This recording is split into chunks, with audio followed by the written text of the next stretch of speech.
Send the link.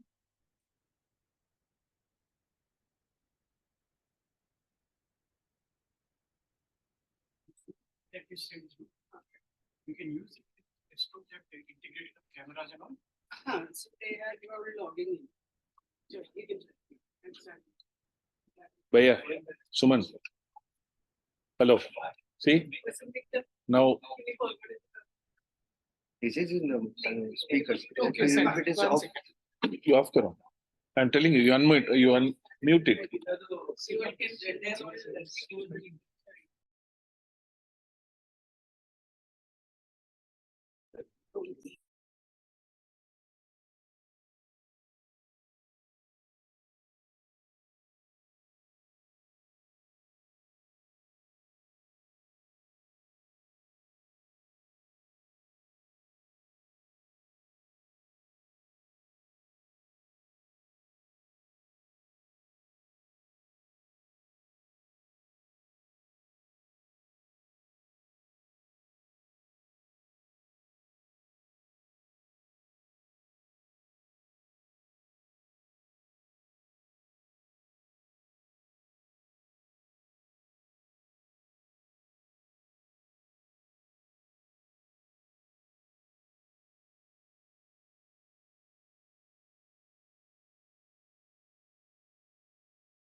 Hi.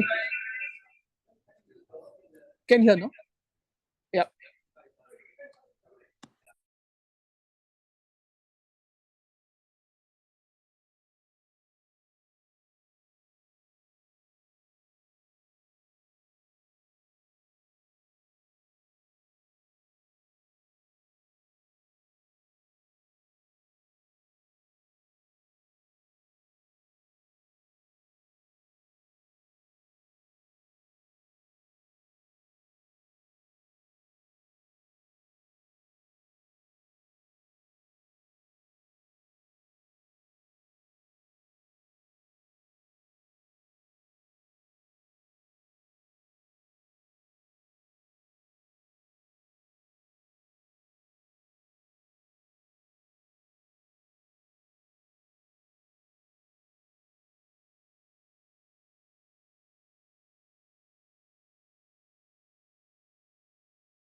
Sir fix ಮಾಡಿಲ್ಲ sir ಇಲ್ಲಿ testing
Hello, hello, ಬರ್ತಿದೆ hello.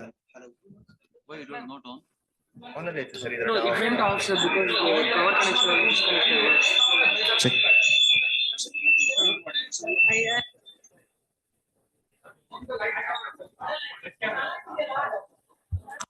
Manju.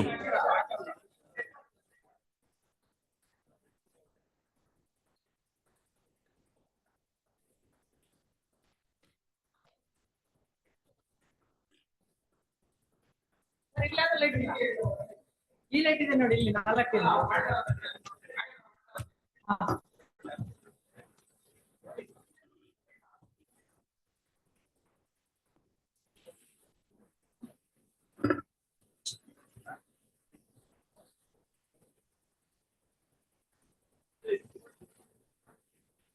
Manju, it is asking for code and all, email.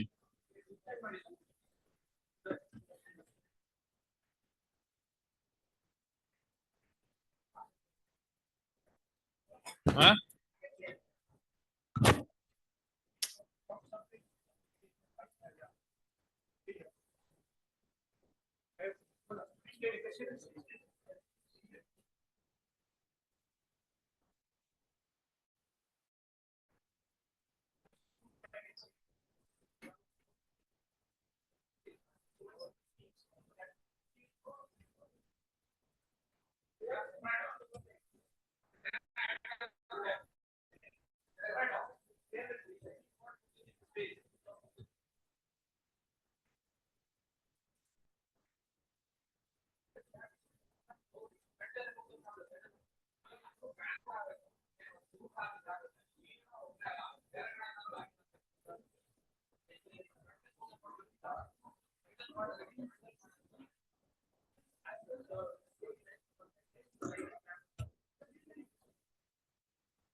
Manju, kindly confirm.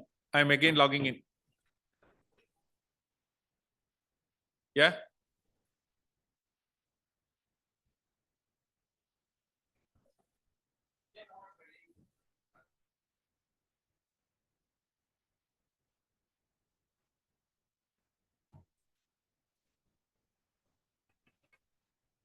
Careful, careful.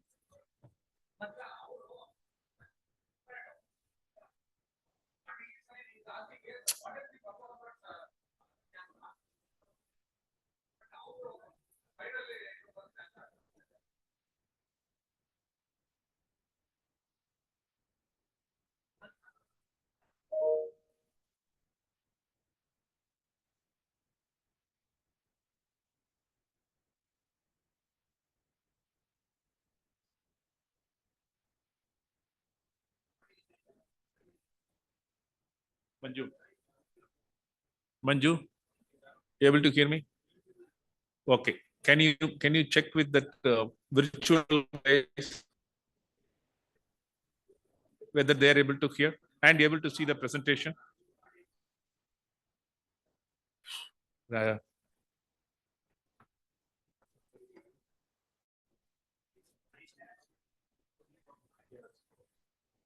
they may not be able to speak. Okay. Please check somebody.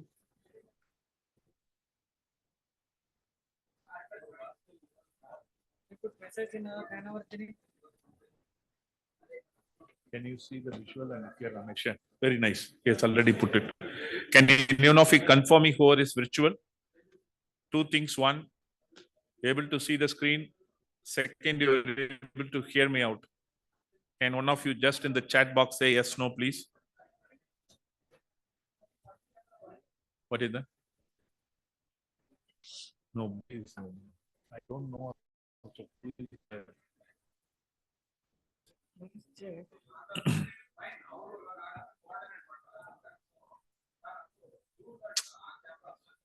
Oh, yeah.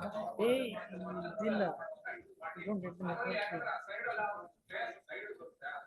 No. No. You need to check the Zoom. Where you are checking? No, I'm putting up the message in our. If somebody is there. Yes. Yes. Very good. Say Very yes or no, I'm asking them. Very good. That's fine. Absolutely. Manju is busy. I don't know. Thank you. And now you.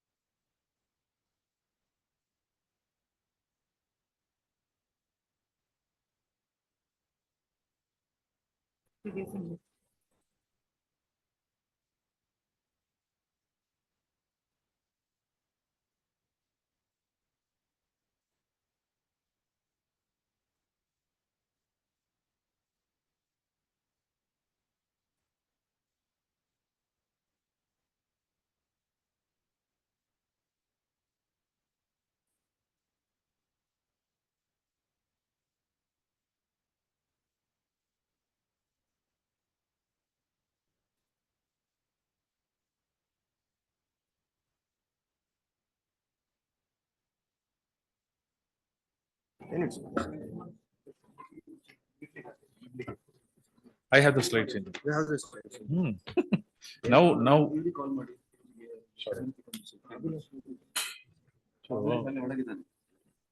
Okay, so what I'm asking is no problem, right? Now everything is perfect. They are able to hear me, they are able to see that. I need the confirmation. That's all. Thank you very much. Can I have your number? I do not have your number. 702-204. 204 231. Dr. Rahul Mishra, Associate. Somebody confirm the chat. Sir, all set now? Chat is correct. Okay, yes, I can see the screen and hearing the voice. That's all. Very good, na? Well done. Questions are all set, right? Nagaraj, thank you very much for confirmation. Can you please again now confirm? Able to hear me? You can call me. Just type enough for me. Thanks a lot.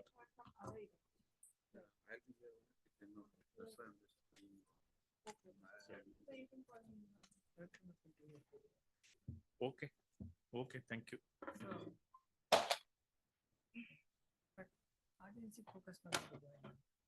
Yeah, that is the second camera. So this is possible to be one.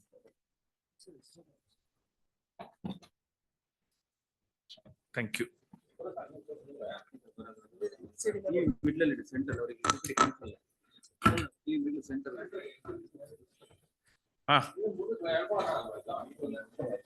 Manju, Paka.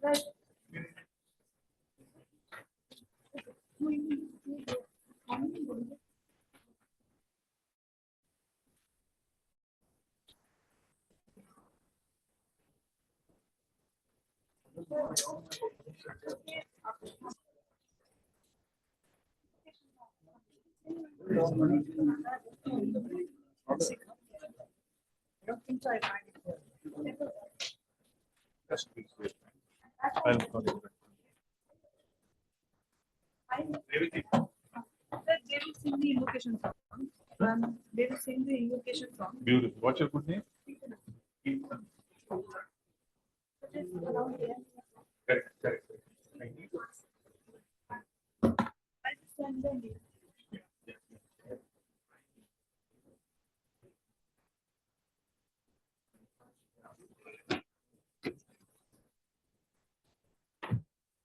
You must have that thing, no? Where is it?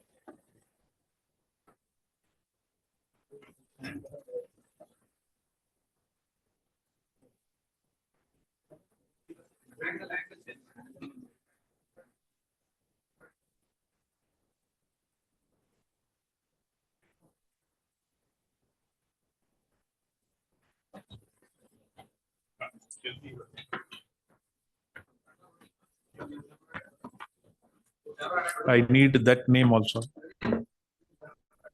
How to switch off this? That's it. No. Kirtana. ಅಲ್ಲ ಅವ್ರಿಗೆ ಇದು ಅವ್ರಿಗೆ ಕಾಣೋದು ಅಲ್ಲ ಅವ್ರಿಗೆ ನಿಮ್ಗೆ stage ಮೇಲಿಂದ ಕಾಣಬೇಕು ಅದಕ್ಕೆ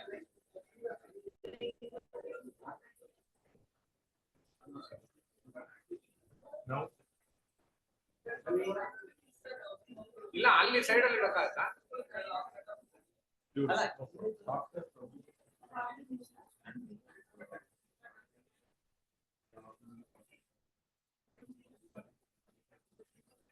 ಇಲ್ಲ ಕೆಳಗಡೆನೆ ಇಟ್ಬಿಟ್ಟು ಮೇಲಕ್ಕೆ ಮಾಡ್ತೀವಿ ಹಳೇದಿತ್ತಲ್ಲ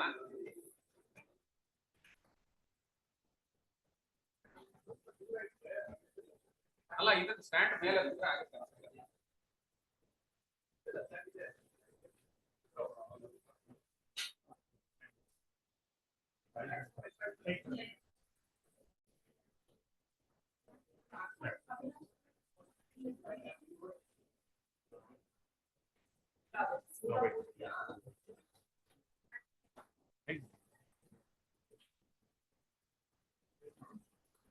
ಮಾಡಿ ಹಿಂದೆ ಕಡೆ ಸ್ವಲ್ಪ ಹಿಂದೆ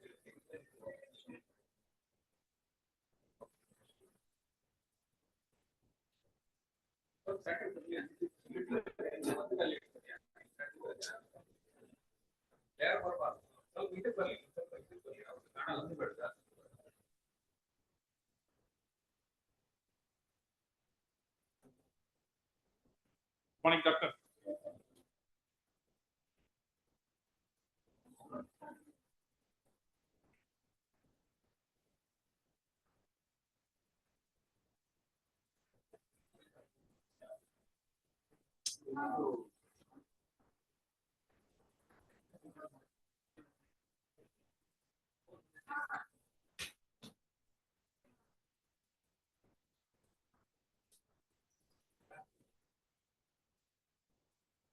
ಇಲ್ಲಿ ಇನ್ನು ಟಿಲ್ಟ್ ಆಗಬೇಕು ಇಲ್ಲ ಇದು ಜಾಗ್ರತೆ ಜಾಗ್ರತೆ ಮೇಲೆ ಬರಬೇಕು ಮುಂದೆ ತಗೊಂಡು ಟಿಲ್ಟ್ ಆಗುತ್ತೆ ನೋಡಿ ಕೆಳಗಡೆ ಮೇಲೆ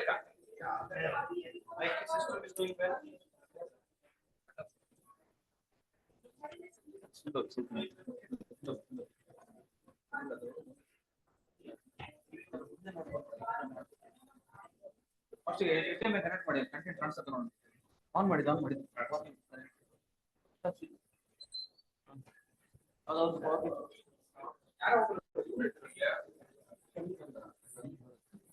ಸುಮಂತ್ ಕರಿ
ಅಲ್ಲಿ ಆನ್ ಆಗಿದೆಯಾ?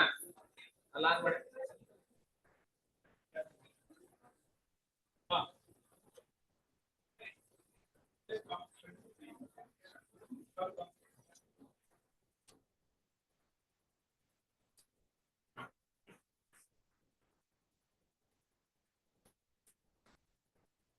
No signal.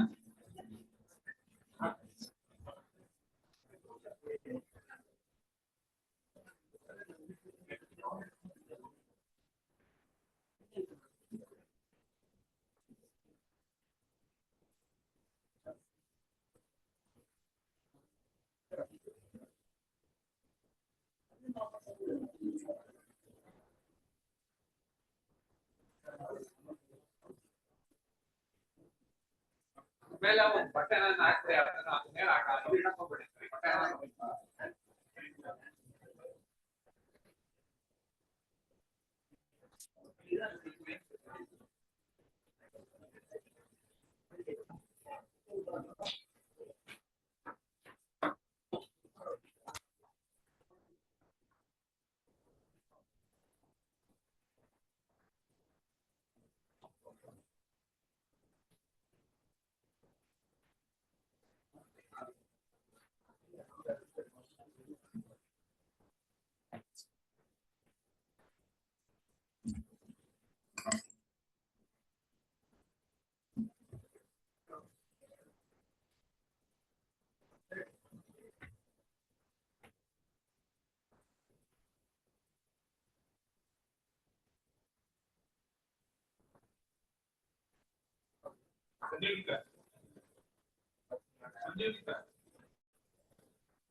Hello, please.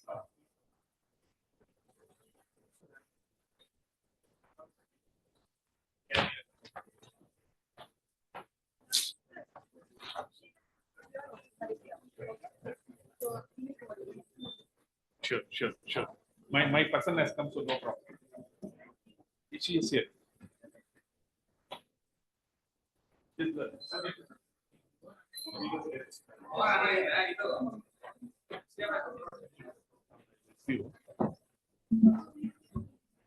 Yes.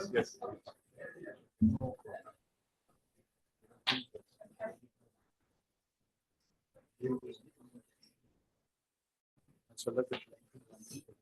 Before that.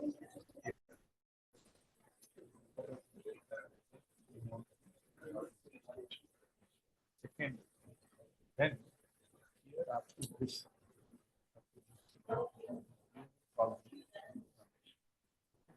To his welcome address.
We start from there.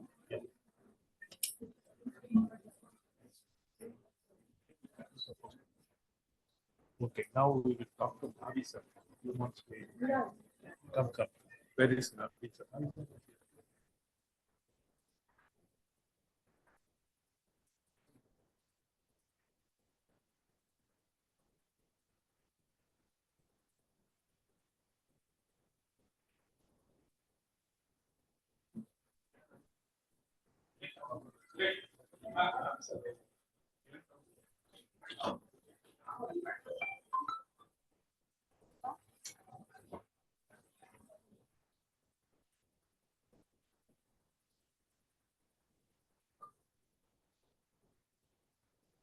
Yeah.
Check.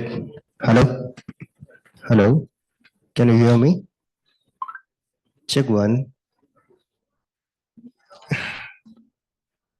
Here it's fine. Check. Check. Hello. One check. Hello.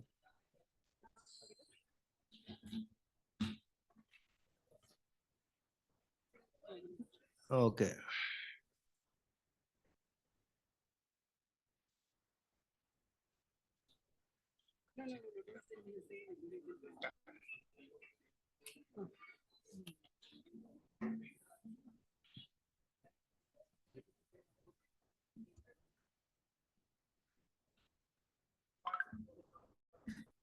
Hello. Hello.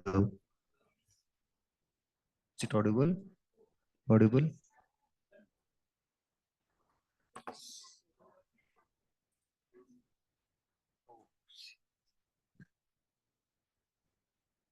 Yes. Hello. Is it audible?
Ladies and gentlemen, A very good morning, everyone. Esteemed colleagues and honored guests, a very good morning to all of you all.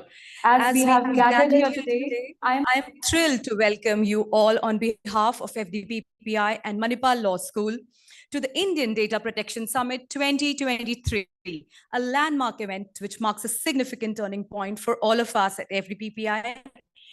We had been doing this event virtually for 4 years, last 4 years, and this is the first in-person event. And we thank Manipal Law School and Avinash sir for helping us sail through this. And all our sponsors. This summit is a testament to our resilience, adaptability in face of unprecedented global challenges in the digital landscape. With this, let me welcome on the dais Navi Vijay Shankar. Navi sir, please. Avinash sir. Dr. Anirban sir. Mr. Ramesh. Ashokini sir.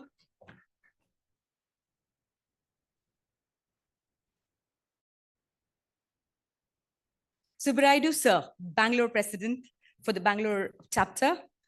Thank you everyone for joining us this morning. With this, let me call on the dais Kirtana and Manu sir from Manipal Law School. Yeah. So let's, yeah, Kirtana.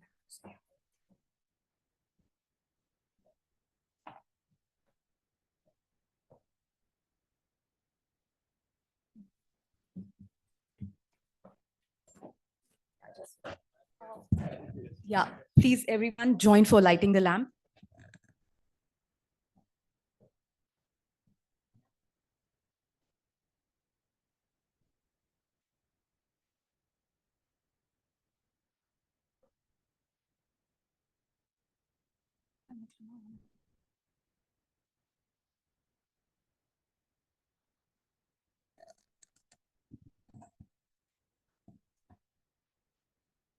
प्रभो गणपते परिपूर्ण வாழ்வருள்வாயே प्रभो गणपते परिपूर्ण வாழ்வருள்வாயே प्रभो गणपते परिपूर्ण வாழ்வருள்வாये प्रभो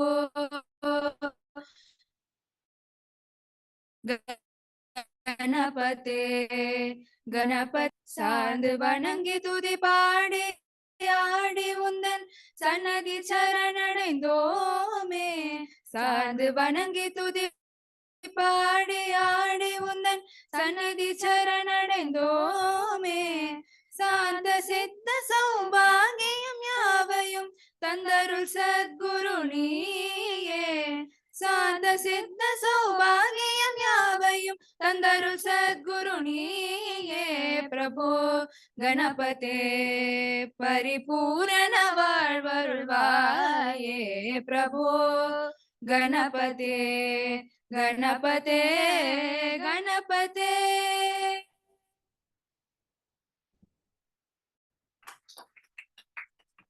Thank you very much.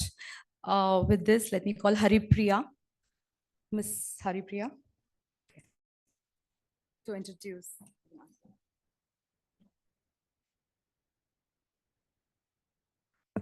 Good morning to one and all present here. I am grateful to introduce our director, Dr. Avinash Dadich, Manipal Law School.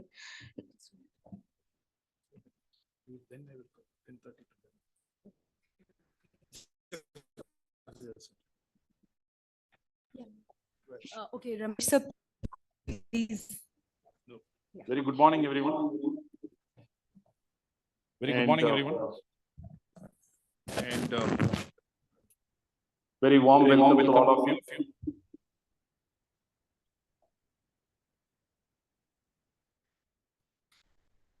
I hope it's okay now. Thank you. Yeah. Just let me take a very quick 10 minutes to set the context. On behalf of FDPPI and Manipal Law School, it's my pleasure to invite each one of you for this prestigious Indian Data Protection Summit 2023. And this is our fourth annual event trying to give back to the industry and society in terms of the areas of privacy, security, and so on. Next 2 days, full power-packed discussions, provoking thought-sharing sessions from the industry experience,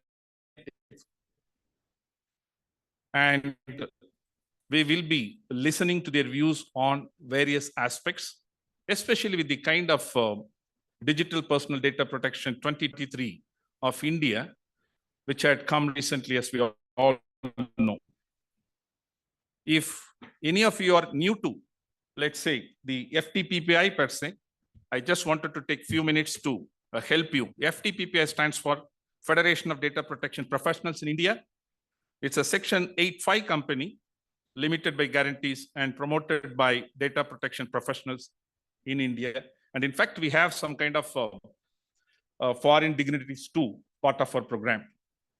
Interestingly, what's FDPPI is all about? Very simply, if I had to say, it's an organization by you and me. It's of the data protection professionals, by the data protection professionals, and for us, of course, through us to the industry back. Now, we have a very strong team of FDPPI. Just wanted to start with the board of directors. To start with Mr. Navi, we fondly call him, that industry recognizes him as Navi, Vijay Shankar, promoter, director, and executive chairman. Ably supported by Mr. Nagendra Javagal, promoter co-director, and Ramesh Venkataraman, it's me, where I have co-opted as the director way back in 2022. We are supported very strongly by our region presidents, what we call chapter presidents across India. Starting from Bangalore, we have Mr. Subraidu. Chennai, we have Mr. Sridhar. Mumbai, we have Mr. Alok Arora. Hyderabad, Mr. Radhakrishna. Pune, our Madam Sanyogita. Delhi, Ms. Deepthi Bhatia. And Bhubaneswar, Nikhil Naik. We are spread across, trying to, at each region, each location, we trying our best, doing our best in terms of spearheading the privacy concepts. And last but not least, we are all very supported by our chief operational consultant, Manju. Interestingly, you will be seeing many of the names where I quoted here from today till tomorrow end. Also, we also have different kind of memberships programs within FDPPI. Let's be very clear. As I said in my first slide, it's a Section 8 company. Of course, it's not purely commercial, and we do not want to be. As I said, it's just a question of each one of us here volunteering ourselves along with Mr. Navi. We have supporting members around 26 people. Interestingly, they are employed full-time in various organizations, including me. I represent an organization called Zeiss as a full-time. So I'm doing here with Mr. Navi and my team on a voluntary basis. We have another category supporting members where they are all entrepreneurs on their own, running their own organizations. They are associated with FDPPI to execute some kind of projects. You'll be able to really appreciate and understand what kind of subject matter experts, what kind of infrastructure, what kind of knowledge they bring in, right, to work with FDPPI. We have MOUs with various organizations, namely DNV, which is our certification body, which is a notable certification body in India, abroad. We do lots of privacy-related, cybersecurity-related aspects. And we do have association with Bangalore Software Process Improvement Network organization to conduct various seminars, webinars on various topics related to privacy, security, and etc. We have distinguished corporate members associated with the FDPPI. To name a few here, starting with Deloitte, Birla Management Center Services, QRC Assurance and Services Limited, Navi Mumbai, and White Cybertech Private Limited. And last but not least, we have strong members who participate with us very closely on various initiatives. We do lots of programs from FDPPI, right, under the able leadership of Mr. Navi. I just wanted to bring out two important aspects, which probably the need of the hour in our country, right? One, the certification programs, right? Because today, I will not even call it as a buzzword privacy per se, because it is now institutionalized in everybody's mind across the globe. And hence need of the hour is to educate, create as many professionals as possible. So we have certification programs, which Mr. Navi himself is conducting, quite interesting. And he brings in some of the subject matter experts from the industry. We all participate, we mentor or train the participants. The certification programs are ranging from Module I, what we call Indian Data Protection Law, the latest one. Module G, multiple global data protection law, starting from EU GDPR to Personal Data Protection Act of Singapore, DAFL, Dubai, and etc. We cover lots of plus, we cover that. And quite interesting, the third bullet module, data audit, a new concept per se for the industry, especially from the privacy scenario, right? We all very familiar with the different kinds of audits like information audit, security audit, right? Process audit, project audit, system audit, finance audit, contractual audit, whatnot, different kind of, right? But the harm audit or the data audit, what we call. So we have a specific module. We talk about it, how to perform, how to think about any kind of harm to the data principal or data subjects. And we also have another programs, which is the combination of data protection officers to data auditor program, which is quite interesting. Today, if you go out to industry, any kind of training institute or any programs, right? They say either DPO, data protection officers, etc. Here we have combined these two, because tomorrow, even if you are going to be a data protection officer, obviously you need to look at the important elements of data audit per se. Interestingly, 300 plus people have been trained by FDPPI over a period of time. And another important activity, Indian National Register of Data Protection Professionals, interesting aspect, unique kind on its own, right? We are bringing out here. Now, I am a DPO, let's say.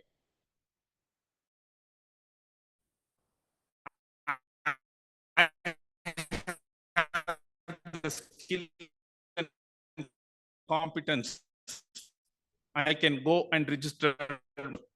Almost we have something like Jnanavardhini. I'm not going deep, just to tell you. These are all knowledge sharing session, right? And every Wednesday between 7 to 8, if you are keen, I would request you to join and then, get the value add out from the industry experts. Data Protection Journal of India, our own internal magazine of FDPPI, what's happening across the industry, across the globe on these kind of new areas. We talk about it. And we are not stopping here with the kind of a small group. We also wanted to offer to the industry.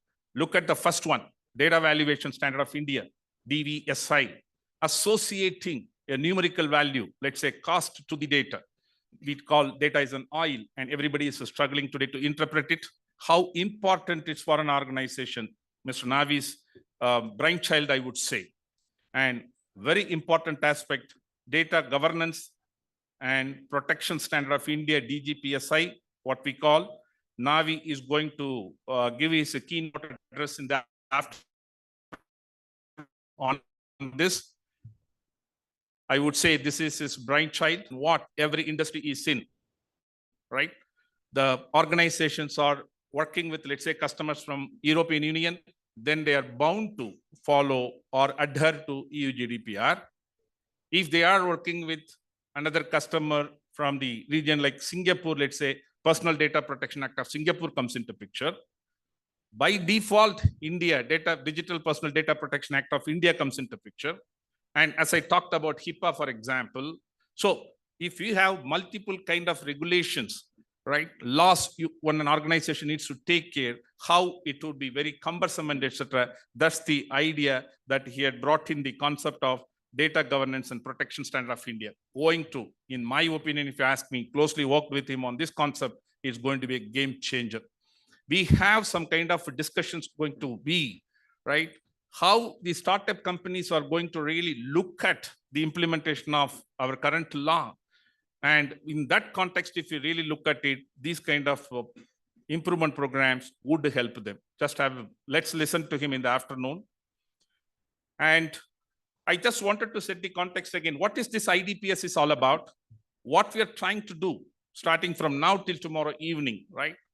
There are, as we know, some of us are very clear that what is the data is all about, what need to be protected, what's the definition of a personal data, what's the definition of a protected health information, what that each law talks about. Is the law is addressing, let's say, a deceased person? Yes, of course, some of the laws are addressing. So these kind of things, right? We wanted to put in the right perspective from two different views. One, the challenges what every organization is facing through and how it can be solved. That's what our eminent speakers are going to share with you and me. Article 32, I'm trying to borrow the concept here to share it with you. EU GDPR beautifully talks about security of processing of data. Because is this processing of data security is equivalent to privacy? Is privacy, is it equivalent to security? What's the kind of difference there? How we can demarketize it here? Now, here it talks about information security is nothing but, as we all know, protection of information within the company. We are trying to look at the risks from the three important parameters, namely confidentiality, integrity, and availability. When we are looking at IT security, we are talking about protection of hardware, software, data, right? And what we are trying to do here, the focus of the risks in terms of loss of data, the integrity of the data getting into question, or abused by unauthorized persons. I'm probably looking at confidentiality. What's personal data protection, right? Very interesting definition. Protection of natural persons and their rights with respect to their privacy. Now, if you look at GDPR, it talks about, let's say, 7 basic principles of how the privacy need to be implemented. It talks about the basic rights of the data subjects, let's say 6, right? Right to know, right to object, right to portability, right to data portability, right to erasure, and so on, whatnot. Interestingly, our Indian personal data protection talks about not only the rights of the data principles to you and me, the duties of the data principle. So we need to be very clear, right? So this is where that understanding interpreting the law is. Finally, one of constitutional rights. As we speak, as we all hear, I'm sure all of you know, out of 140 countries across the globe, out of 194, they have either enacted the law with respect to privacy or they are in the process of enacting the law. Having said that, many of the countries have recognized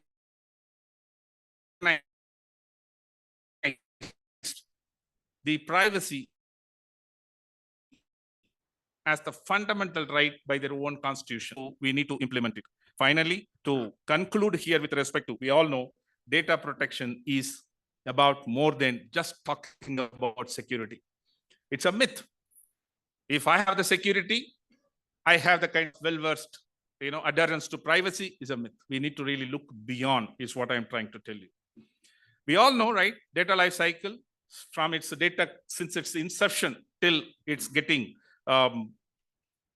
wiped out or cleaned. Right? We have different kind of stages, and each and every stage, if you say at creation, to ensure that protection of the data at every point. This is exactly, we try to link both privacy and security and where it goes hand in hand. The time we need to really look at ourselves aligning with the best practices available globally, right? There is no problem with respect to a kind of, framework or a law or a regulation, etc. The only thing probably the interpretation and implementation. Look at the kind of, ISOs to NIST to some of the points, what I had put it in different colors with respect to the standard implementation, where you also can get certified, let's say 27002, 27001 to 22301 PIMS, etc. Right? Big ecosystem we all need to be aware of. And moving on, as I said, that with respect to the regulations, starting from EU GDPR to Singapore to California Privacy Regulations Act, etc., talking about privacy and security, that we need to work together. Now, question, as I said, all of us need to have this question, looking at this kind of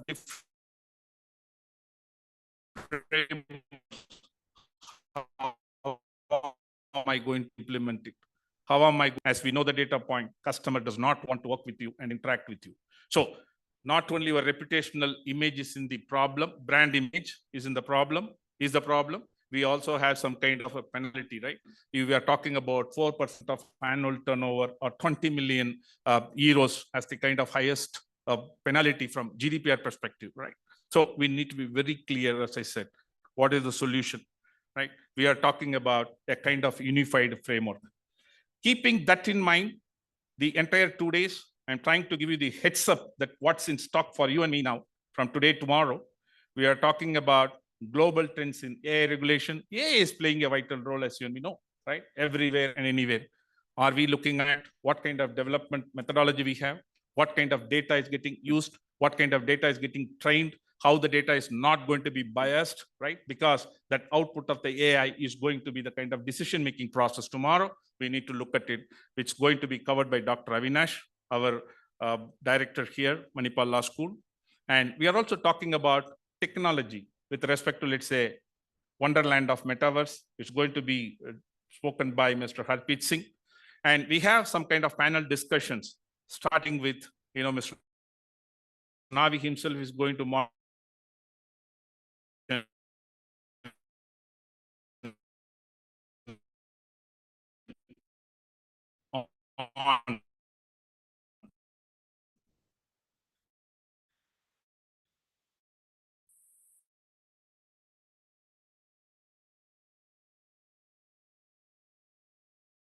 on almost around 12 plus countries have been given with a request status by European GDPR, EU GDPR. Would India figure in? If not, what we need to do, those kind of stuff. And DGPSI already spoke about it. Please wait for that kind of program talk from Mr. Navi. And last panel discussion today is going to be, are Indian startups ready for DPDPA implementation? Because we know India, right? Culturally, we know India with respect to, we are all Indians anyway. We know how culturally we are. Right? Privacy or security is still, in opinion, don't sound negative, long way to go. And I just wanted to bring in, the images, photos of our subject matter experts. Tomorrow going to be full packed sessions starting from 9:30. Digital India and DPDPA Shaping India Cyber Landscape by Rakesh Maheshwari, former Senior Director of Ministry of Electronics and Information Technology, one of the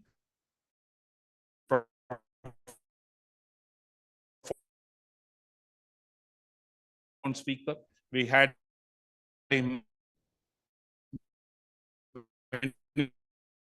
occasions. You will all read discussions on India. Does India need an Artificial Intelligence Regulatory Act? And also very important discussion on privacy enhancement technologies. We have some of the entrepreneurs sitting here where they have their kind of own application or a product which it takes care of. Let's listen to them. And balancing innovation and accountability, quite interesting, right? We say that it needs to be balanced. Just by talking about privacy, I cannot burden the business and vice versa. So what kind of roles emerging out, how we need to be equipping ourselves and so on. Last but not least is the validatory function. We have a Chief Honorable Dr. Justice H.B. Prabhakara Shastri. With this, I think we have a kind of quite interesting topics packed for entire 2 days. I once again welcome all of you. Thank you very much for taking on online also. I would like to extend my sincere thanks and looking forward to have a fruitful discussions. Thanks once again. Have a good day.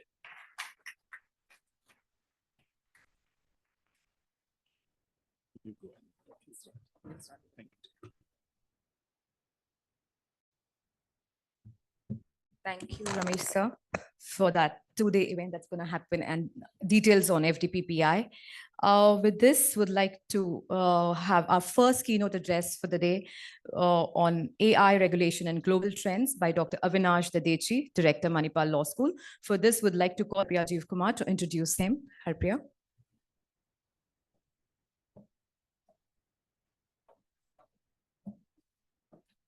Good morning to one and all present here. I am grateful to introduce our director, Dr. Avinash Dadich, Manipal Law School. Dr. Avinash Dadich has a rich academic and industry experience with specialization in competition law, regulation of AI, robotics, governance of internet, data privacy. He has completed his PhD from United Kingdom and LLM from France. He has held the position of Dean, GLA University, Mathuram, Dean, IFIM Law School, Bangalore, Advocate, Supreme Court of India, Manager, Deloitte India LLP, Senior Consultant, Ernst& Young LLP, Law Expert, Competition Commission of India, Ministry of Corporate Affairs, Government of India, Guide Laureate Noël, LLP Paris, France, and White and Case LLP, Brussels, Belgium. He was a visiting researcher and faculty at various prestigious colleges in India and abroad and attended and presented papers in all renowned international forums. With these words, I welcome Dr. Avinash Dadich to grace us with his words.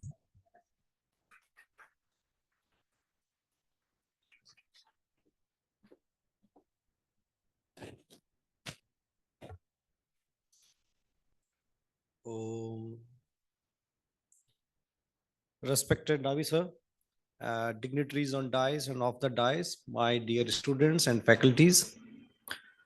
Because there is another keynote speech at 11 o'clock, as a very senior person is joining from Canada. So I will keep it very short. My job today is very interesting because I'm going to address very senior dignitaries from industry and then my dear students. So some of you are very expert in data protection law, AI law, and my students, I think they are just, I think they are the beginners, I can say. So I will keep it balanced. I will try to make some larger picture that how things are going on in front of AI regulation in India as well as at the global level. I think like day before yesterday, I was spending my quality time watching a very nice web series, Railway Men. Have you heard this? Railway Men, Bhopal Gate tragedy. So I was just thinking that what was the India at that time? Something happened, 15,000 people died, and the main responsible person of that company was escorted by the IPS officers and ministers to go US. And definitely he did not see any trial in India. So that was one India. And now, obviously, after that, we had so many instances where India was treated, or so many developing countries were treated as a third world countries where rule of law was defined by some global powers. And there was definitely the reason was very simple: economics and technological. We are having a debate and trust me, this debate is going on in almost all major countries. People from 2010 till 2020 or maybe 2021, they were debating or discussing that how AI technology can be a tool for economic growth. Nobody discussed about the regulation of AI. It was a tool, technology, and how to use for the economic growth, just like Java or like other technologies. And there was clear understanding at the top level, especially US and China and Europe. Obviously, Europe was not very keen in technological development that time and even today, but they pretend to do it. But at least China and America, they were having a serious debate and competition. So very interesting documents were issued by few agencies in the US where they talked about how US can be superpower in AI technology.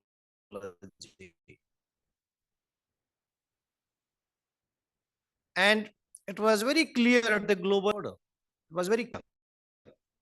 So definitely nobody was talking about rules, regulations, and policies to regulate, to control them, because the job of regulation is to control and make sure that the societal damages or any constitutional issues, human right issues, which is not monetary issues, basically, okay, non-economical issues, you can call them, non-geopolitical issues, you can call them, they should not be the part of discussion right now till 2020. But suddenly things started taking interesting loop after the COVID. I think COVID was the good time where people really understood this technological advancement and how it can impact India, not only India, at the global level. And then there was this debate of the regulation of AI started mainly United Nations about the lethal autonomous weapons. I hope you heard about this technology. Lethal autonomous weapons. So in Syria, Libya, Iraq, Afghanistan, US was using some killer robots. Instead of sending people, can we use robots run by AI to kill our enemies? It looks like a movie, but it happened and it's still happening.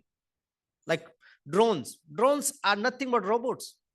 If you use AI in robots, in drones, it can be a serial interesting weapon. And I think we have seen interesting murders. Some okay, I don't want to go in that thing, but that's very interesting when Iran, a few very senior scientists, nuclear scientists of Iran were assassinated by Israeli agencies by using drones. So the debate started like this: can we give this power? Can we give decision-making power to a robot to whom they can kill or whom they cannot kill? Because when they were used in Syria, Libya, mainly they were targeting terrorists, ISIS, and in Afghanistan, Taliban. So they designed some algorithms, and based on those algorithms, those drones and robots were deciding to whom they should kill or not. And we gave this power to them. It was effective because you can save a lot of lives, especially in the warfare. We don't want to lose people now. Politically, it's not very safe. So if 10 robots are dead, nobody cares about them. But if one person dies, then it becomes a news in some countries and even in our country. So this debate started like this. But finally, few countries like the US, Israel, Russia, and China, they said, no, we don't want any United Nations regulation or convention on this aspect. And the argument was very simple, that existing international public laws and international criminal laws and international war laws under the Geneva Convention, they are enough to regulate this particular aspect. So this debate is still going in UN. Should we regulate this autonomous weapons or not?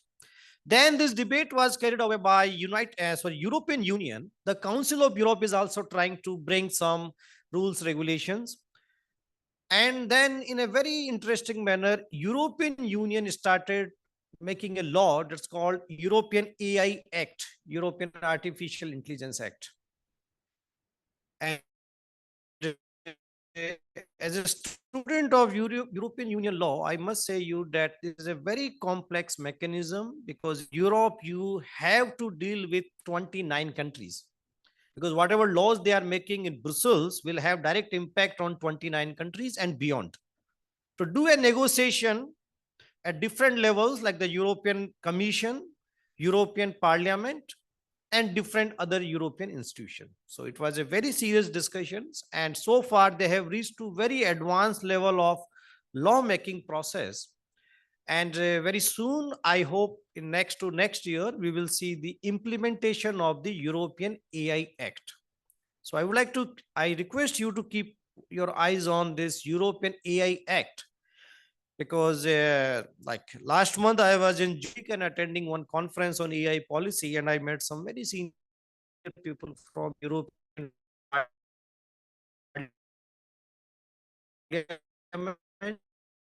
Commission and Council of Europe, just like EU GDPR. And this is going to be one of the leading law on AI. Following EU regulation or EU AI Act, Brazil has also enacted one AI law. following the same approach. And as per my understanding, almost 35 countries are under process right now to make rules and regulations regarding AI. In India, 7 or 8 months back, our government was not very clear whether we should regulate AI or not. There were some interesting statements by different ministers that, oh, we don't need to regulate AI right now. But then later on, they say, yeah, we need to regulate AI. And after this deep fake, see, it's an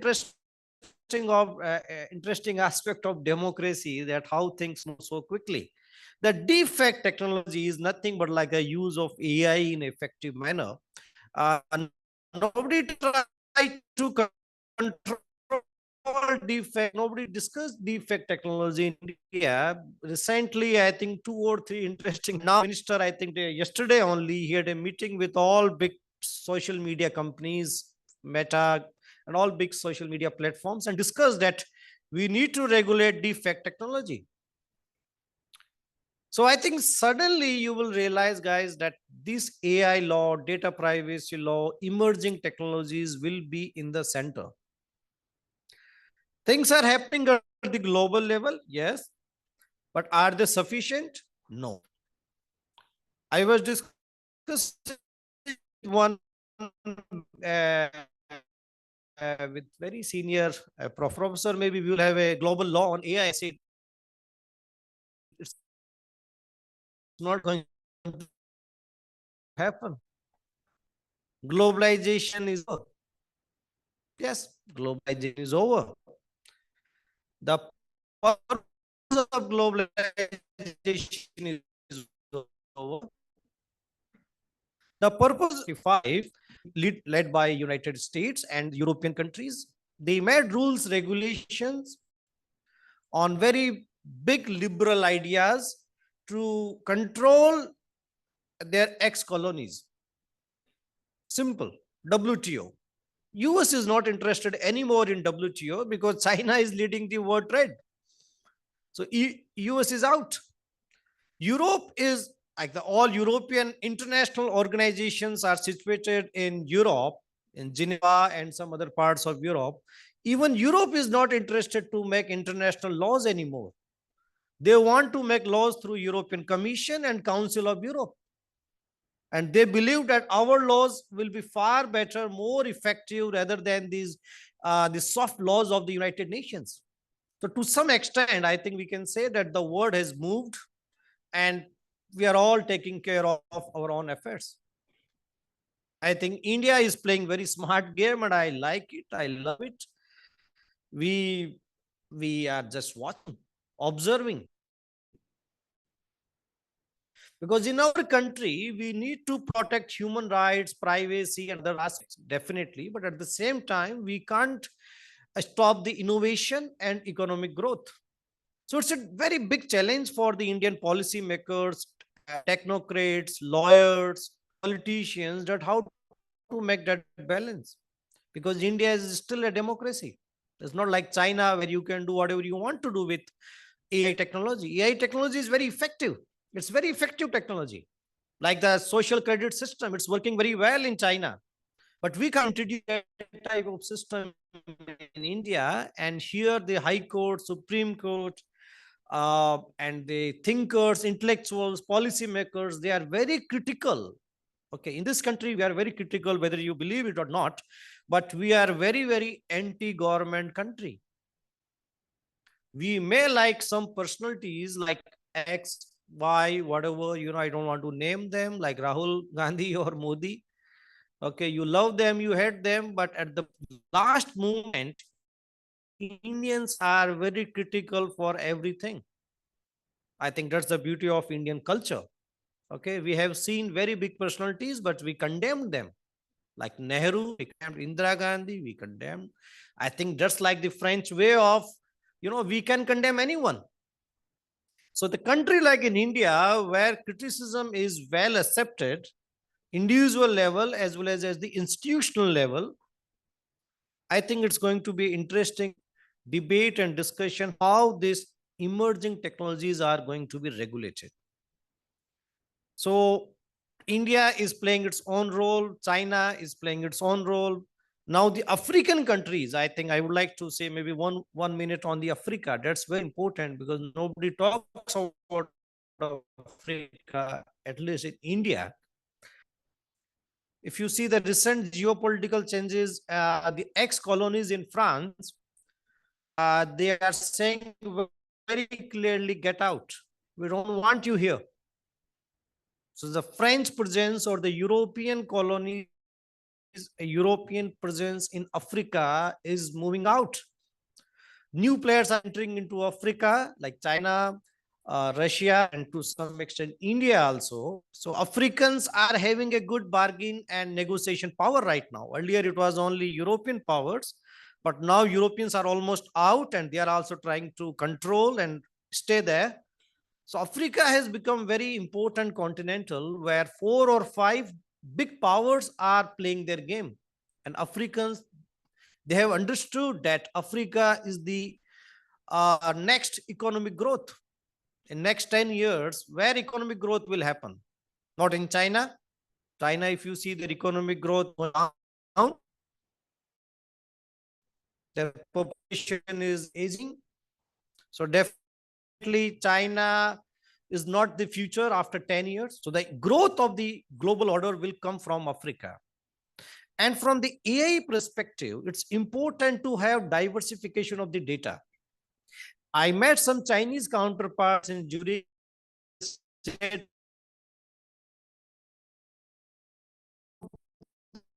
the biggest problem what we are facing in China is not technology. We have amazing.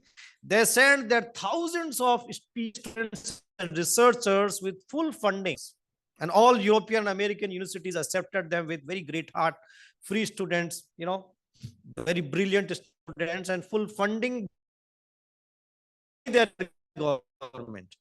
So now they have that technology. It's simple. The problem with Chinese, that diversification of data, they don't have diversity.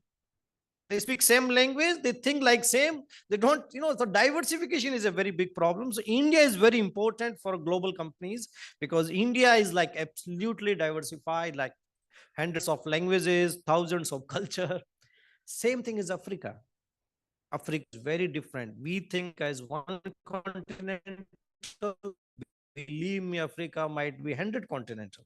Within one country, in a small country, you can find maybe 50, 60 languages. So Africa is just like India, very rich in culture, in values, in languages. Maybe they don't have economic resources because those resources were exploited by Europeans and other counterparts, but they have natural resources. They have good people, smart people. So they are going to play an important role in AI. So the world is going to become very interesting place. So I call, because I always like to have larger view when I talk the regulation of the AI at the global level. So I request my all students that when you be graduating from this law school, you please learn all the fundamental laws. That's fine, CRPC, IPC, Constitution, corporate laws. But this is the area, the technology law, because very soon you will find that technology is everywhere. If you talk about banking law, finance law, talking about fintech law.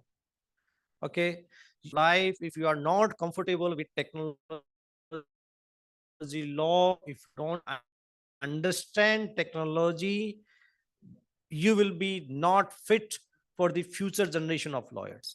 And same thing with my non-lawyers friends in this room and in online format, that if you don't understand rules, regulations, and the legal dimension of the law, the of the laws is important. Laws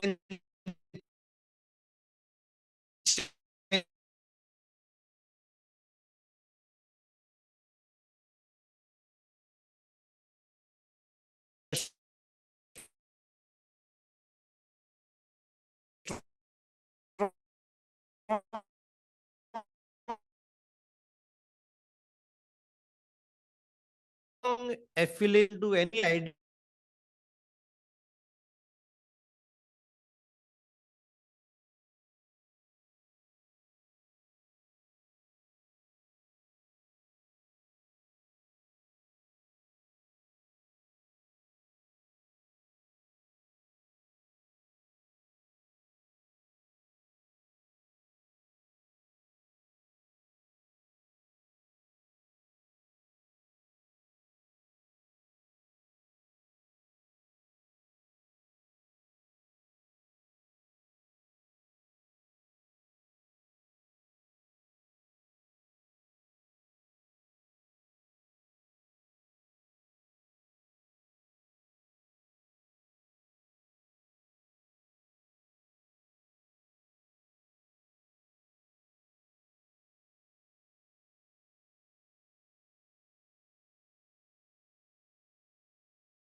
Want to learn about the legal and regulation and policy dimension of data law and cyber law.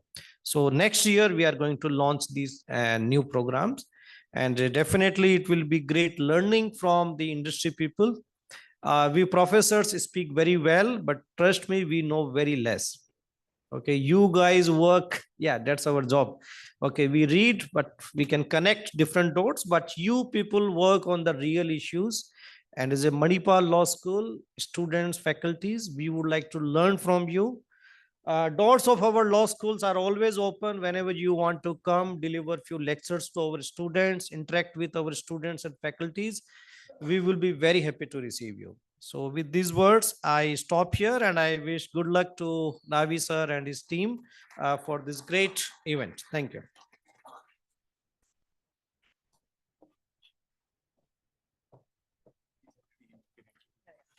Oh, yeah. Thank you, Avinash, sir, for that amazing keynote address on AI governance and proactive strategies that are required for the emerging technologies, and technology law will be critical to expertise on. So everybody needs to be prepared for it. Thank you very much, sir. With this, I would call upon Rahul Mishra, Associate Professor at Manipal Law School, to introduce Mr. Harpreet Singh Bhatia, CEO, iBentos. Yeah, over to you, sir.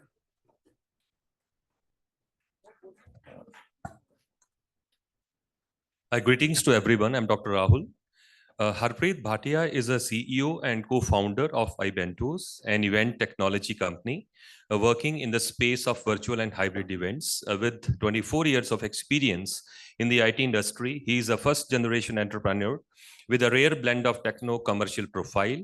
He has had a very versatile career as he has worked for various industries, namely education, healthcare, hospitality, fintech, and banking, and many more. Thank you.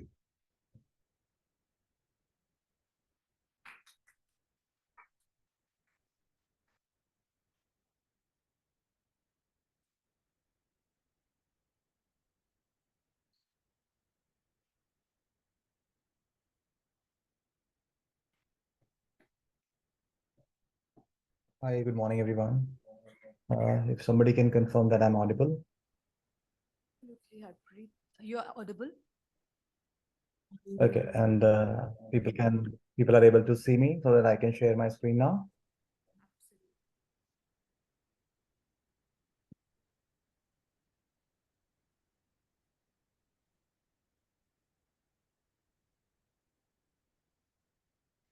Okay, if I'm audible, I'll just start my presentation. So thank you for inviting me today. I think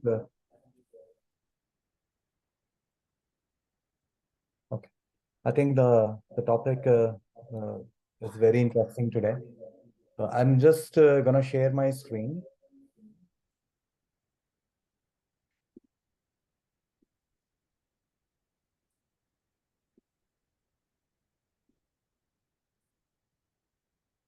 So today I'm going to talk about, you know, the wonderland of metaverse.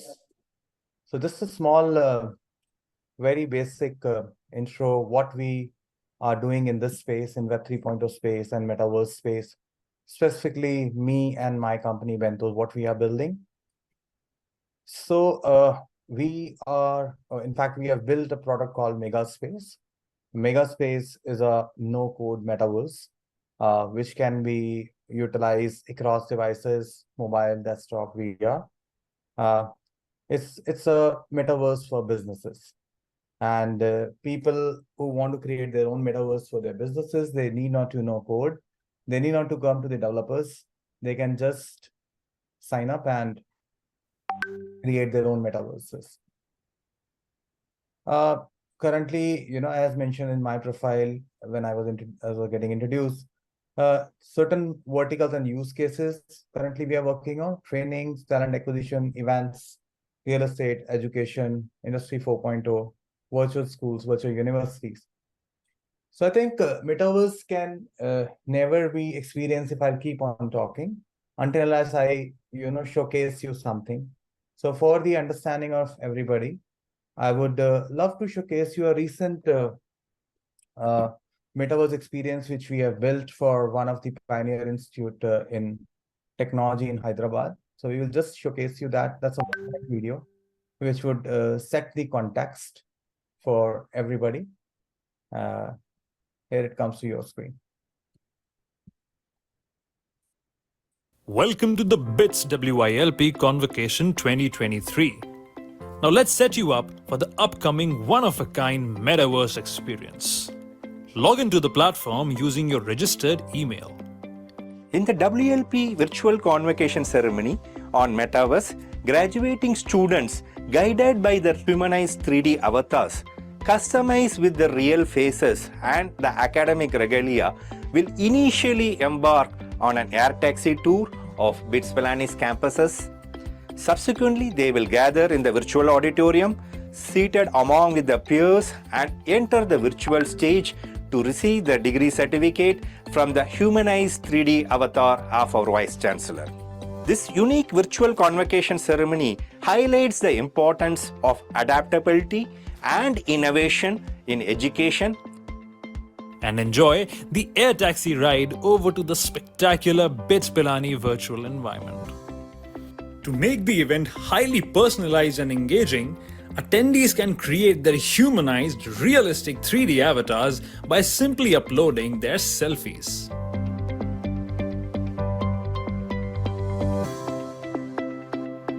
Explore the amazingly realistic 3D virtual BITS campus with your humanized 3D avatar using the WASD or arrow keys or the other keys mentioned on your keyboard. To escalate the experience further, interact vividly with your buddies using humanized gestures. Want to save this moment? Click a selfie anywhere in the environment or simply visit the selfie walls especially designed for the moment. You can easily access all your pictures stored in the gallery. Now, it's time to attend the convocation. Using the movement controls, walk towards the auditorium where you can experience the convocation live to receive the felicitation.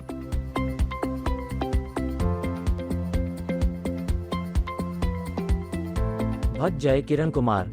Now, you're all set to experience the amazing BITS WILP Convocation 2023 on Metaverse.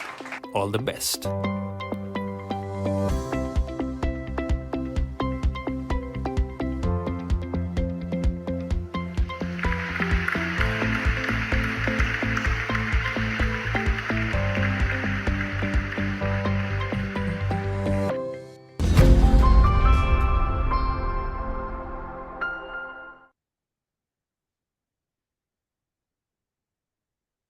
So just to talk a little bit more, this platform use extensive use of AI and Web 3.0 and this, and it was such a event where we had thousands of students getting graduated in the metaverse space, and more than 10,000 plus pictures were taken by students in the platform itself.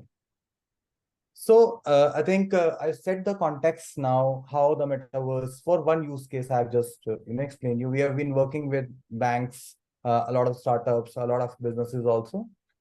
So what is my thought process? when we started working on this. I'll just like to, showcase you one more screen now. Welcome. Okay. So, my screen, if you see now, this shows a classic example of, Samudra Manthan.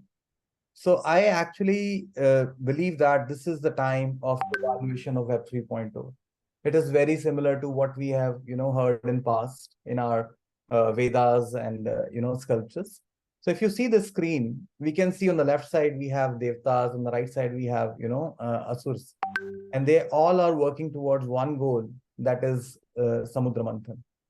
In the same fashion, there are like, very different set of people who are working on, evaluation of the Web 3.0. And you can see the elements which are coming out of. We can see blockchain, metaverse, AI, NFTs, decentralization. These are some of the, great outputs which we have received and which people have started using and, implementing in their different use cases.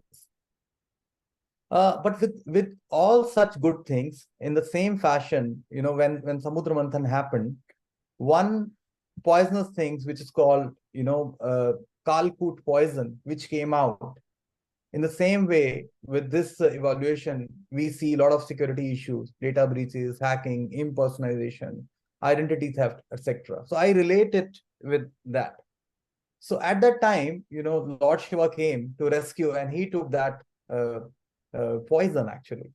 So what we need right now is, so I would like to sum up here, like we would be needing a lot of cybersecurity experts, authorities, frameworks, security people, right? Even, the right white hat hackers, I would say, to help us making this Web 3.0 metaverse more safe and so that it can evolve in the right way. So this is, what I wanted to present today and talk about. So I think the next today and tomorrow would be a great day around this conference, the topic around different security data issues and all those things. But this is my 2 cents on how the evaluation of metaverse or Web 3.0 is happening. So thank you so much. I'm more than happy if there are any questions. I'm happy to take questions. Yeah, thank you.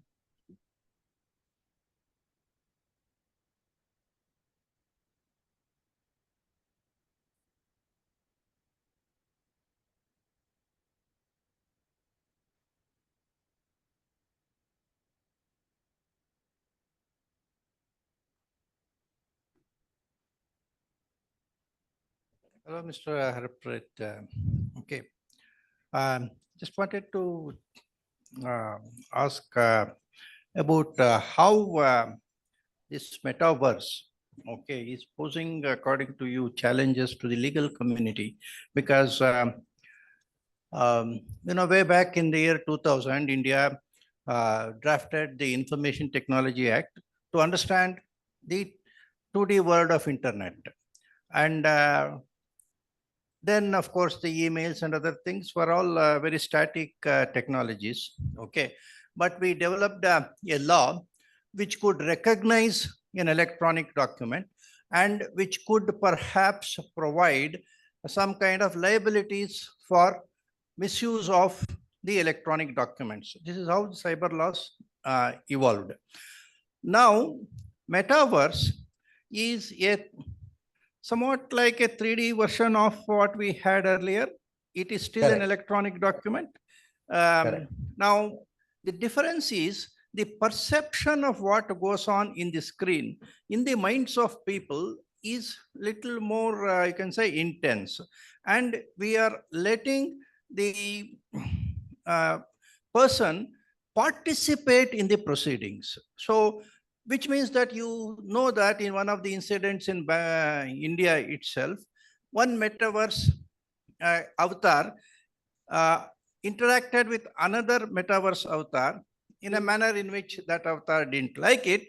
And this issue went to the court saying that I was abused. Okay. So the person stands before the court in physical form and says, I was abused. Now, who is this I? Okay, this I is actually the avatar on the metaverse, and we are trying to understand what do technologists say about resolving this kind of a dilemma on identifying the link between the physical person, the account holder in a metaverse situation, and the metaverse avatar. When such incidents happen, now as a platform owner, what is that you are going to do to assist the law enforcement is what I would like to ask. Yeah, can you just react to that? That's a great question, sir, I must say. And thank you for organizing such a great conference. So my take on this is that this world is evolving, and the laws around this is also under making, I would say. But apart from that, responsibility from people like us who are the creators, who are the builders of these kind of platforms. So the way, as you mentioned, like metaverse is also evaluation of, normal internet to a 3D internet, you can say, right? But the basic remains same. If I'm able to have the complete logs with me, and if I'm able to keep it authenticated with two-factor authentication or, fingerprints or your biometrics, we can 100% know that who that person was, right? It's not that somebody else would do identity theft if those things are in the platform. That's mandatory, right? People can create without those things as well. People can create, and it also depends on the use cases for what you are building, right? If you're building a metaverse for banking and you're allow transactions in the metaverse, you cannot go haywire, right? In the same way also, when I have shown you the video, the graduation ceremony, it was apart from the metaverse, there was a great matchmaking in the AI part in this, where, imagine 7,000 people taking degrees in metaverse. If the name is taken yours and degree is shown of somebody else, it would create a chaos, right? So a lot of things depends on the developer or who are building those things, and a lot of testings, right, are in place. So a lot of time, because the technology is so new, the focus is development rather than testing. I am being very honest here. Right now, the stage of this industry or platforms, right? But gradually, I think, and it would come very fast with the AI coming in place now. And AI is now a big part of metaverse. In fact, what we have shown you, you could see, people was just uploading the pictures, and we were able to create the actual humanized avatars, right? So I believe that to answer you is that there are legal frameworks which are already being set now in different parts of the world. So India would also take a leap on that for sure. Apart from that, I think the more responsibility lies with the creators, with us, so that we have that at least the security and all those things in place while we are building these things. See, we are all privacy professionals, and we often hear that metaverse actually protects privacy. Now, there have been some people who are saying that, okay, the metaverse avatar does not say who is that person. Does that protect the privacy is a question. People say that what we call as the way a metaverse avatar functions, like, the human gestures are converted into the walking gait style and other things. There is one school of thought which says through that gait, that is the walking style and other things of an avatar, I can identify the avatar. Is there any kind of pseudonymization which happens when the metaverse character is created and his movements get related to the physical movements of a person? Okay, maybe that may not be there in this bits Pilani, this thing, but in the metaverse, say in more advanced, let us say, frame, I will be moving from point A to point B and greet a character there, shake hands. So there is a way I move, which actually gets translated into the avatar's activities. In that translation of physical movement to the technological movement, is there a kind of relationship with which that technological movement can be traced back to the physical movement? Or is it done completely different? Yeah.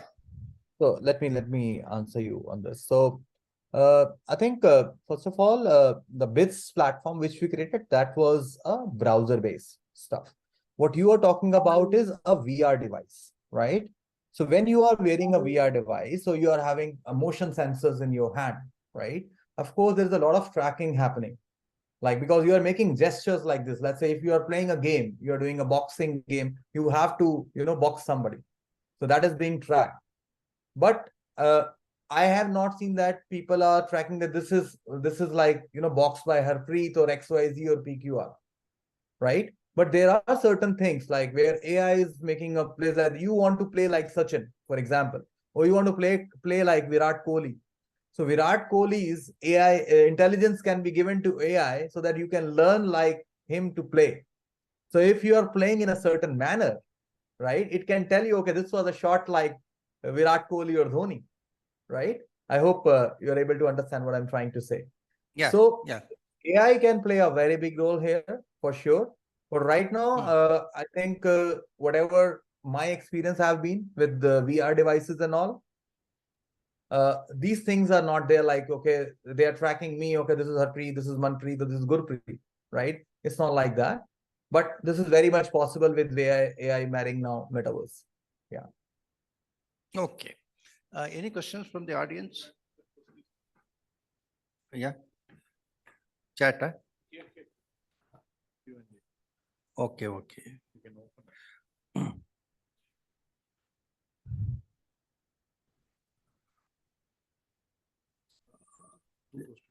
Here, open.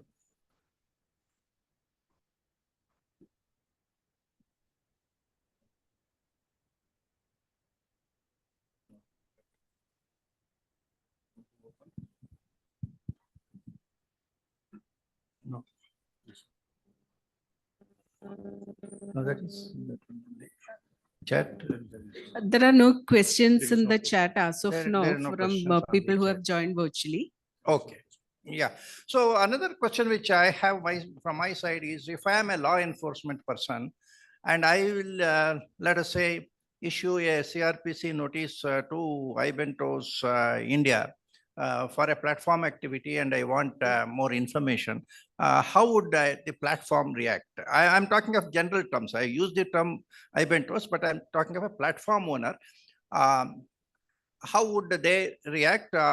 Is there a kind of say system in which you are designed to cooperate with the law enforcement, or otherwise? Of course, you are an Indian company. I look at you as an Indian company. There may be foreign companies also. So just react to this kind of a concern which law enforcement has. Yeah.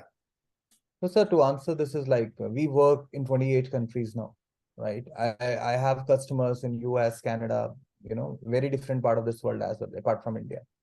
And every country is governed by their own laws, right? If I talk about India also, there are like, cyber cells already available, right? So if somebody, and they are already flooded with so many cybersecurity issues, if you get a chance to go there, right, you will see like all from, very small issues to very big issues, from frauds to, some stupid materials circulating here and there. They're already busy in all those things. This is a new addition to their kitty, yes, actually, right? But again, as I said, that when we build certain platform, there is a backend which stores those logs or activities, right? Those activities can be shared with the cybercrime department for sure, right? Because if something wrong goes, right, nobody else apart from the platform provider can help, because he is the only person who has got some traces of that activity which has happened, right? Until unless there is, if the logging mechanism is not there, nobody can do anything. Because in that case, that means that thing happened and it happened, right? So saying all that, if such situation comes, I'm sure not just Ebenthos, any metaverse platform or any tech platform has to abide by the law, has to work with the law to resolve that to the best of their, activities. Okay, good. Thank you. And anyway, for the benefit of students here, I just wanted to mention that in the year 1998 or 2000, when Information Technology Act was being drafted, I don't think this concept of metaverse was really well known. Maybe around that time or a year or two later, we had this secondlife.com, which was one of the earliest thing we got. But today, 20 years later, we are having these issues of a metaverse avatar abusing another metaverse avatar, which goes into the Indian court on sexual harassment kind of issue. People are asking, is our current law adequate to meet the emerging technology challenges of metaverse? Okay, in fact, that is one of the topics which we are going to discuss here. And that is where I, as a person who have been looking at cyber laws from the year 2000 or a little earlier than that, have been telling that Information Technology Act 2000 is good enough to file a case today against that metaverse avatar. I am only trying to say that the actions of a metaverse avatar X is attributable to that Mr. A, who is representing himself as the metaverse avatar X. The only thing is that mapping of A and X is known only to the metaverse platform. So that is where, as a law enforcement authority, if we are able to serve a notice to the platform, and the platform which is called the intermediary under the Indian law. Remember, 2000, we didn't know these things could happen, but today I can say that I will consider metaverse as an intermediary and then issue a notice under CRPC and then ask for that information, identify who is this avatar and give it to me. And the metaverse platform is bound to give that information to me. Then I will file a case against that physical person for his action, which is automated into an electronic say activity on a so-called metaverse platform.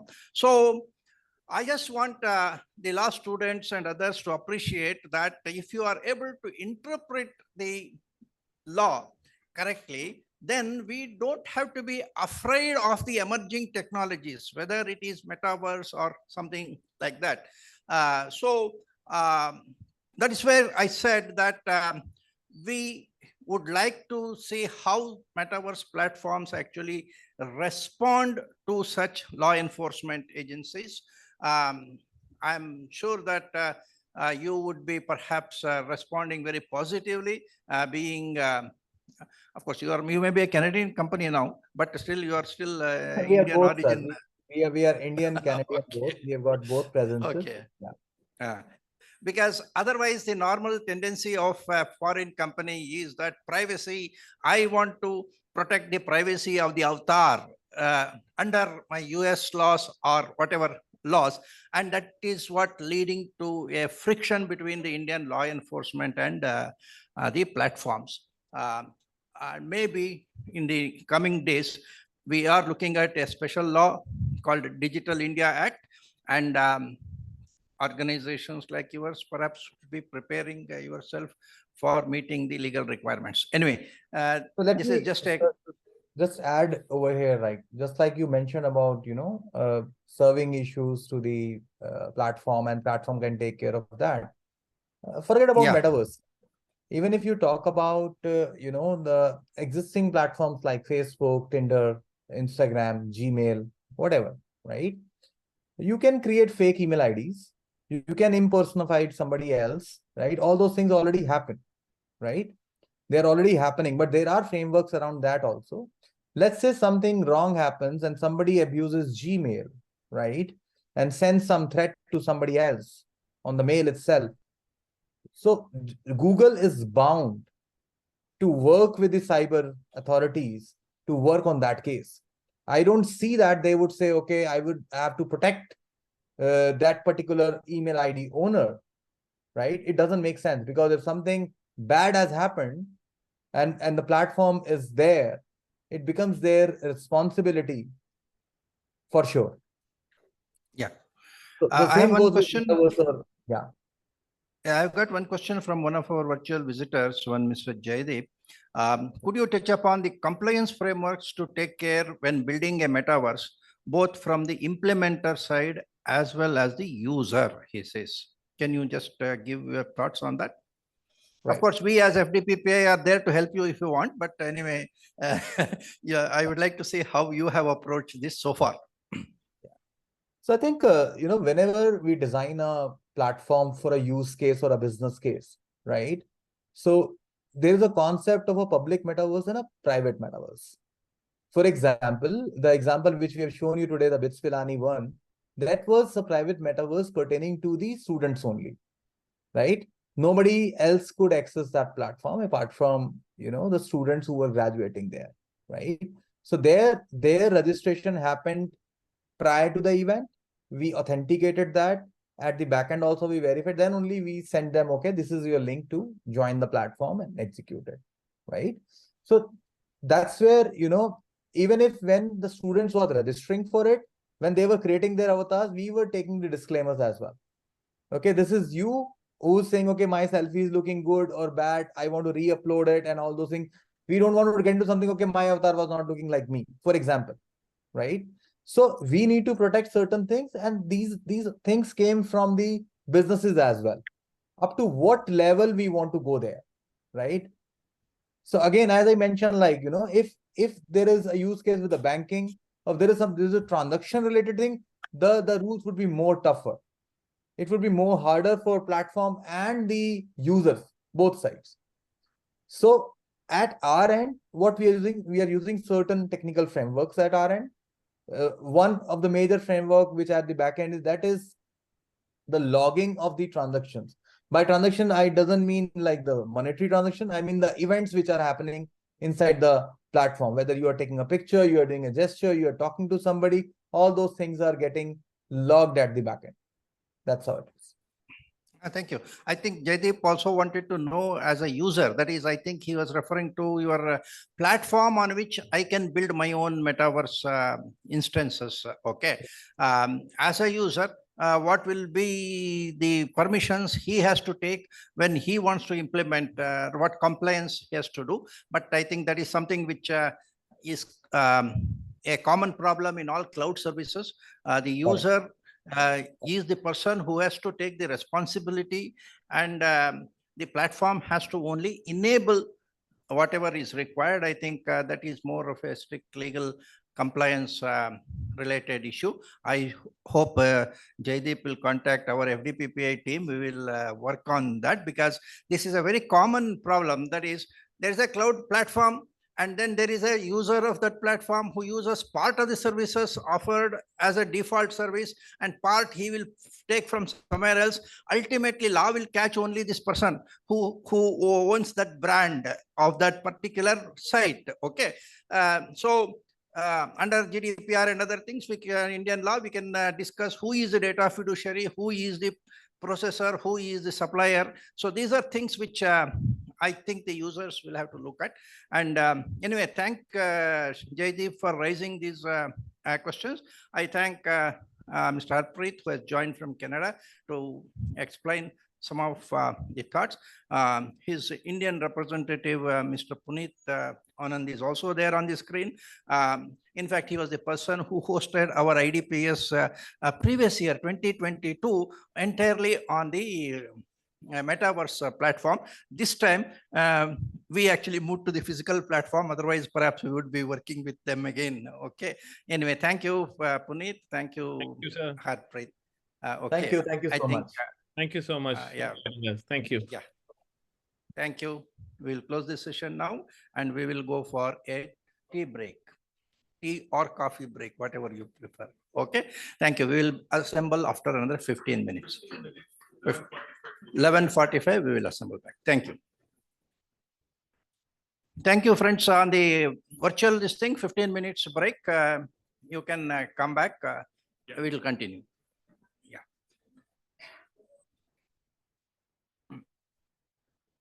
So you can take your notebook, no paper.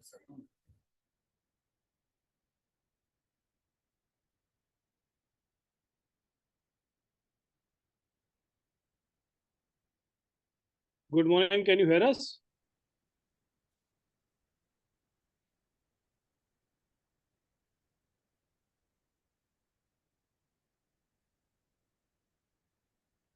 Ramesh sir, can you hear us? Sanyogita?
Sir, are we audible?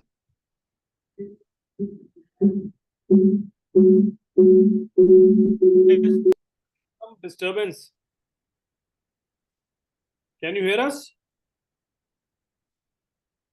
Navi sir, Ramesh? Sanyogita, are you there? Samir sir, just they are having yeah.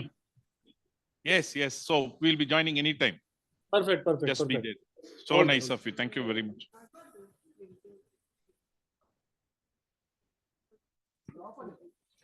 Srividya, right?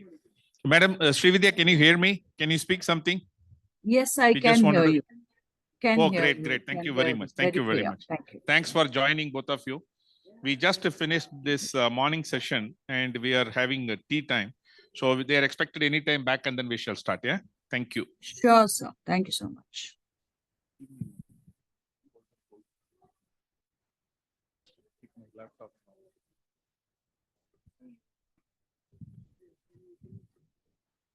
Yeah, I'll take it. I will take it. Now I am taking it to my side here. Okay, I don't want to keep it there, and I will keep on my done. Yeah.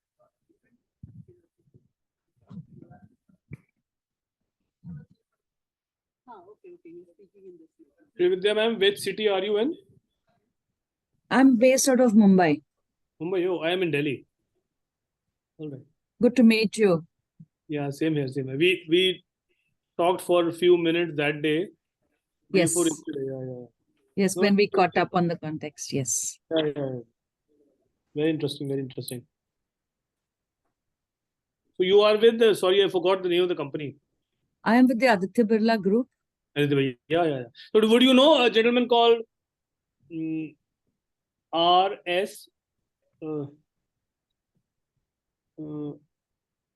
Raj Shekhar Joshi, R.S. Joshi? Yes, he is. He works with the group IT corporate function. He's with the corporate function group IT. Yes. Correct. Are you in the same building as him? No, I'm not. Okay. I am based out of Airoli, which is our group center. HR Technology and Shared Services Center. That's based in Airoli. So I'm based out of Airoli in Thane. So we work very closely with Mr. Joshi. Okay. Very good, very good. So he does keep on mentioning this data center at Airoli. Yes. Yes. Perfect. No, we'll connect later sometime and then we'll talk. Absolutely. Would love to do that. Would love to do that.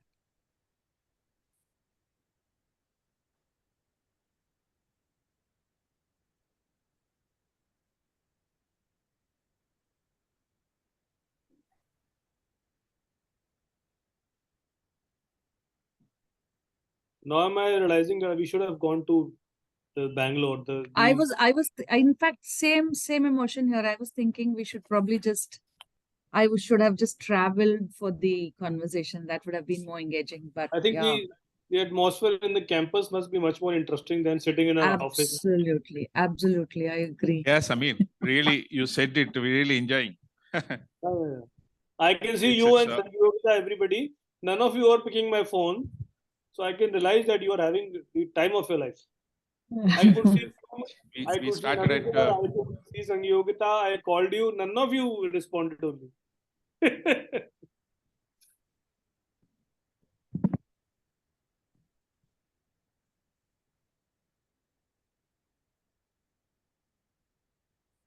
Ramesh, I have just sent a couple of questions in the group. Sorry, I got late. I just realized that I had promised that day that I'll send some questions, but I forgot to send them. So I have sent one or two. I mean, it's already discussed, but I thought I'll just remind Navi sir.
Sir, can you please just help me? Just come back.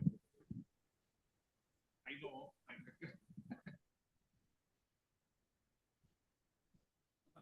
Can you help me if you don't mind? This seating, can we make little changes? Help me.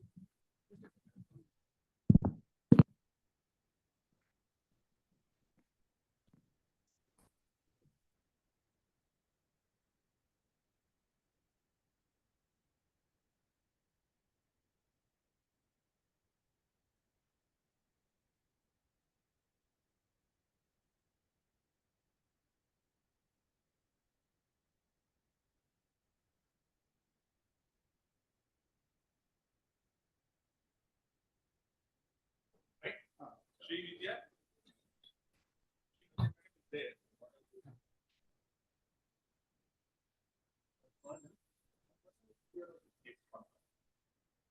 We can do whatever changes we have. No, I will be standing. I prefer to stand. Okay. Pratik, the best you can. Then who else is here? That is Sai Krishna. Sai Krishna is here. Sunday Mathur will come. Correct. There. He's already there. Then Srividya is on, right? Right. I just sent you a message. Maybe it's too late for him. Okay. Then it's only two people. Okay. So you are standing, right? I will be standing. Initially, perhaps I will be sitting here after she introduces something. So I don't mind. These two can sit together. I'll put yours here. Your chair is here. That's it.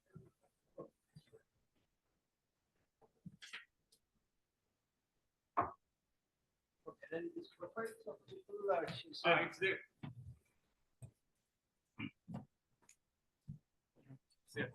I'm supposed to introduce them? Yes, you will get introduced by Nagendra here. Okay. Then you have to take all the four you have to introduce. Okay. Keep this with you. Okay. I can read out this. Yes, you can read out. And question and answer session, I am sitting here. I will go through it. Okay. If there is any question, I will raise it for you. Yes. Then I have a mic with me. Otherwise, you yourself have to raise. No, I have a mic with me. I can raise it from there. Okay. No problem.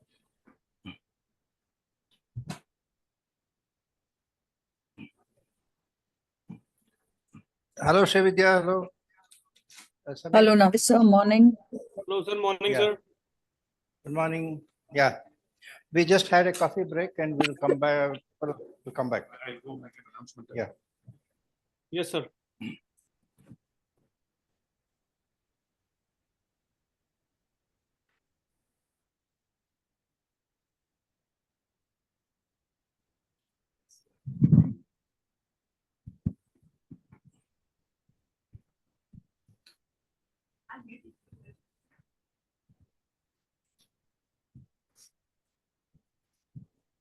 Yes.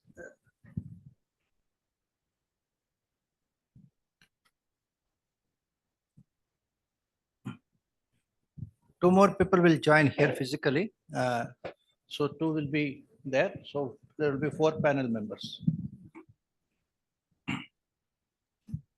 Mr. Devabashi is coming. So Satish is here. He's already here. He's here. Yeah, Okay. he's here. Great. Sai Krishna is also here. Yeah. Oh, very good, very good, very good.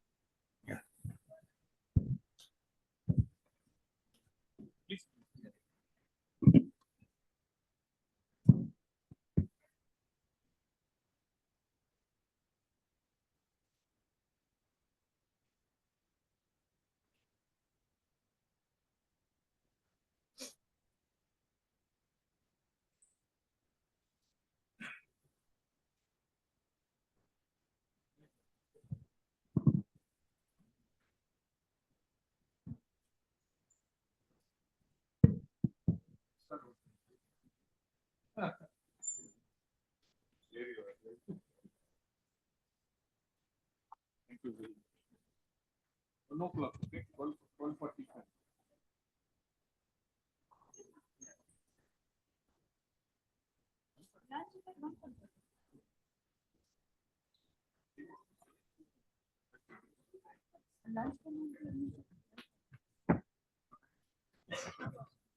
Nagendra sir will take it up and he'll introduce you and Okay, and others? then panels you can introduce. We'll have You can mics. introduce the panel members also, I have no Okay. problem. Yes, appropriate, I You can introduce. introduce all the people and then leave it to me. I will. How many online? How Sai many- Krishna is here. Satish is here. Satish is yes, right. Samir Samir is and online. Srividya are on the online. Only four. No, No? he is not come. Okay. One pen better. I will sit. Okay. And you know Satish actually.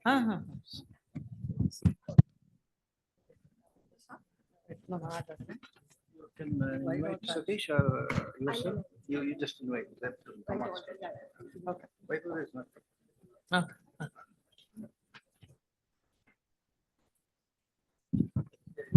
Yeah, just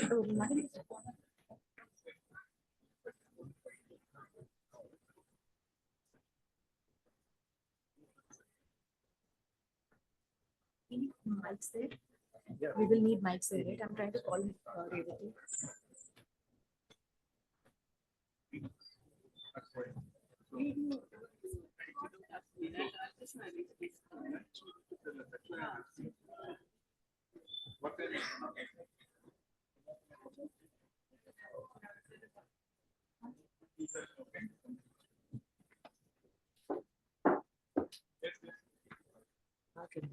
Yeah.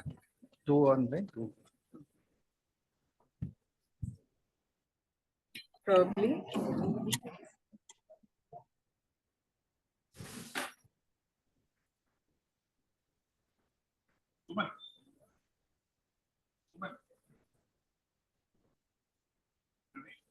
Mic.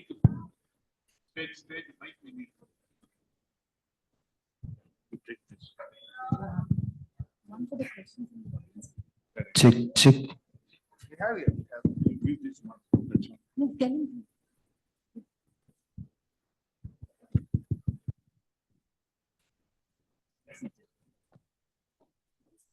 Okay. Hello and a very good afternoon, everyone. And thank you for rejoining us. So would like to call upon BVS Sri Krishna, CEO Pinnacle Technologies, Pinnacle Technologies, Satish Kumar Devabashi, CISO Credit B. And we welcome Samir Mathur, Srividya Samu on joining us online. Thank you, Samir. Thank you, Srividya, for joining us online and all the rest panelists. BVS Sri Krishna. Sir, are you here? Yeah, I'm just, yeah, please, please. Okay, with this, let me call upon Mr. Nagendra Jagwal, Director, FDPPI, to introduce the panels and Mr. Vijay Shankar.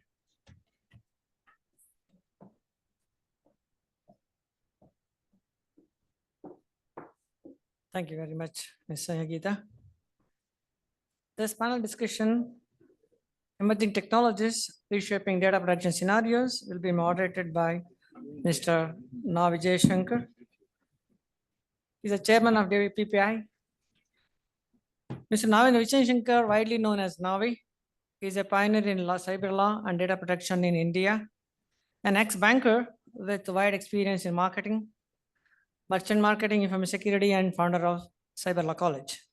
He's an author of many books and thought leader in innovative concepts such as Personal Data Protection Standard of India, Data Valuation Standard of India, Online Data Trust Course Self-Evaluation Tool. He was instrumental in some landmark judgment in first conviction and first adjudication under ITA 2000. He is passionate about technology, AI ethics, and neural rights. He is the chairman of FDPPI and sought after trainer, speaker, and mentor to privacy professionals. Welcome, sir.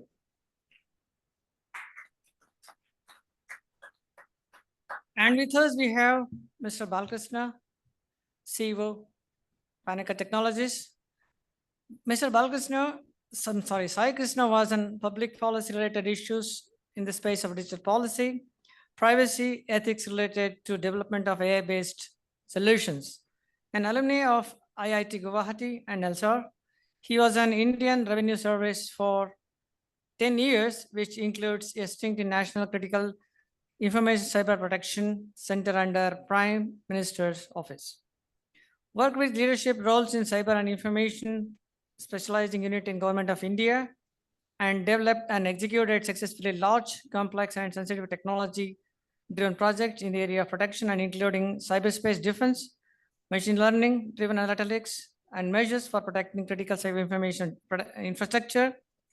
He is currently founder and CEO of Subsang Labs Private Limited, Panaka Technologies Private Limited, and building product for cyber defense. Welcome, sir.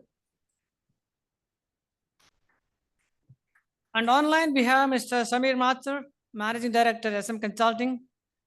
Samir Mathur, the founder and CEO of SM Consulting, he has close to 31 years experience in domain of technology, learning and development, project management.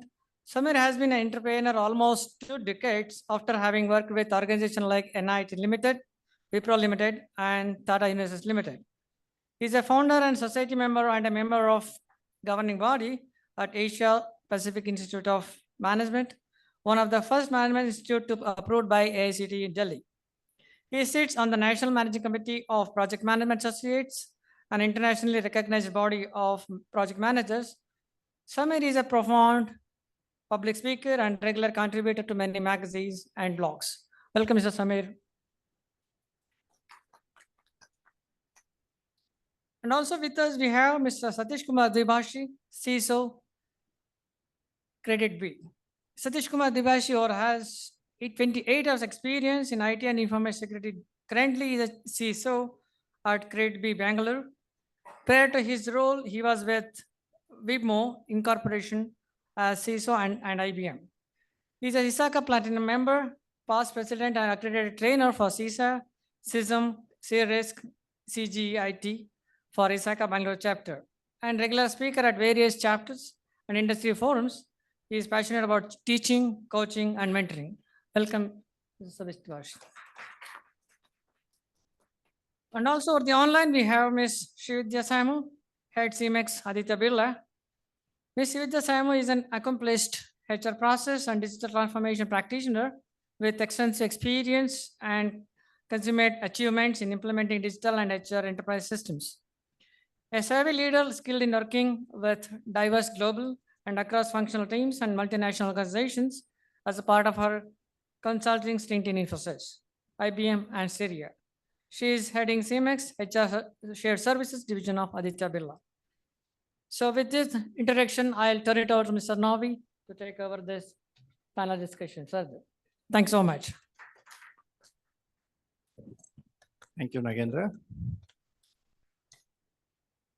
Good afternoon, friends. I am happy to have here some industry stalwarts to discuss certain aspects of new technology, emerging technology, which has been posing a challenge to all of us who are involved in finding out the legal solutions to solve problems created by technology. See, technologies are happy to create problems, and citizens face the problems. If you take deepfake issue, deepfake is not new. We have been talking of Obama's deepfake video for quite some time. In fact, most of our presentations, we have discussed that Trump's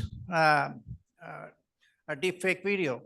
But in India, we don't realize the problems when it's early enough to find solutions. Okay. Except people like us, academicians, point out that and say this can happen in Indian election also. This is what we have said several years back. Most of you are aware that in navi.org I have got nothing else to talk other than saying this can happen in the next few years or something like that. So this deepfake also we have discussed. Only when it hurts celebrities, only when film personalities come online with problems, then from a minister to prime minister, everybody takes note of a problem. Okay. Otherwise, deepfake has been in existence for quite some time. And technologies are very proud to do things, but without minding what kind of effect it can have on individuals. And if the individual is not a celebrity or something like that, it just dies down. If my image is defect or your image is defect, we have got nowhere to go.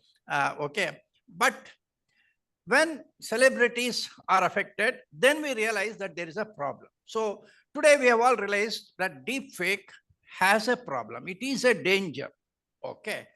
Same way, deepfake is one element of perhaps morphing, which was there for quite some time, steganography, which has been there for quite some time. In cybercrime, we have been discussing that. Then came this metaverse, blockchain, along with that, the Bitcoin.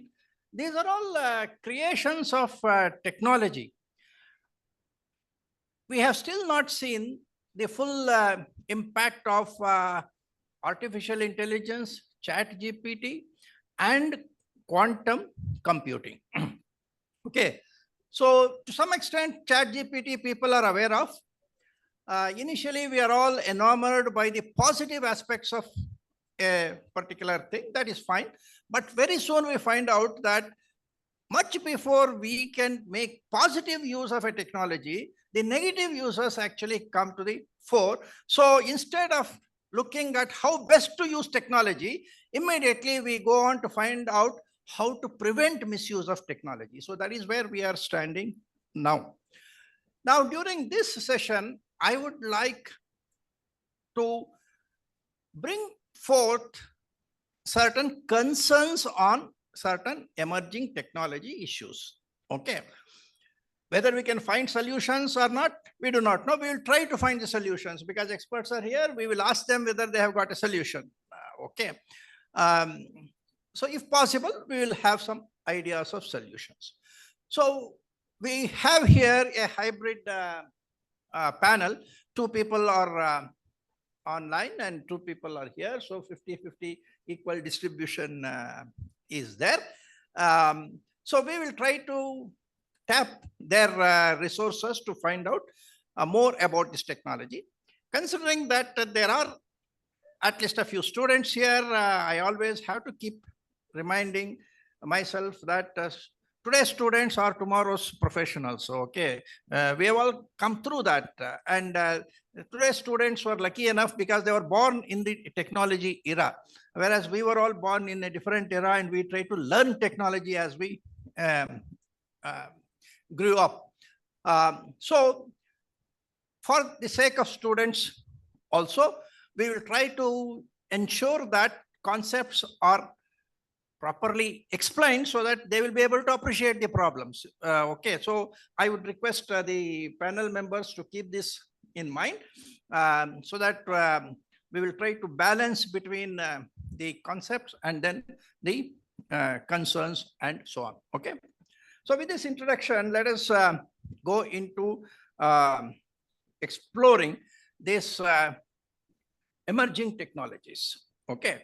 So we started with this deepfake because that is what is there in discussion at a place.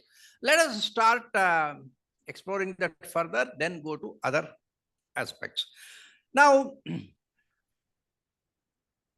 I would like to start with one of the physically present panel members here.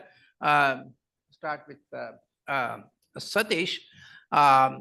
So what is the view of technology people when this deep fake issue surfaces?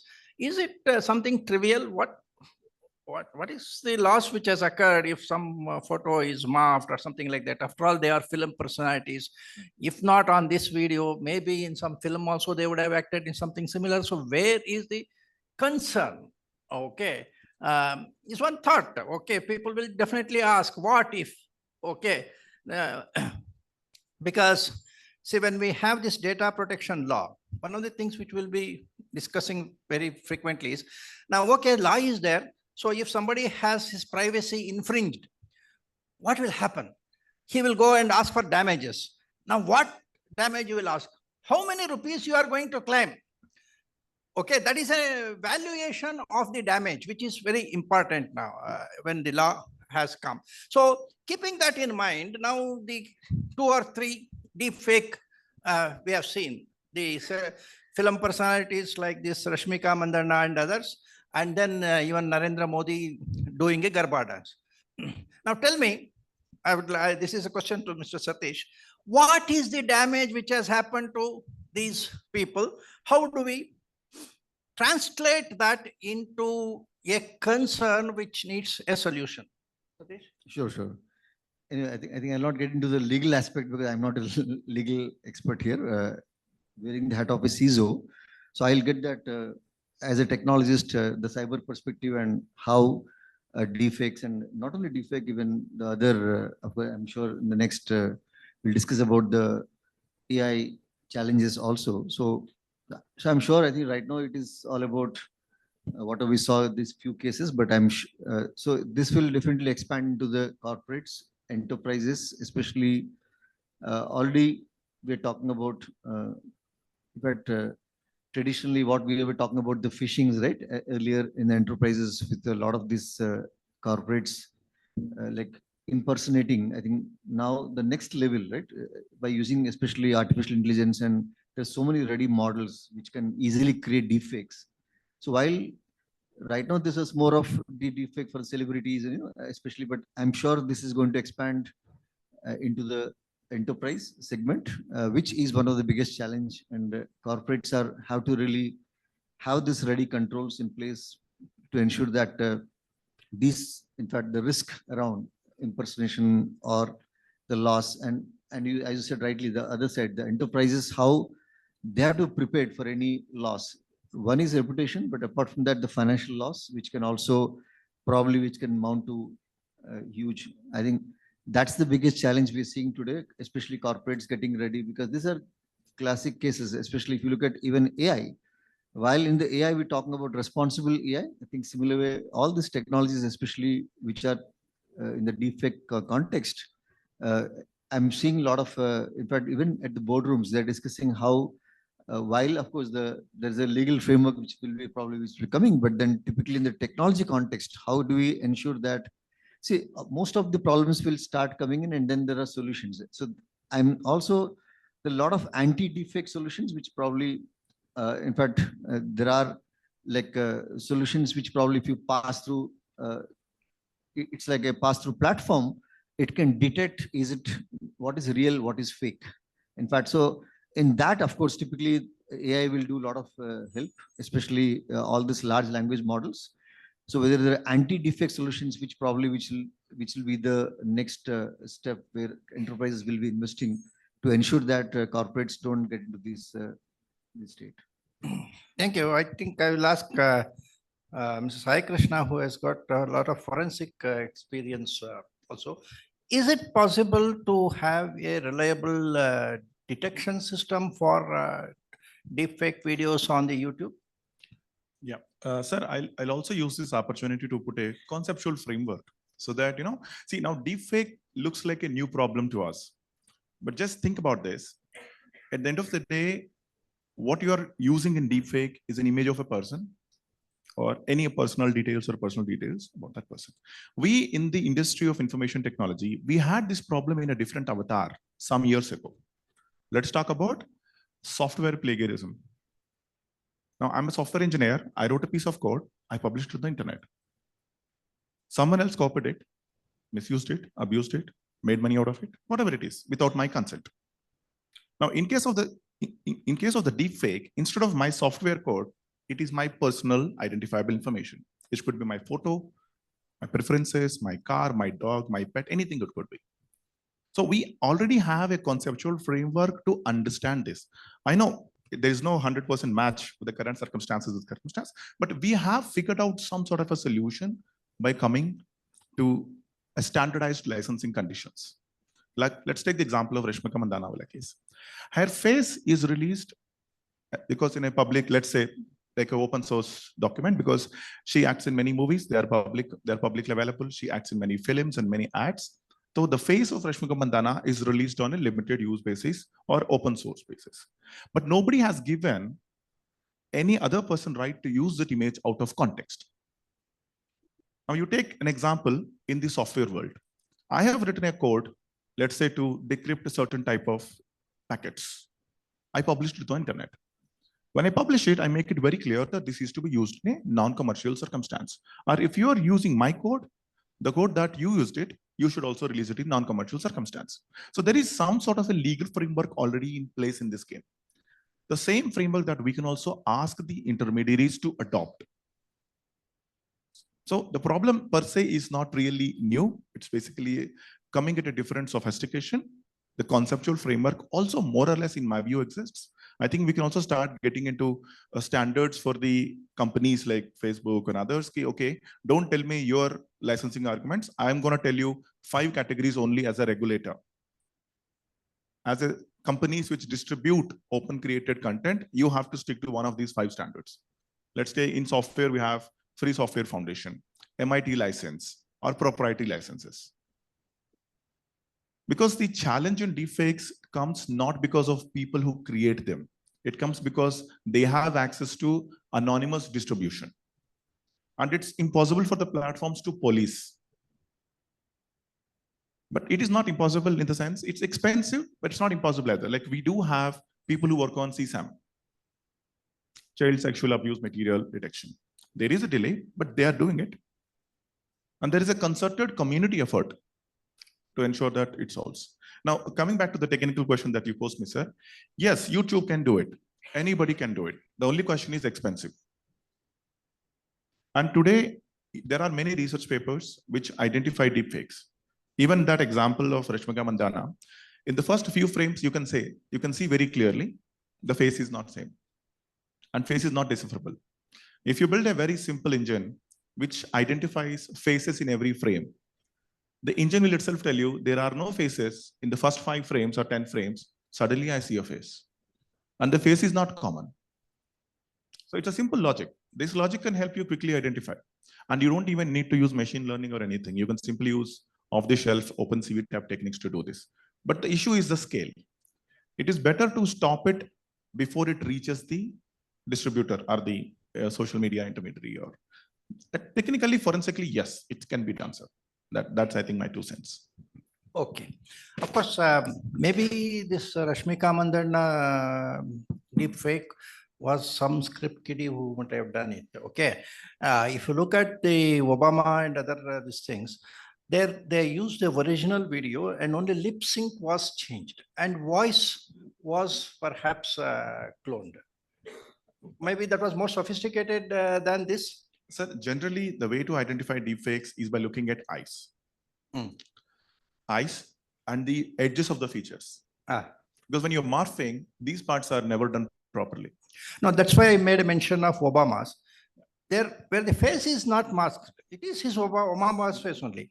I am only trying to do voice phishing and lip syncing only I am changing. Okay. Lip sync is another one. So maybe eyes you cannot find out. I'm saying that's why I said this Rashmika Mandana case may be a case where perhaps the person was not so thing. And if you say frame by frame, when you see certain frames face is missing, then obviously he's done it very crudely, perhaps you can say. Okay, but not all deepfake in future will be like that. The deepfake will be more sophisticated. And of course, we know that the viral effect of that is already done. Okay, so even in this case also, it would have been done. So we are looking at the possibility of high-tech deepfake, which could be more difficult to detect. And like in say steganography, when it was initially found out, there was research on that. CDAC itself was doing a lot of research. So morphed pictures, of course, morphed pictures, if you want to actually identify the morphing, certify that it is morphed as applicable in a court of law, it is quite tough. Okay, we used to send the videos, CDs. In fact, in that Delhi JNU case, the CDs were sent to UK. It was not analyzed here because even at the CBI level, they found that it was not good enough, that their forensic capabilities were not perhaps good enough, or as it happens, sometimes they don't want to take the responsibility either way. Okay. So that issue is there. Now we'll go back to Mr. Samir Mathur because he's the person who is in the industry. Samir, we are talking of possible solutions, okay, of filtering the deep fake. Is it possible? Have you come across in any discussions about whether deep fake can be identified before it is distributed?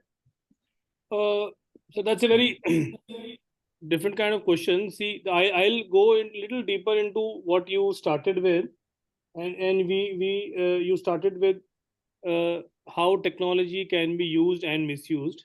So I work on the premise that it's always better prevention rather than the cure. Better to prevent it than the cure. So the solutions that we work with are working at the underlying level to be able to create, to be able to detect any kind of risk present in the network. So we all know about the hundreds of risks present in every network, including malicious codes, including all kind of ransomware. So I would not like to comment about deep fakes in particular because it's a very hot topic and it's got more political now.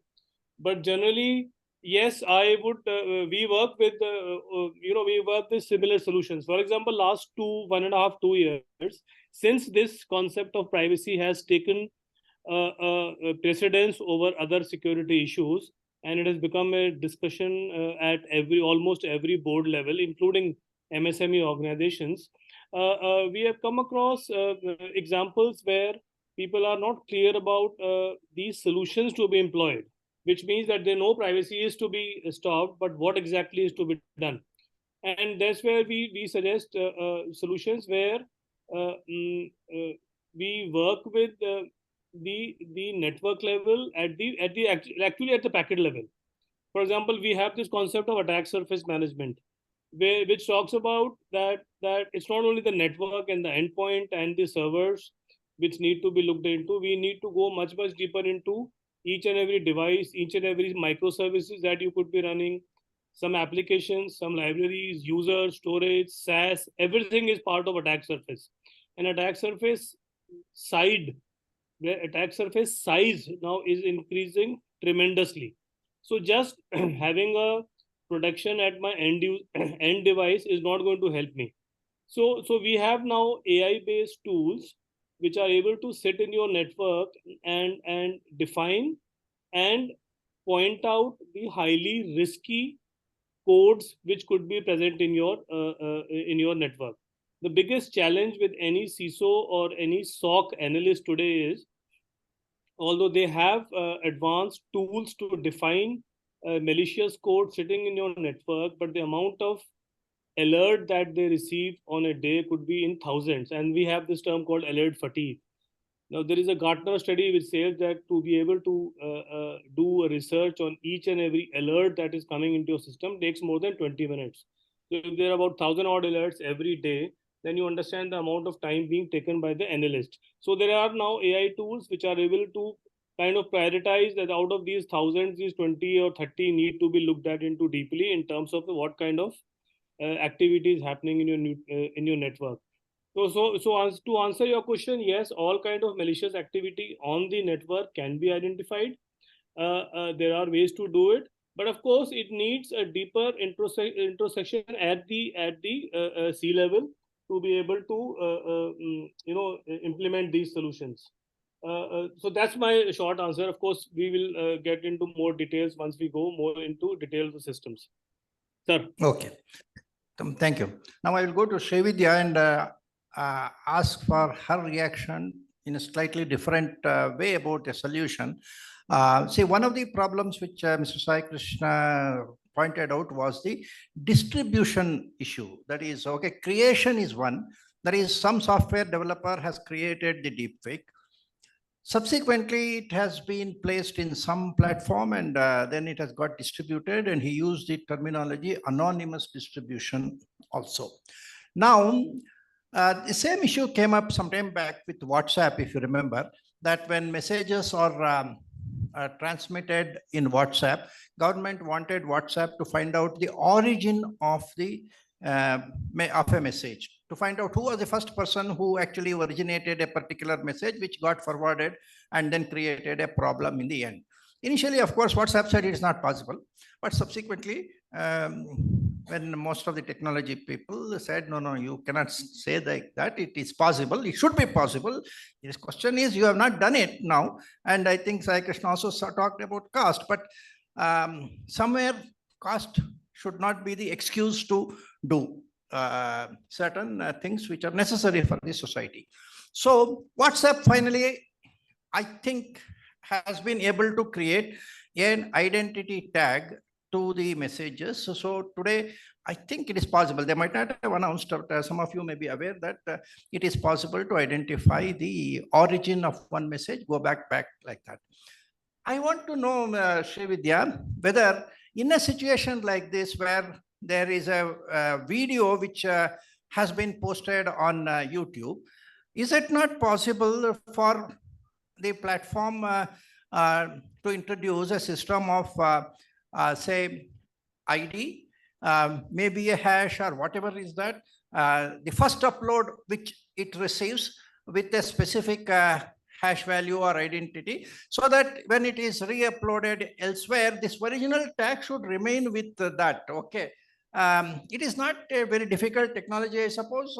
They can always, like time stamping, they can have an ID stamping which can be done, so that it is possible to identify the first originator, and therefore all the other issues which we are talking of can be handled. So once you know who has done it, then it is for the lawmakers to punish him. So Srividya, do you think that what has been used in WhatsApp, like tagging, can also be done for images on social media? What is your view?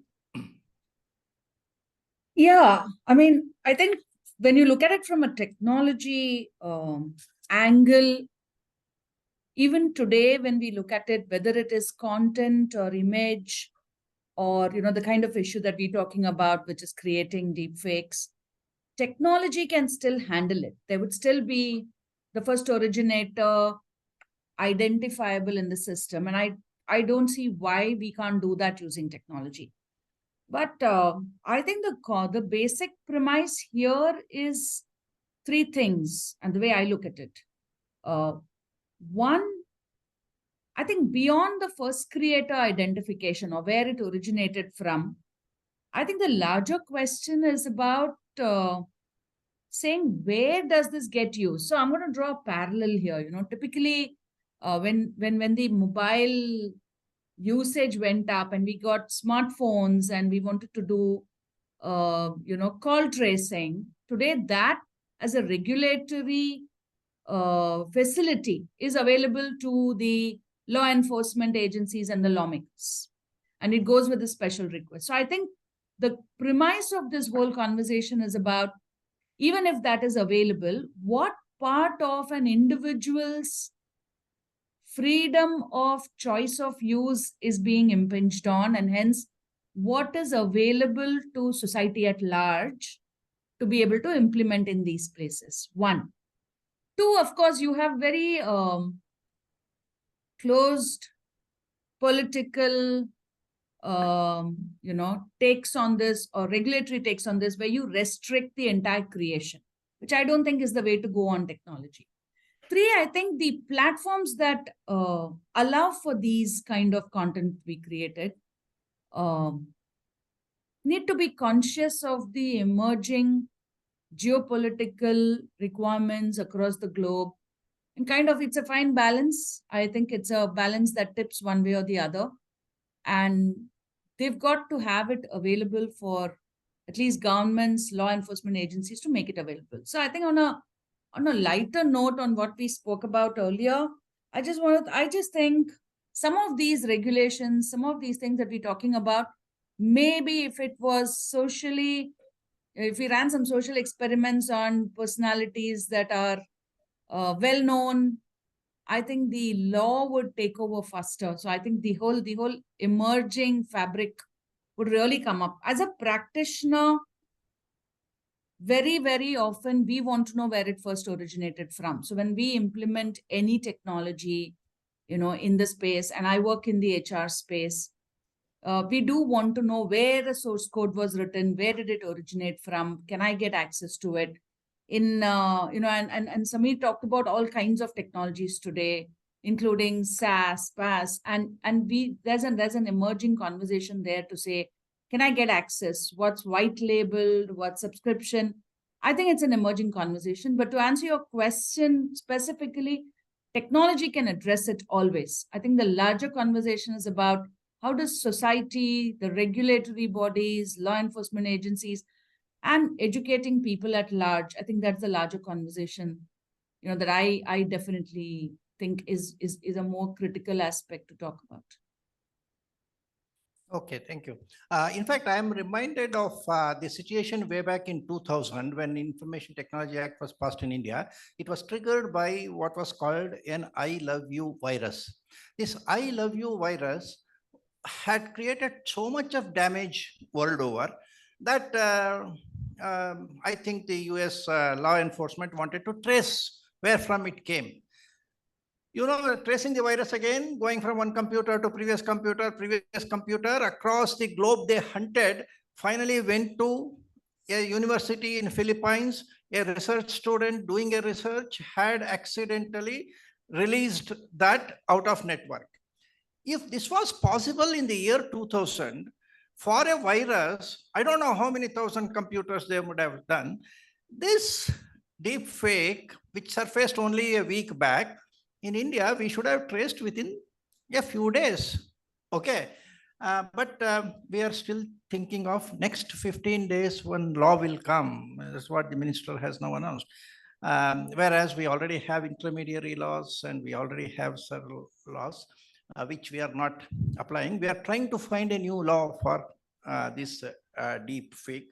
And I think from what our experts have felt, one of the things is this identity stamping. In fact, in copyright, many people who release images into the internet, they have got some embedded ID there, so that if you misuse it, that particular company will know that you have used a copyrighted this thing. If it can be done there, it should be possible to be done here also. So what is required is perhaps the will.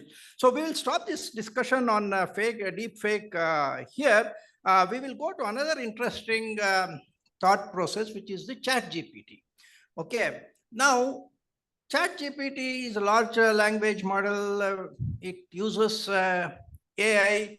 It learns out of whatever training material which has been given. Then we all would like to use it to find some answers to our questions. Okay. Now, we have seen that ChatGPT has on occasions gone rogue. What I mean by gone rogue is people have trained ChatGPT for writing poems. When you write poems, you have to imagine things. Is that not poem? Is a creative work. Okay. So you let the software or train the software to think beyond facts. It's a kind of creative work. You think what is not there also. Okay. That is what software people call as hallucination. Okay.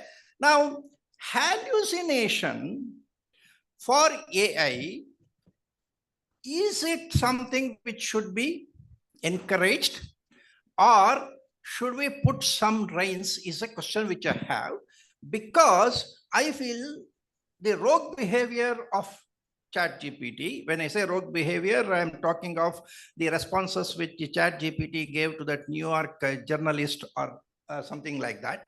So I would like our experts to reflect on how ChatGPT can be used safely. And for that, what is to be done by the persons who are creating that model, training that model? I think we will start with Srividya herself. Last time she was the last person to talk. Now let Srividya talk about it, about ChatGPT, how to make it more reliable for actual use. Because she in the HR must be finding out now that many times you ask somebody to, so even their CVs are created only by ChatGPT, I suppose. Okay. So yeah, Srividya, please, how to make ChatGPT more reliable? Okay. So I don't think, thank you, sir, for that question and the opportunity to go first. But let me start by saying, I don't think there's a direct answer to how to make ChatGPT more reliable. I think, see, ChatGPT has always existed in some form and format. You know, the fact that Google got displaced by the disruptor called ChatGPT, Google always existed. Earlier, we would Google everything. Today, we ChatGPT everything. And I think the big difference between the two is keywords drove Google engines, which were still large language models, and they learned from everything you asked and personalized your experience. ChatGPT largely works on prompt engineering. The smarter the prompt questions I ask, the smarter the phrases I ask, the better I get. But coming back to your specific question on, you know, the whole hallucination and go rogue piece, I think people who create large language modules or large language models that drives these ChatGPTs, I think it's important for the world to come together to start looking at what perimeters we apply to some of these things. Example, you know, cultural biases. Is that something that needs to be built into the model to perhaps identify, isolate, you know, flash back, send it back to someone who is monitoring these things, to say, how does that influence a layman user when they put in a prompt engineering? That's probably one way of looking at it. But I think largely it's important for global bodies that are looking at regulating corporations that are investing, you know, the Microsofts, the Googles of the world, that are investing in these large language models that are pretty much driving, you know, user behavior, the way people are using ChatGPT, and it comes with its own good uses, to start looking at what levers should get applied for people who are building these. Two things I think I typically look for is, you know, as a practitioner again, is what's the utility that it is being used for? If it is, you know, and these days we see it all the time, CVs that are more ChatGPT than, you know, original, and it shows up because typically, you know, that there is a change, you know, when you're speaking to a person and then you see something that does not reflect the cognitive behavior or the cognitive expression of the individual, it shows up. I think it's important also for corporations to start looking at what utilization they will do from a ChatGPT. If I can write a better email by using some smart prompts, then go for it. But if I'm going to start using it to drive, let's say, the next 5-year planning for the organization and depend solely on it, I think that's where we also, as the user communities and corporations, especially enterprise corporations, need to start putting some thought process, some levers, and maybe some internal controls, checks and balances as well. That's my 2 cents on this. Okay, so I'm not doubtful about the positive users. I'm only looking at how does this hallucination come through. I would like Satish to actually speak about this technology aspect. Should we allow software to think creatively and say something? That is what is happening in this hallucination. Yeah. So basically, it's all about the model, right? If you look at the large language models, predominantly crunches a lot of data. I think it's all data driven.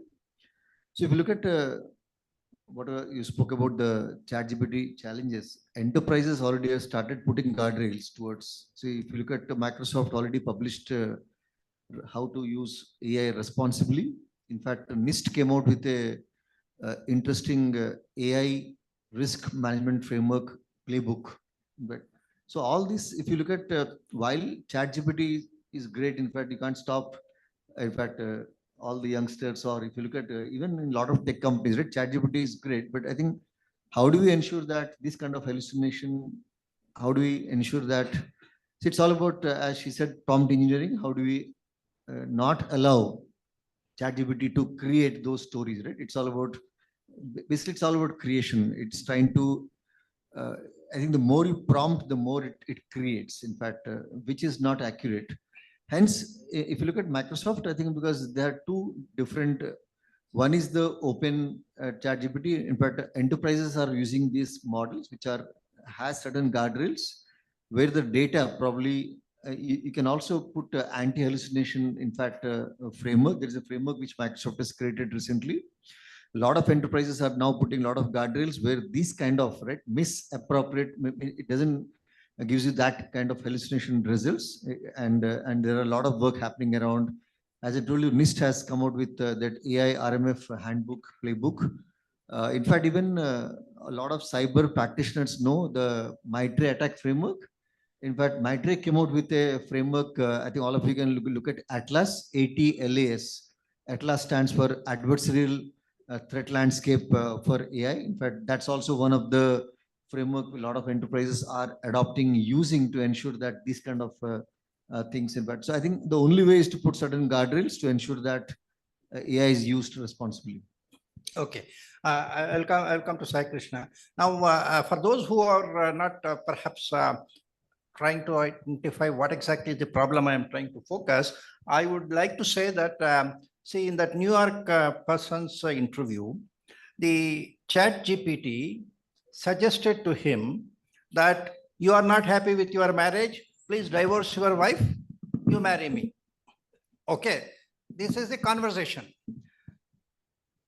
My friend Mr. Anirban was telling recently that there was another instance where ChatGPT created a particular output which could be considered illegal, defamatory in a particular culture. Okay. Now I am looking at, and also you know that by appropriate prompting, you can ask ChatGPT to create viruses. It create malicious codes. Directly, if you ask how to make a bomb, it will say, no, I'm a very honest person, I will not tell you. But if you have the means of asking it how somebody else can do a bomb to hurt me, then perhaps it will give you. Okay. So these are the risks in ChatGPT, which we need to actually address. Now, Sai Krishna, you have reactions to this. Thank you, sir. Sir, I'll start with a small story, so that everybody in sync with us. There's a small boy who's supposed to prepare for an essay exam on Monday. There were 20 questions. Correct? Like every one of us, he played cricket till Saturday and Sunday, and tomorrow is the Monday. So he prepared only one essay. It's the essay on cow. And the question paper had helicopter. Because it's an intelligent human, he wrote the answer by saying, I sat in a helicopter, I saw a cow. And then he wrote the essay on cow. Because ChatGPT is not that smart, it writes the essay on cow with helicopter content. Cow can fly, cow can move from A to B, cow can move from B to C. The primary difference here is in the paradigm that we are looking at, what we now call as deep learning. The fundamental problem with our problem or advantage, whatever you see it as, deep learning is a massive machine to identify, discover patterns and reproduce them without making any sense of it. So our ChatGPT primarily looks at a sentence, says, okay, does it look like a sentence a human would say or not? How does it know? Because it has seen billions of sentences the humans have made. So I think the machines are quite away from thinking. They are not there yet, sir. But the unfortunate part is a human who's interacting with the machine will find it now very difficult to identify if it's the human on the other side or the machine. Now that is where the real challenge lies. And now coming back to the guardrails concept and misuse. See, sir, we create a fact-checking API for looking at stories that go around the social media and other places. The real challenge there is not the guardrails of the ChatGPT, but the deliberate misuse of models. It's a deliberate misuse of models to create stories. And like we were discussing before, the challenge always continues to be the distribution network. Now, again, the distribution network will find it difficult. Now, when you're looking at fake stories or fake news, which will create riots and others, they emerge very fast, they spread very fast, pretty much like the deepfake videos. Now, how do you put guardrails? If you look at it technically, why does the ChatGPT hallucinate? Or not, why only ChatGPT? Any language model hallucinate? Is because today in our current paradigm, we have not incorporated a very important component. Like you have read only 10 documents about a subject. Let's say, can you cure AIDS? And 10,000 documents on can you cure tuberculosis? Today, the language models, both of them will answer confidently on both circumstances. There is no way to communicate to the user that I'm not well informed on this. I'm very well informed on this. The long-term solution or the technical solution for this is to include certain type of probabilistic deep learning. Like I said, that's again expensive. The amount of compute power that you need to put. So now the model, before it tells you an answer, it will assert itself. What I'm saying, do I have enough data to back this? Now that determination over billions of documents is very tough. So when we also build language models for specialized use cases. So we quote reference documents. That's possible because we deal with, let's say, some 20 lakh, 30 lakh documents at one go. If you're trying to deal with 6 billion documents, it's really expensive. So yes, it is technically possible to build guardrails. And I think some research in probabilistic deep learning will probably solve this problem, where the model will, instead of writing an essay on helicopter with cows content, will say, I don't know helicopter story, I'm sorry. I hope that day will come soon, sir. But again, it's a journey of compute. And I'm sure the models that we see today as deep learning, they're discovered in 1980s. We took 40 years to build necessary computing infrastructure to make them better. In this journey, I think we will also come to the point where model at least knows, at least it can tell you, I don't know answer, I'm sorry, rather than hallucinating. Yeah, that's a good thing that we had heard. Don't say yes when you want to say no is a thing which we have to learn. Like that now we have to teach these models. Don't say you know when you don't know. Okay, admit the ignorance. Maybe that is also one of the inputs which we have to give. Like we say for AI, we need to develop, let us say, ethical code. Okay. Of course, the identity runs through the common platform of whatever we discussed. Anonymous distribution is a problem. Therefore, you have to have a stamp of identity. Anybody who creates a software has to put his name on that. Without that, it should not be accepted by the next person. That is, without knowing from whom it has come. We should not further distribute. Same way, software people in coding, they should develop a practice that a coder should have a signature on this ID on anything he does. I think this should be something which is also accepted in copyright and other things. It will protect whatever rights you have. It will also make you liable for wherever you have to be made liable. So I think that is one of the things which we have to look at when we talk of AI law. When we talk of AI law, transparency or something which we say, this is one of the things which we need to ensure. It becomes a fundamental principles of building accountability for an automated system. Okay. Now we will go to another area where I want to say how technologies, multiple technologies are coming together and creating a kind of challenge. In the earlier session, we did have some talk about metaverse. I pointed out one issue, which was the crime scenario in the metaverse world, which was brought to the physical world. Now, most of you are aware that metaverse is no longer on the 3D web platform. It has gone into the VR devices. That's what I think Mr. My spokesperson person was telling. Now, this VR device, which we call as an immersive experience, is a recipe for immediate misuse in what I call as cyber hypnotism. This VR device is a right tool to hypnotize the user, take over his mind, and then make him do what you want. Please remember Blue Whale game. Those of you who know Blue Whale game was a game where through conversations on the Facebook kind of a thing, over an extended period of time, the person sitting at the other end of the communication was able to hypnotize the person at this end, who may be a young person, to the extent that he was capable of committing suicide.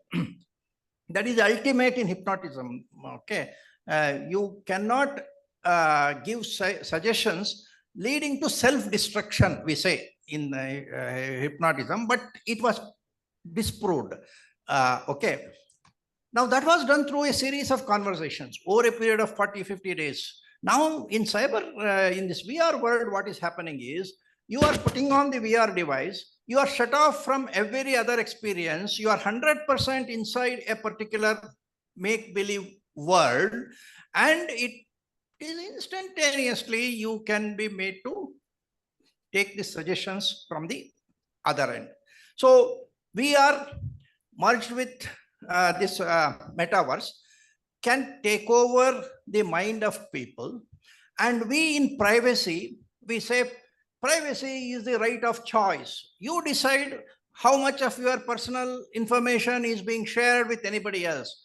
That is only if you have the ability to control what you can give. But if your mind is already in somebody else's hands, if that person says, give me your credit card number, the user will give the credit card number. See, because that is the level of influence the person has already got. So the so-called privacy, the theory of privacy which we follow today, that you give a consent or something like that, they become zero if you don't realize that people's mind can be taken over. That is where we get into yet another emerging technology called neuroscience.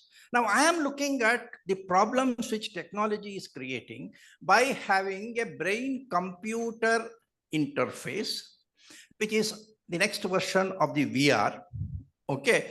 And then these malicious persons having control, whereby the human personality is being taken over by another person, okay? Now, this is what technology people are creating. Now, I would like the technology persons in my panel to visualize the adverse impact of a VR device or a brain implanted chip or something like that, where to which you can send outside signals, and through that trying to manipulate the behavior of the user. This is much more than a deep fake. Okay. Now, how does technology self-regulate such advances? Do we just accept it as innovation? Innovation is always disruptive. It is for society to find the ways. I will create. Okay, this is the argument. Or should we do something? Okay. I think we'll start this time with Samir Mathur.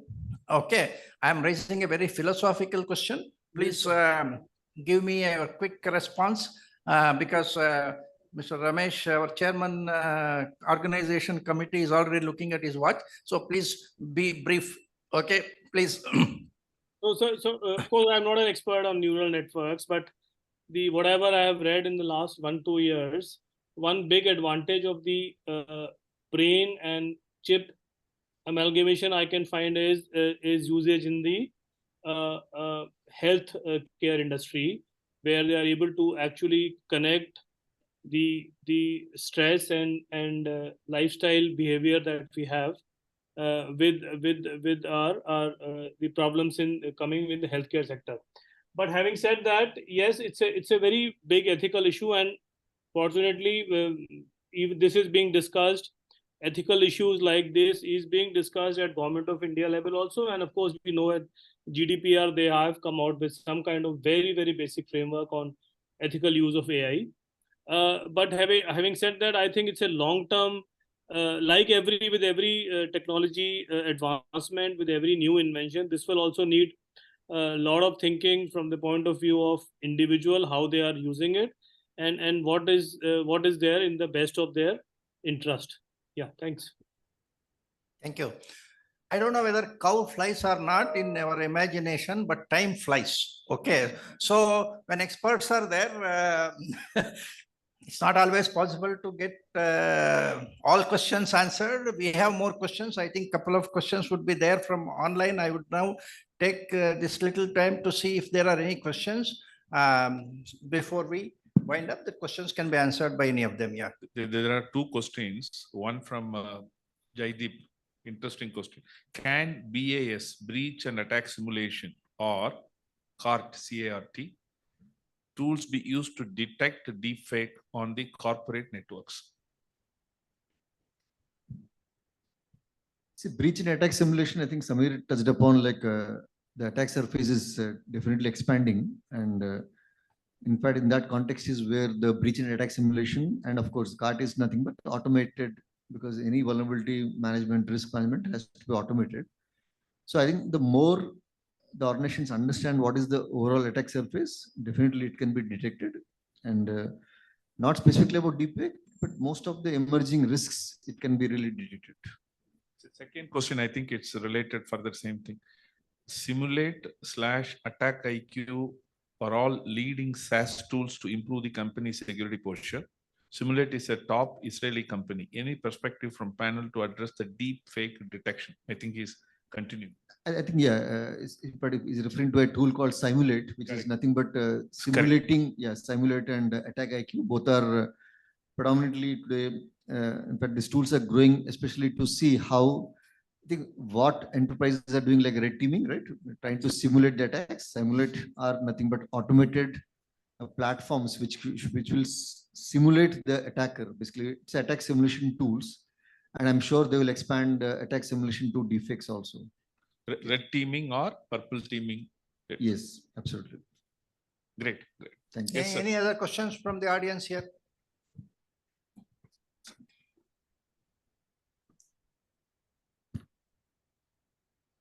Yeah, so the question is, when these criminals who actually post abusive content on the internet, and if they create a company and then they do that activity and they disappear, and the IP also is not traceable, how does the law go after it?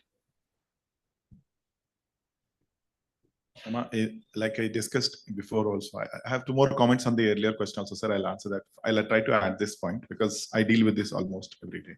So the fundamental idea is you can create, see, in cybersecurity, skill is never a problem. It's always the motivation that's the problem. If someone is motivated enough, he'll find a way to create a content which is malicious. Now, the content per se is not dangerous. When it gets distributed, it becomes dangerous. Because we see a lot of fake ads which come every day which we also do brand monitoring. So the deep fakes, all this type, they are all same nature. They keep getting created every day. But not every one of them becomes dangerous. They're very low priority or very low because they don't become popular or they don't reach your target audience. First part. Second part, now coming to the technical investigation part of these type of offenses. People use VPNs, people use IPs, people use other methods. Correct?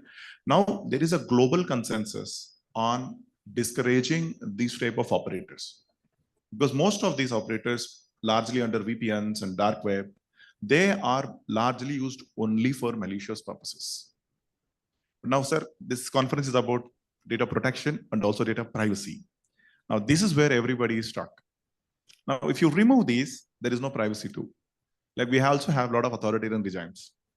Now, people also want to operate in those authoritarian regimes and try to get their voice out and all that. So now there the privacy issue comes, which is exactly why the last debate we were talking about the WhatsApp creating data. Now, WhatsApp, we know that WhatsApp tracks. How do we all know? Because it counts forwarded on the top. If it's more than 5, it doesn't let you forward to more than 1 or 2 people, which means that WhatsApp is tracking the message. Probably they are not tracking the content of the message. Very highly likely they're tracking the MD5 value or the hash value of the message. So they are in a position to do it, but they don't know what it is. So this is probably one way they are saying, I'm balancing data security with data privacy. On the same way, now governments are also trying to create certain ways between the countries on sharing of information on a specific basis. Like you are issuing a case on, let's say, drugs and other matters, they may be willing to share information that they see. Because you may be a VPN user, but VPN is located in a country. So you can see. So that data they may be willing to share. Sir, I also wanted to share one more pointer on metaverse and digital communities. Can I share that? So basically, if you look at metaverse or even any platform for that matter, it's a digital community. It is not restricted by any borders.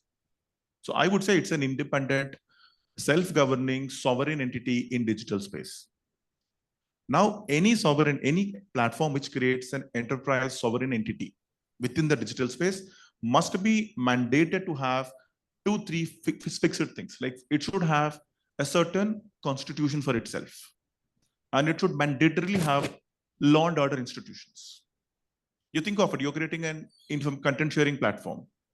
You should have a constitution, which means I will allow my operators, my people who are operating on my platform to respect these 5 things. If you don't, you're out.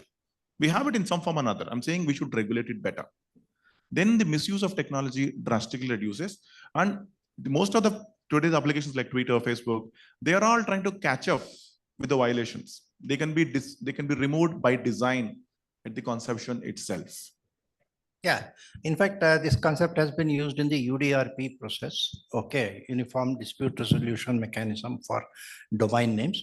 I had even suggested it for the intermediary controls in India.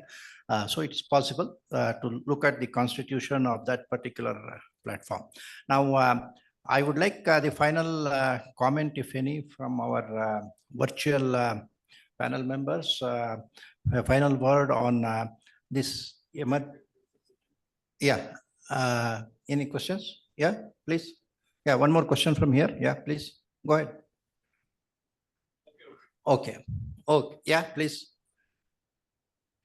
Questions are at premium, so we have to give time. Yes, hello, sir. Very nice panel. Thank you so much. My question is around ChatGPT and being a large language model. Now we will see a lot of licensing. People will be building upon these models, right? So let's say for agriculture, for healthcare, more specific for female healthcare, there'll be a LLM just for this. So of course, this calls for regulations, especially like licensing, and there might be a need for regulators to deep dive into how the entire technology is trained in a way. So I have a legal background, but I do understand that there's a step called retrieval model which prevents hallucination. As you also mentioned, probabilistic deep learning, wherein if my ChatGPT can give me the source, it will make my life easy. I can verify information. So do you think that technically speaking, it's viable for regulation licensing models to deep dive into how a model is trained, especially for licenses in India? Technically speaking, yes, the regulation or now what everybody calls as audit of the AI models. Now it is technically feasible, but honestly, there is a lot of capacity building that is required in the policy and the legal space to make sense of it. Because inherently, the models are by definition black boxes. So we had another parallel way called as XAI, explainable AI. So which in my humble view is nothing but glorified rules. So that at least made people feel confident, okay, so if I'm getting an answer from a model, probably because of these 5 factors or these 6 factors. But by its very design, when you're talking about rules, you need to have limited set of parameters that you can monitor. Now, the new generation models have billions of parameters, which is why they perform better than rules. So most of the models that you would definitely talk of using in, let's say, female hygiene and other matters will always be a large models. And they are by definition, very, very difficult to audit. And the only way you have some control on is in pruning and observing the original source data on which they are getting trained. So you need to audit that. And the document itself will be huge and voluminous. And they will have bias. They will have a lot of other components, which you need to be very careful in cleaning up and pushing out. So which is why I think the general model would be, at least on the issues of larger social interest, the community and the government and the private sector can come together to create generally acceptable data sets that you can technically say, yeah, at least, yeah, we have done our bit to ensure that there is no bias in this. We can be sure that the content that is inside the data set on which the model is going to depend is not malicious or is not incorrect. Yeah, I think the open data kind of platforms is perhaps what will lead to it. Okay, I think we will now ask last question here from Kamal Acharya, UK. How can deepfake awareness can be made to a layperson? I think this quite interesting question, in my opinion. Awareness.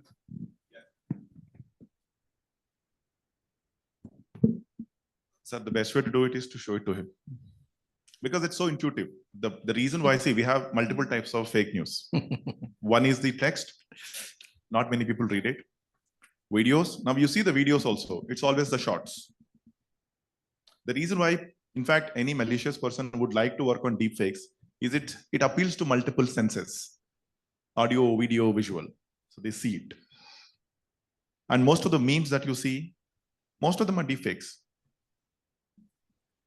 Correct? Yeah. So don't trust. That is what is. It is not. I mean, trust anything in the internet. So it's like don't trust anything in the internet unless it is validated. So okay, maybe that is a solution. Yeah, yeah. Shrevidya, your final comments on today's discussions. Yeah. Thank you. Thank you, Navisa, for the opportunity. First of all, very quickly, I think technologies will continue to emerge. They've always existed in one form and format. The fact that they are now commercially viable products that are available for large public use, it becomes imperative for, I think, regulation to play a very critical part. But more than just creating the regulation, I think it's important for all layers of society, private and public corporations and enterprise, governments, to get together to really put thought on how these emerging technologies are going to impact large behavior sets of people. So whether it is bias, whether it is hallucination, whether it is using it in your daily life and then getting away with crime. The very definition of crime is getting redefined today. I think it's important, and I think they're at a very pivotal point where we need to get conscious about it. I think it starts in small bits. I think every individual needs to get started. So I think academia plays a big role here. How do we build this back into our curriculums? How do we build this back into our schools, colleges, advanced education? How do we build it back into a culture of continuous improvement on acknowledging that there is a risk and getting together? So I think that's one way. Of course, putting the guardrails around the folks that build the technology, I think is another way of, definitely we should do that as well. On a lighter note, sir, deepfakes have always existed in the world. The Sunflower by Van Gogh is supposed to be one of the most deepfaked paintings in the world that hangs in a lot of people's houses. So on that note, I just want to say we got to keep our our senses open and maybe build consciousness, play a role. And if you have the remit to play a role, I think play that role well is what I want to leave this panel and the audience with. Thank you. Samir, you have your final word.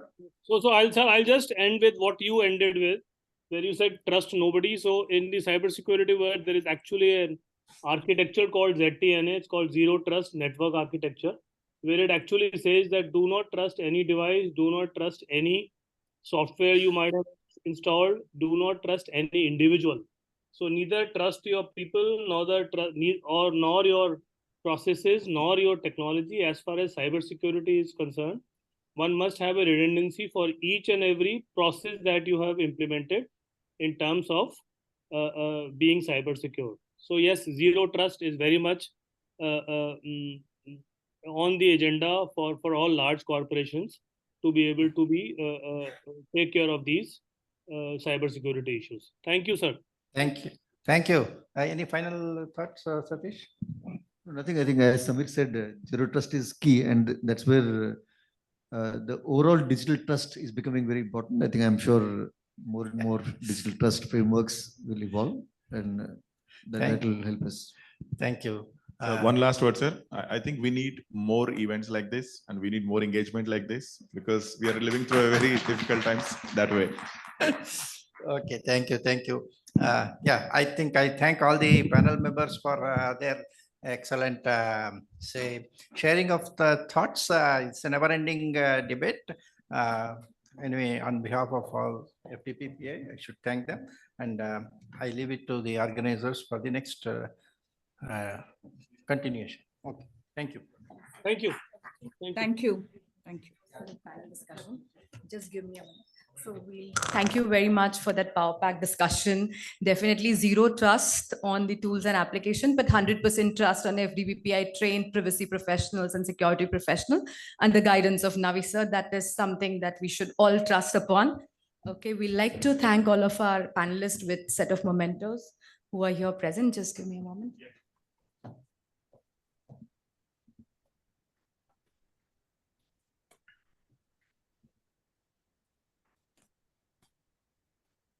Would request Reena Bangeri ma'am to hand over the memento to Satish Kumar. Yeah, Satish Kumar Devabashi. A second set of memento to Sai Krishna sir for being here. And rest of the mementos will be couriered to our online participants, online panelists. Thank you, Srividya and Sameer Mathurji, for joining us online and You can sharing also your give us insights. virtually. Absolutely, absolutely, Sameer sir. One virtually coming to you from here. Yeah, absolutely, absolutely. Thank you, thank you, thank you, Navi sir, always for being an amazing moderator in Navi style. Thank you very much. Thank you. We'll Thank break you. for lunch, but Pleasure. before that, we have a small poem by Reena Bangeri ma'am. Handing it over to her for a small poem. Hope you'll all like it and we'll have a delightful lunch.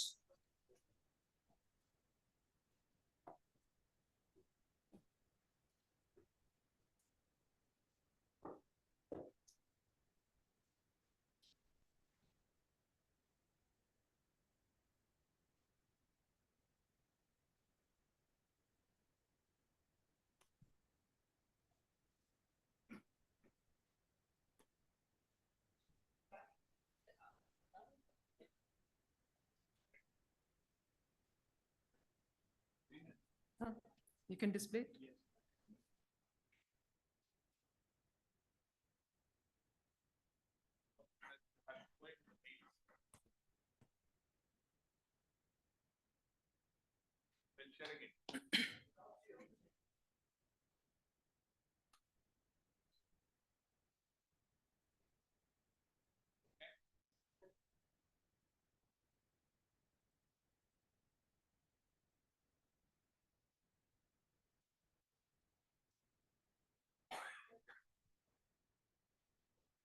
I'll go.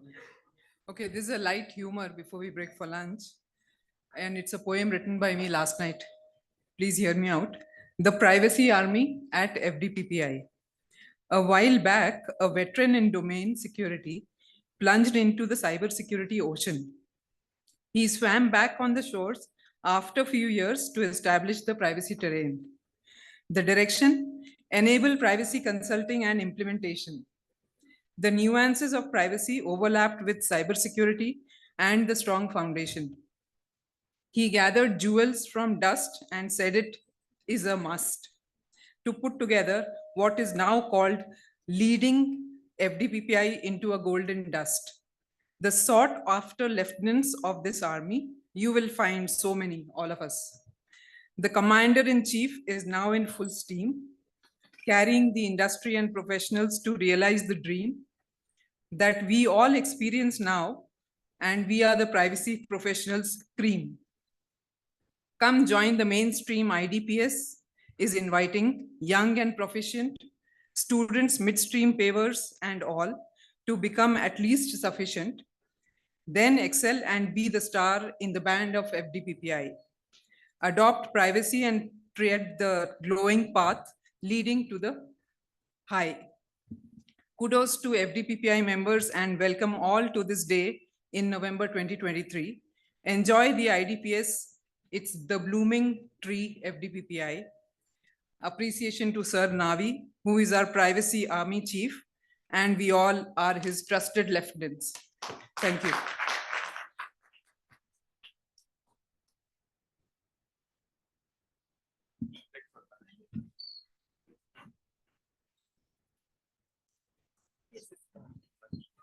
Coming back after. Yeah, so let's all reconvene at 2 after the lunch.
Good afternoon, Mr. Puneet. And you're on mute, I think.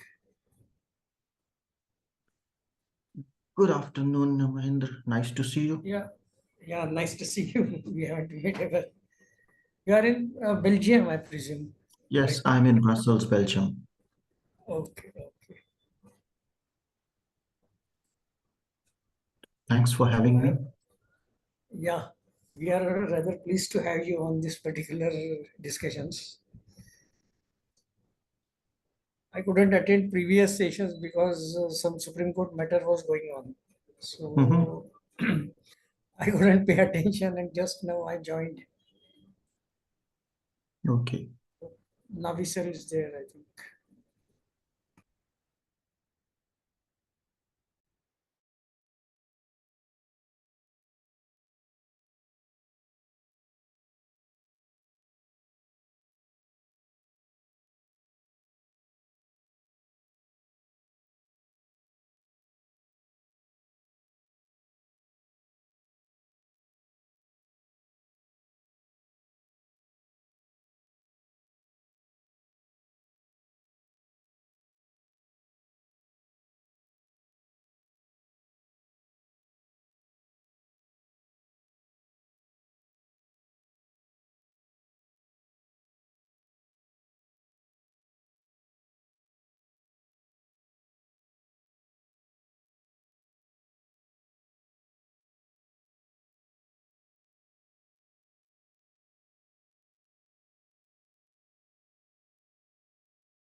It's what time right now at your location, Mr. Puneet?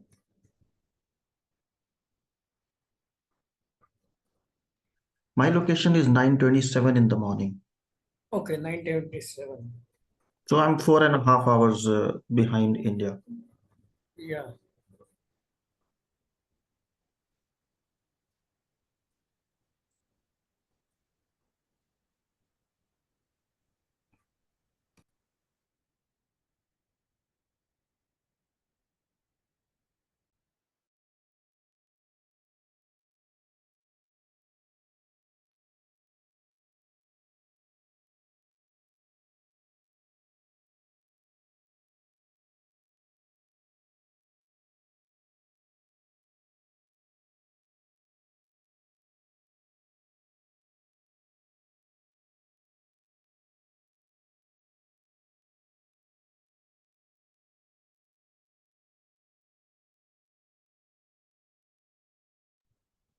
I presume other two speakers will be live over there.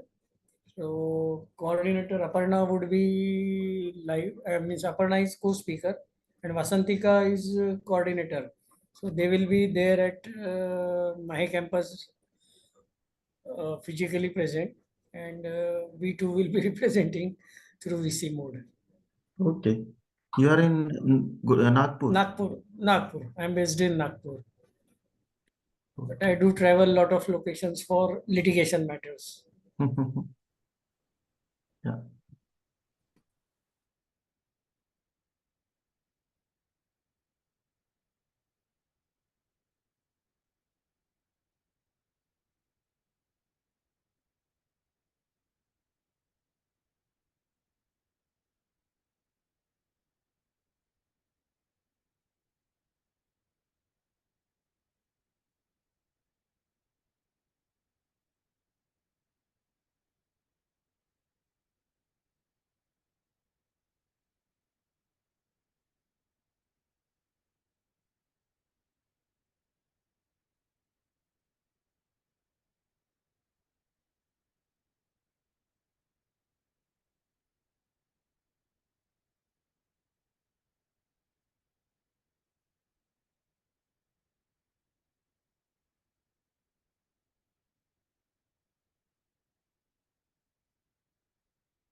at various companies.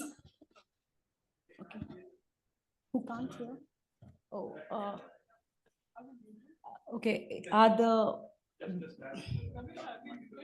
Mahendra Limay, sir, can you give me a heads up whether you're able to hear us? Yes, And we can. all the members, are you all able to hear us? Can you give us a thumbs up? Yeah, thank you very much. So I'll start from where I stopped. So I'll start with the introduction to our moderator for the day, Vasantika Srinath, who's even a member of FDPPI and had been a DPO at Concentrix, ex-DPO at Concentrix.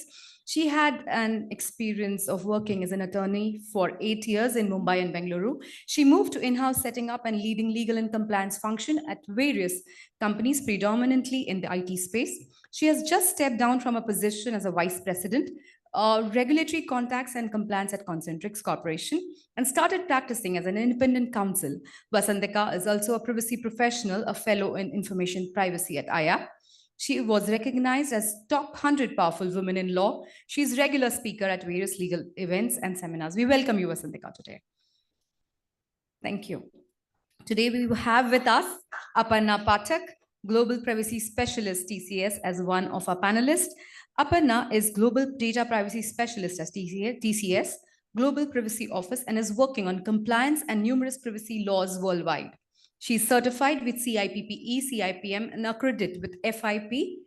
Aparna strongly believes in embracing privacy culture and building trust among the stakeholders in default future for all organizations. Her mantra is dream it, dare it, and do it. She is now chair for IAP KnowledgeNet Bangalore chapter. We welcome you, Aparna, today to the session and gracing the occasion. Along with us, we have Mahendra Limay, cyber lawyer, joining us online from Nagpur. Mr. Limay had been a strong FDBPI member and has been supporting us throughout. Dr. Limay is a techno-legal expert in cybersecurity and cyber legal education. He practices in cyber litigation, data protection as specialized domain. He is guest lecture faculty for cyber laws and cybersecurity for various educational institutes as well as government training organization. His views on cyber laws and cybersecurity are regularly published in various newspapers. He is also President, District Consumer Commission, Bhandara, Maharashtra. We welcome you, sir, for joining us. We welcome you. Thank you. Along with him, we have Mr. Puneet Bhatia joining us online. Puneet is one of the leading privacy experts who has worked with professionals in over 30 countries. He is author for 4 privacy books, including the books Be Ready for GDPR and AI and Privacy. Puneet is a global speaker who has spoken at over 40 global events and is a host creator of Fit for Privacy podcast, which has been ranked amongst top GDPR podcasts in 2020, 2021, 2022, and 2023. Puneet is a board member of Azaka Belgium chapter and a DPO circle. Previously, he served as a board member at World Games Changer. Puneet is also a member of Forbes Business Council and IAP.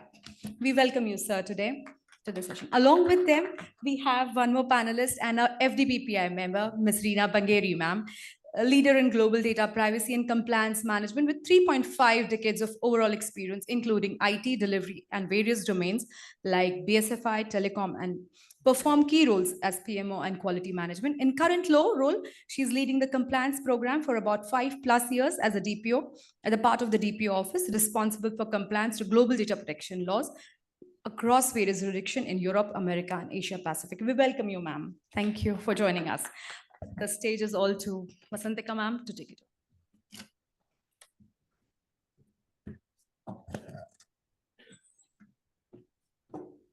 Thank you so much, Yogita. Hi, everybody. And we know we are beginning to have a very, very detailed conversation, and which might be a little intense, and it's just after lunch. So we're going to begin with a little ad, which will give a sort of a catchphrase that leads to adequacy. Manju, can you please play that? Ramesh?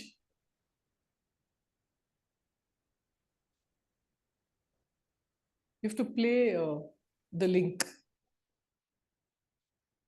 Manju has sent you.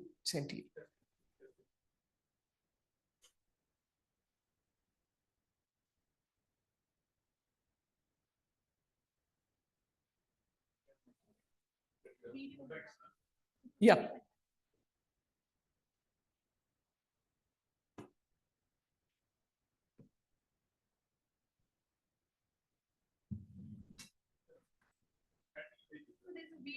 Video. There's a YouTube video in that.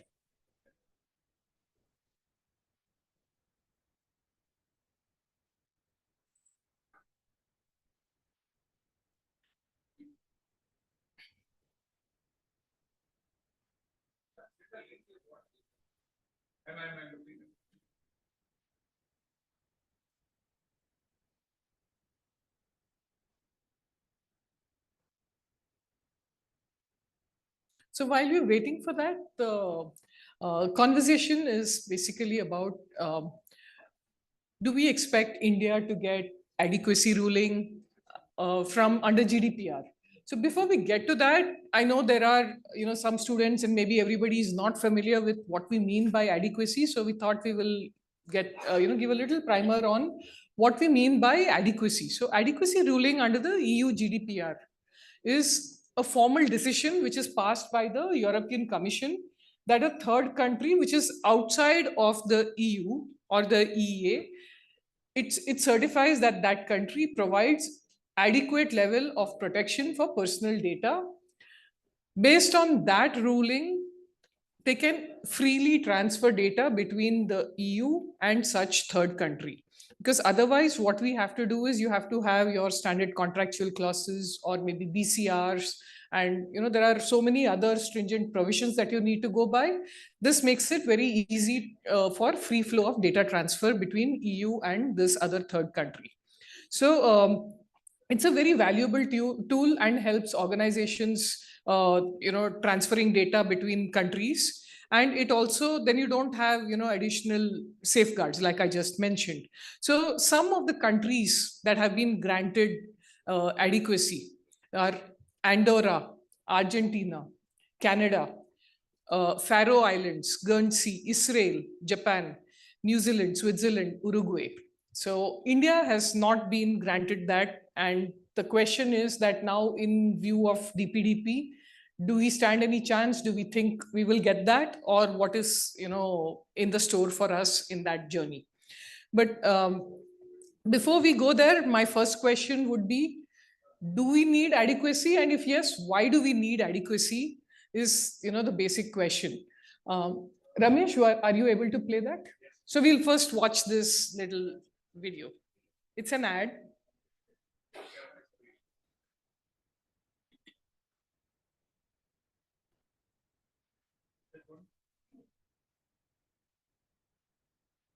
Volume.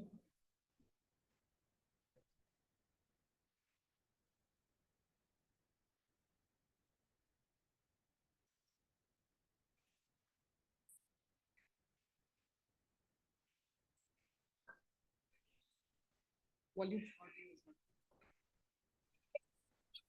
और थोड़े लोग भी इधर टकाटक इधर खचाखच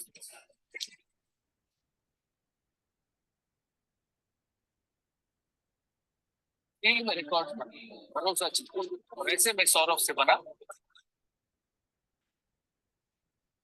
जब आप उम्मीदों पे खरे उतरते हैं तब सबका ट्रस्ट जीतना पॉसिबल है और ट्रस्ट से बनता है बंधन जैसे बंधन बैंक हो इंडिया फास्टेस्ट ग्रोइंग बैंक बंधन बैंक आपका भला सबकी भला So the trust is the key to winning that, being able to get adequacy. So will we be able to win the trust of the EU regulators? That is the question. So we'll begin with Aparna and Arina on their thoughts on, do we need adequacy? What do you think? The catchphrase there was "Ummeedon pe khare utarna," if you live up to the expectations. So why do we have to live up to somebody's expectations? That is the first one. Because I think in the morning also, sir was saying that it's economics. Economy, or it has to grow. And that's when the two countries have mutual trust, the data will flow seamlessly. And once the data flows seamlessly, the economy will grow and we will get more work here. And that is how we as a country will grow. So this is not only a data privacy issue, but it is more of a trade issue also, saying if we have the adequacy, then India will be a trusted partner And each of the organizations that are grown in India, the startups as well as the multinationals, they will have more trust saying, okay, my data is safe. And that's where EU can freely share the data. We don't have to look into any of the challenges that government can face. So in my view, that is where I think the adequacy is required, because once we are adequate country, then not only Europe, but other regions also will look at India as a different country where saying, oh, if EU can trust, I can also trust. So in my view, Vasantika, it's a short answer, but I think that is where adequacy is required. Correct. It's about the business. You have to help business grow. Reena. Yeah, I think no different views. Adequacy is the way to go for countries to evolve in data privacy, because the regulations across the world are also evolving. And this is a key area for trade, as Aparna was saying. Data sharing is very much required when you grow in economies. And India has been actually evolving over the years, if you see. It is for us to think and move in that direction to, ask for adequacy and showcase that we are adequate country.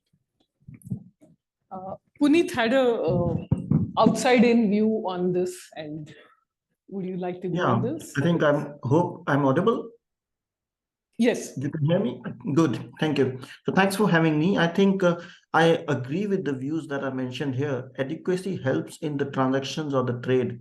And more importantly, from a business perspective, let's say a bank wants to outsource to a company in India, a TCS or an Infosys or whatever, I won't name every company. But if they want to, the first question that comes is, does India have adequacy in case there's going to be transfer of personal data? And then at the moment, it is not the case. So there's a lengthy procedure, as you mentioned, saying standard contractual clauses, transfer risk assessments, data protection impact assessment, and that slows down the process. If there is an adequacy decision, that will be facilitated and that will go quicker. You just need a data protection agreement or a contractual agreement, and you don't need to do rest of the things. So I think if it happens, it will help the business, and it is needed for both sides. In fact, EU, I have spoken to many people, have also been requesting for a long time that India passes a personal data protection bill, which is the case now, and then applies for adequacy, and then it goes seamlessly and smoothly from business transactions perspective. Thank you, Puneet. Dr. Limaya, I deliberately kept him for the last because he has very interesting views. Dr. Limaya, you believe we are already adequate. So, yeah. First, thank you for this particular opportunity and best wishes for our ADPS summit. My views are India is already falling in the framework of adequacy. Since 2008, we had Data Protection Act, Personal Data Protection Act in the form of Section 43A of Information Technology Act, which provided for reasonable security practices to be adopted by organizations for protection of data. So since 2008, India is having strong data protection rules. And if we see recent DPDP 23, we can see that only Section 43A of IT Act is repealed by this particular Data Protection Act. So Section 43A itself is having huge magnitude for protection of data, reasonable security practices to be followed by the organizations for protection of data. So a lot of things have been already covered under Indian Information Technology Act, and India should have made strong case for adequacy since it passed or inducted Section 43A itself. My personal view is we have failed to present our case in proper way. Just only we didn't have personal data protection like words in our that particular framework. We may have thought that we are lacking something, but Section 43A since 2008 is having huge magnitude, and if only one section is repealed by entire DPDP, then we can understand the magnitude of Section 43A. So this is my belief that India is already adequate for protection of data, and there could be different issues that case may not be presented that much strongly. That are my opening remarks as far as adequacy is concerned. Thank you so much, Dr. Limay, for that. But I still believe that two things that we still lack was, we've always lacked is a independent data protection authority and the broad powers that the Indian government has to access personal data. So those two things, even with Section 43A, would have gone against us. But we will continue those discussions. So there are essentially to achieve adequacy, there are several requirements under GDPR. So about 9 of them. And we will go over each of them and look at our panel's views on where we stand in India vis-a-vis the GDPR requirements on each of them. So these requirements are essentially equivalent data protection law. Now we have DPDP.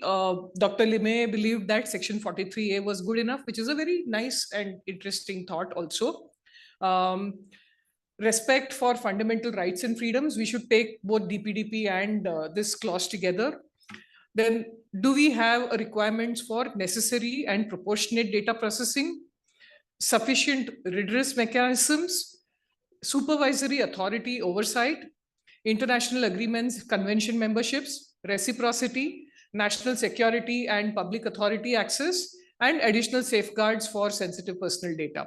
So we'll begin with our essentially equivalent data protection law and fundamental rights and freedom, respect for that.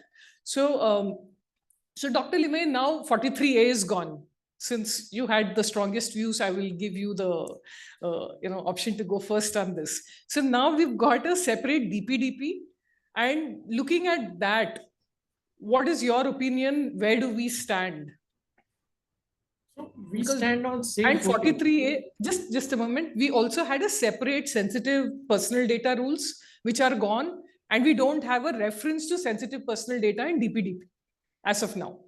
So that also needs to be borne in mind in this. So to answer your question, you yourself have presented the case that now sensitive data protection is not available in DPDP, which was available in Section 43A. Reasonable security practices for sensitive personal data. So now our case is only revolving around whether we have mechanism which is backed by government, because we will have now data protection board, we will have specific authority to look upon the cases of data infringement, etc. So there could be one dedicated mechanism. In 43A, it was adjudicating officer who was empowered to look after this particular complaints. But now under DPDP, we have establishment of separate data protection board, which is in offing, and there will be DPOs and other data protection impact assessment, etc. mandatory for the companies as per the provisions of Act. So in a way, case becomes more stronger as of now with new totally dedicated data protection act. But my views are, at that time also we were adequate, right now we are also adequate, and our case should be presented in that fashion. That is only my submission. Noted. Thank you. Puneet, what is your take sitting in Belgium and looking at the way things are evolving here? I think I take a very balanced perspective rather than going left or going right. On one side, there is now the DPDP, which is a good thing. There is a law that will allow for DPOs, a data protection authority, a tribunal, and many other requirements which are very similar to the GDPR. So that's a good thing. That will strengthen the case that there should be adequacy, and which is one of the requirements, or many of the requirements are, there's an equivalent data protection law, there's a data protection authority, and there's a grievance or redressal mechanism. So all that is taken care of. However, as you mentioned, there also is the aspect of sensitive data, which is not there. It's only personal data. That I don't know how they will look at, because that's also another requirement, because in the EU, they look at personal data and then they say special categories of data or sensitive data, wherein they expect additional protections, for example, on health data or biometric data. There you expect more protection, and that is not the case. I don't know how it will be perceived. Time will tell us. And second thing, which when I read the DPDP, is there are a lot of exceptions in, of course, there are exceptions for the state, there are exceptions for national security and so on, but there are a few exceptions which government can assign or give to certain companies. I don't know, personally speaking, how will that fly when the adequacy decision is made. Again, it's not a reflection of India having an adequate data protection. It is about comparing it to what is being expected by the other side. Because if I compare it with the United States, they don't have a US data protection law, which is federal.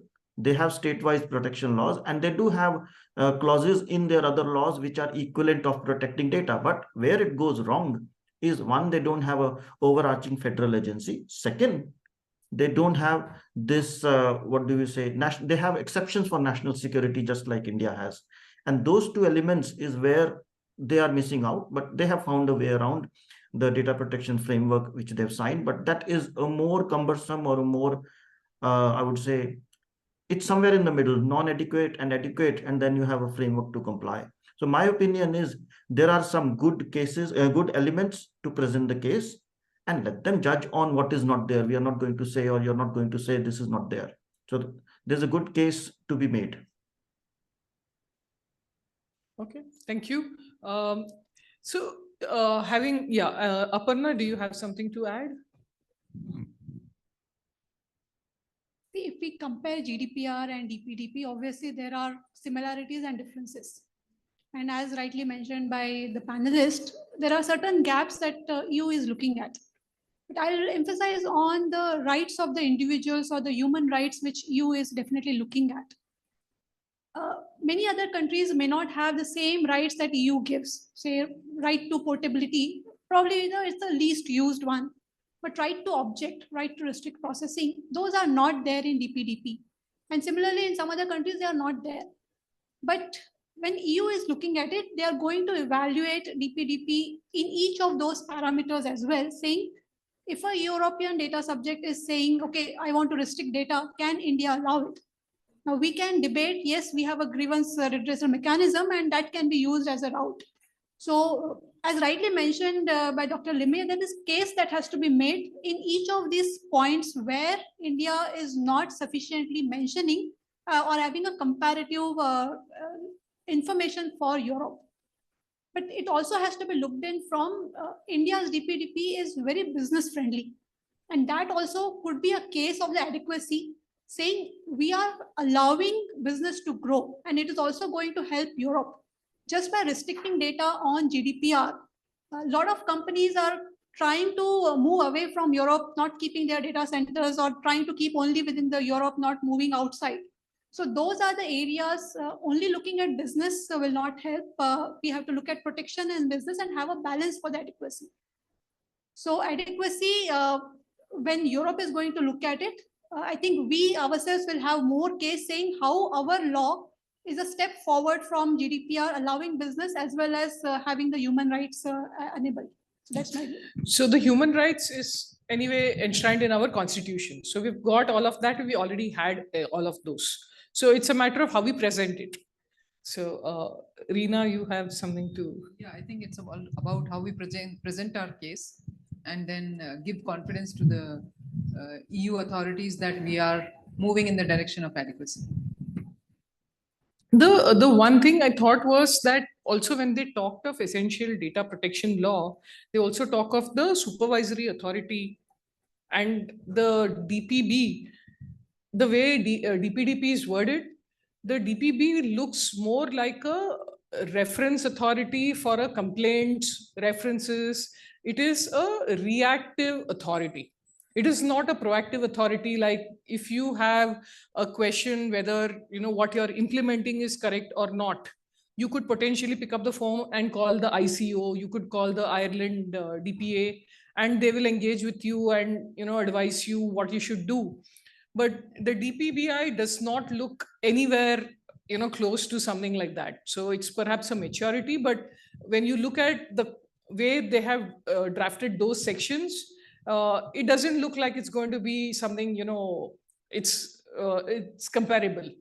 So that will also be a point that will not work, right? So what do you think about that? So I think we'll have to wait and see how they actually form the DPP, what kind of powers they give to the DPP, what are the roles and responsibilities, and what is the compliance oversight which the the board will be doing to the organizations.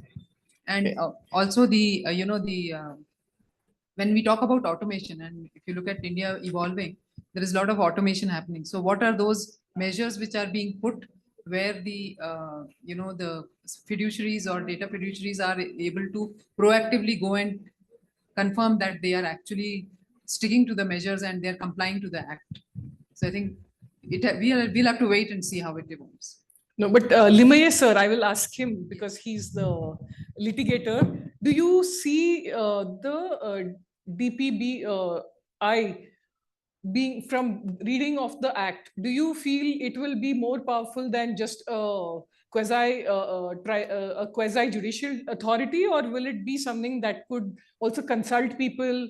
And so, when GDPR happened, they held roadshows. The EU and the EC Commission members came to India, came to so many countries, and they had roadshows, and so many of us attended, met them. They explained what is GDPR, what needs to be done. So do you think the DPB will do something like that? Will it be able to be a consulting authority body? Or is it, to me, my reading is that it's a purely proactive, it's a reactive body. So Limaye sir, what is your take on that? Yeah, your reading is perfect that it is a reactive body, but it is our wishful thinking that it should act in a capacity of advisor also, because we have already one advisory body set up that is in form of CERT. CERT, if you go through guidelines of CERT, CERT is supposed to provide this sort of advisory proactive guidelines to the people. So similarly, this DPB, Data Protection Board, should provide certain guidelines, certain directions to the people and industry, so that trust can be built across the globe that India has this particular powerful body, which can be not only reactive, means only when complaints are placed to that particular body, they are on their own advising people, taking cognizance of complaints, etc.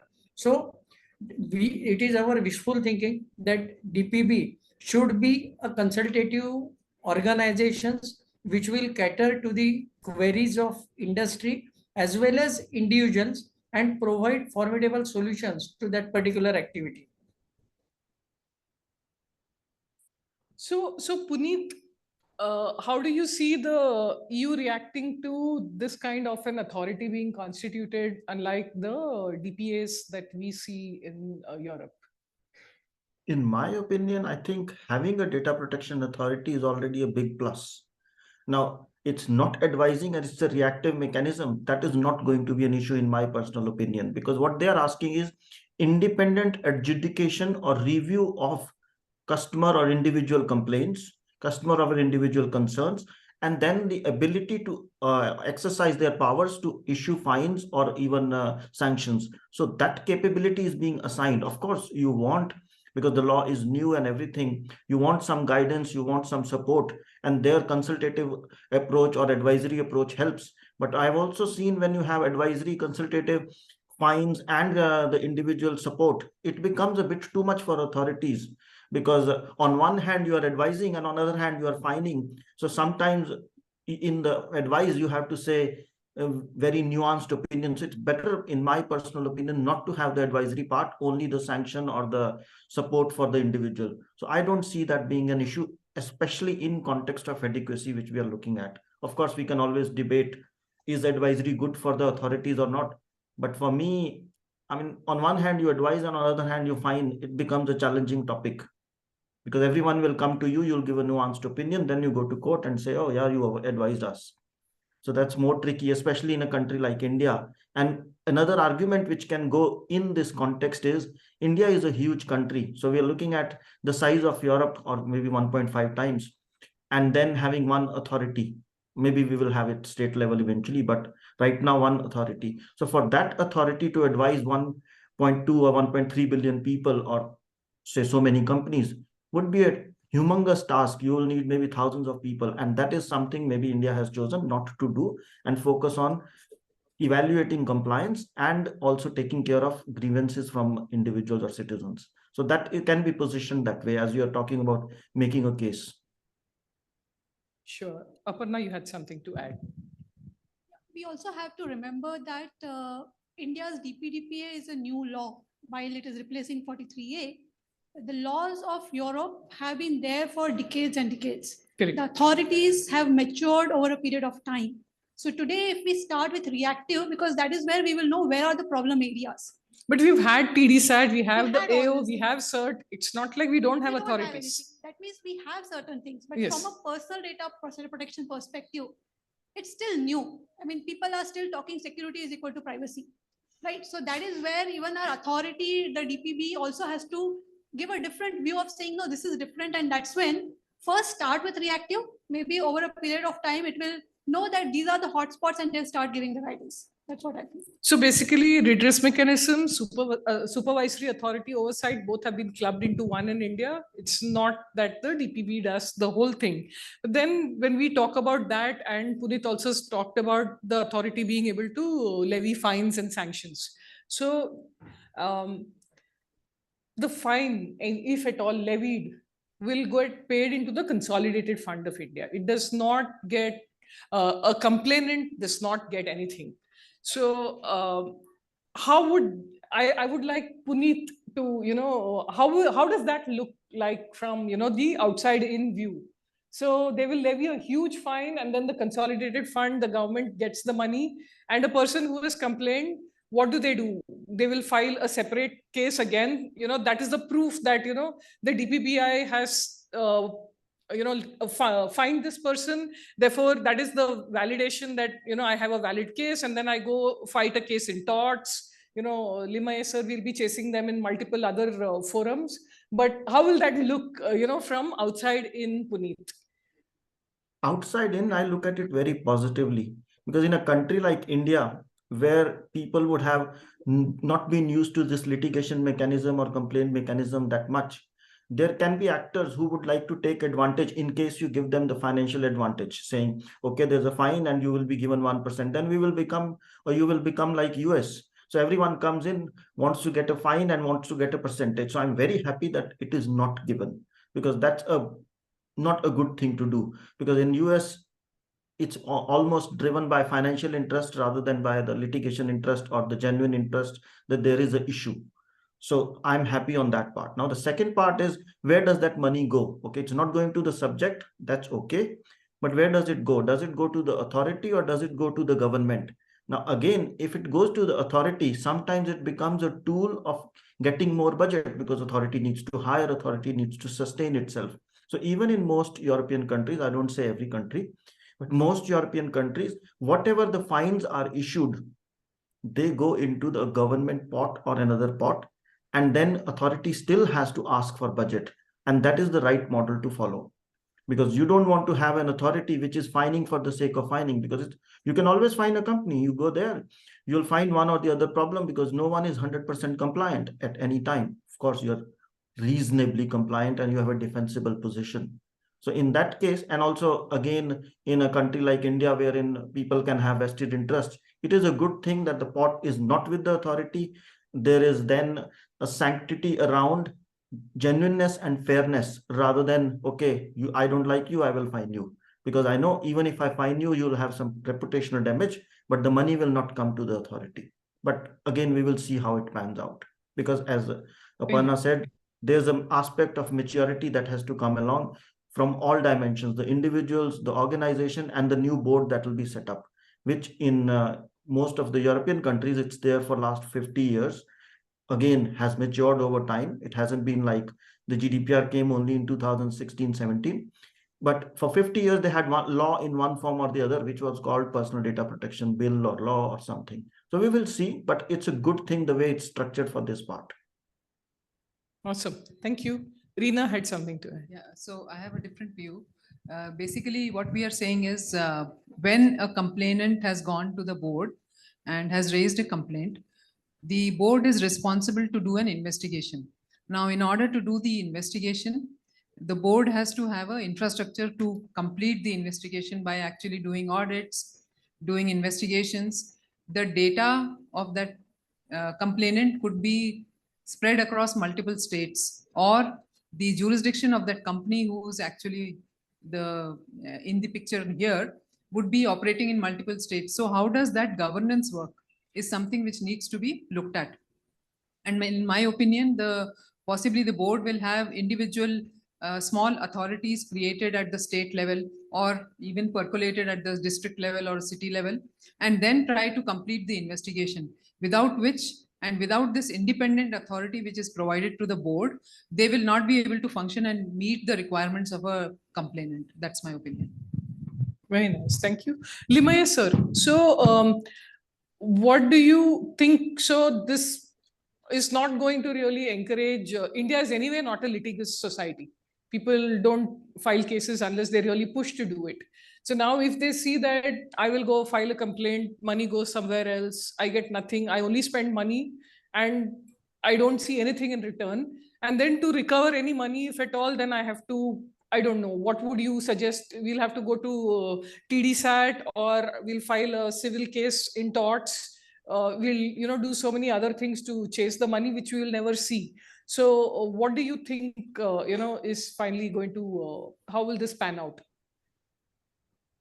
So my views are, when we have filed a lot of complaints under section 43A, that financial loss was suffered by the client or complainant due to the negligence of reasonable security practices by the organizations, big organizations, and due to which the complainant has to suffer financial loss.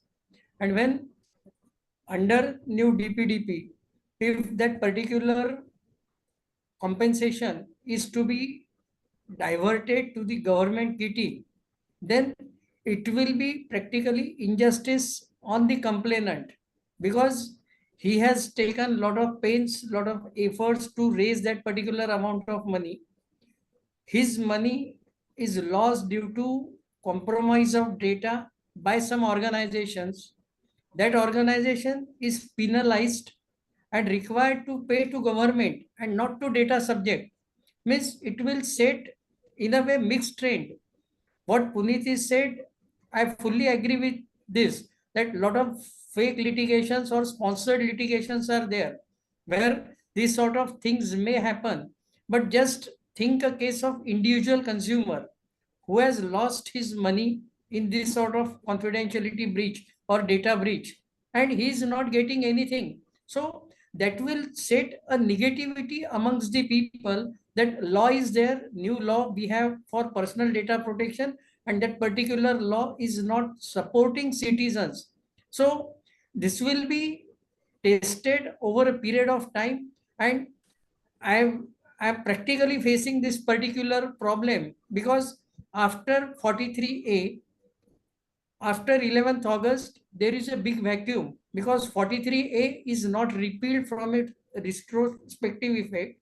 So when previous to 11th August, 43A was in force, in operation, but present adjudicating officers are not ready to entertain the complaints under 43A in that particular era, saying now 43A has gone, so you have no right. So this is a mixed situation. A lot of legal debates will happen over this, but my understanding or my submission is this trend, that going the compensation to government's fund, in a way, if slogan is there that everything is for make in India, build India, so we are contributing to our nation's progressiveness. But if it is at my own cost, I am required to pay say lakhs of rupees, which I am not willingly pay. Yes, voluntarily I may pay thousands of rupees, but now I am forced to pay lakhs of rupees.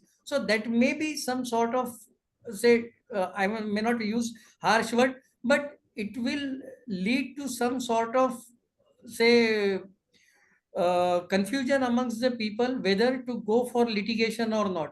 So we have to test over the period of time how much these provisions can be helpful. So it is right now we cannot make any firm opinion on this.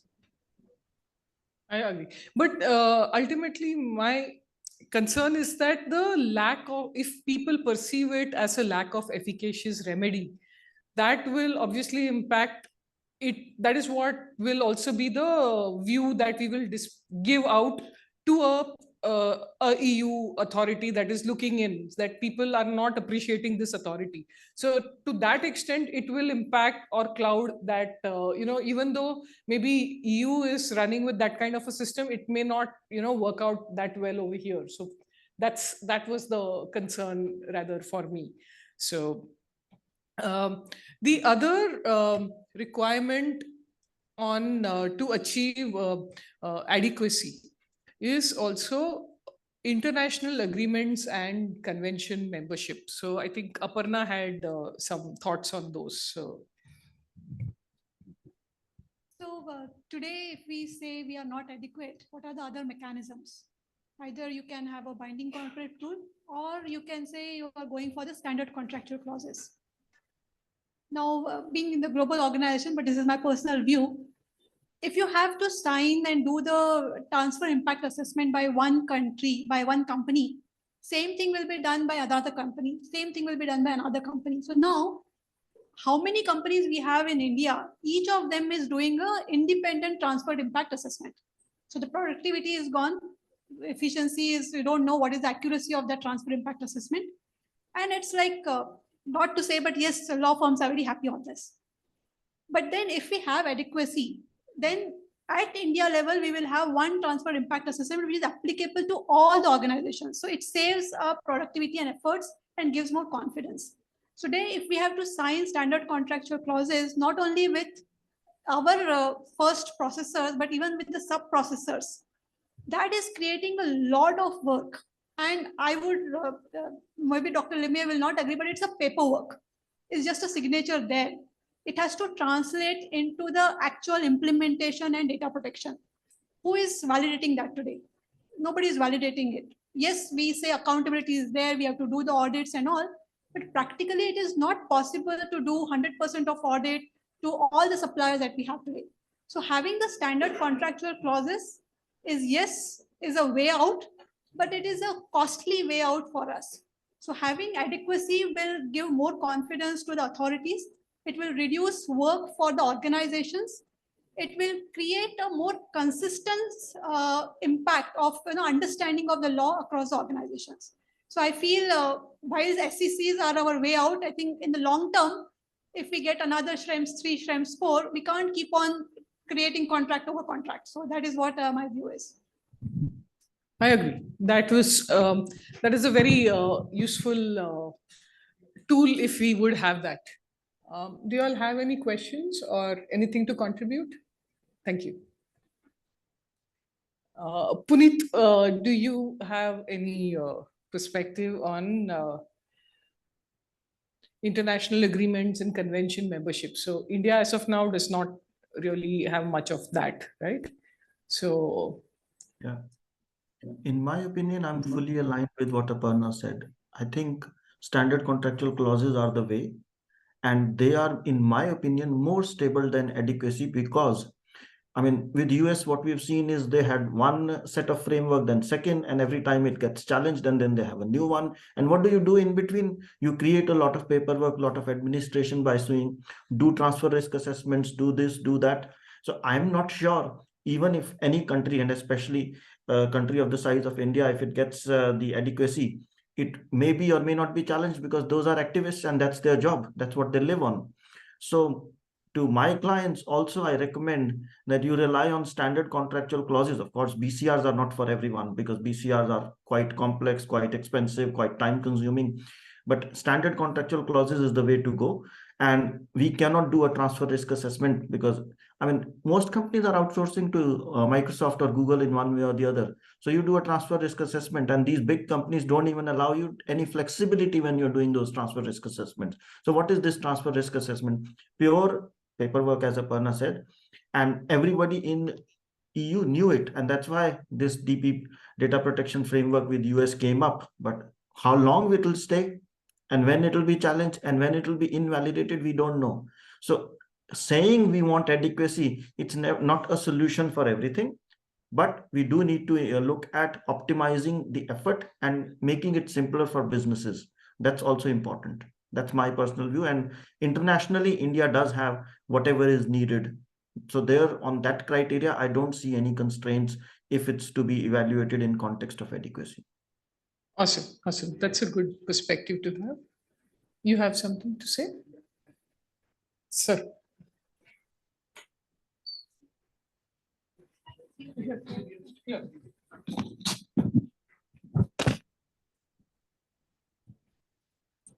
Yeah, thanks. Am I audible? Yes. Okay. So this entire thing about adequacy, right?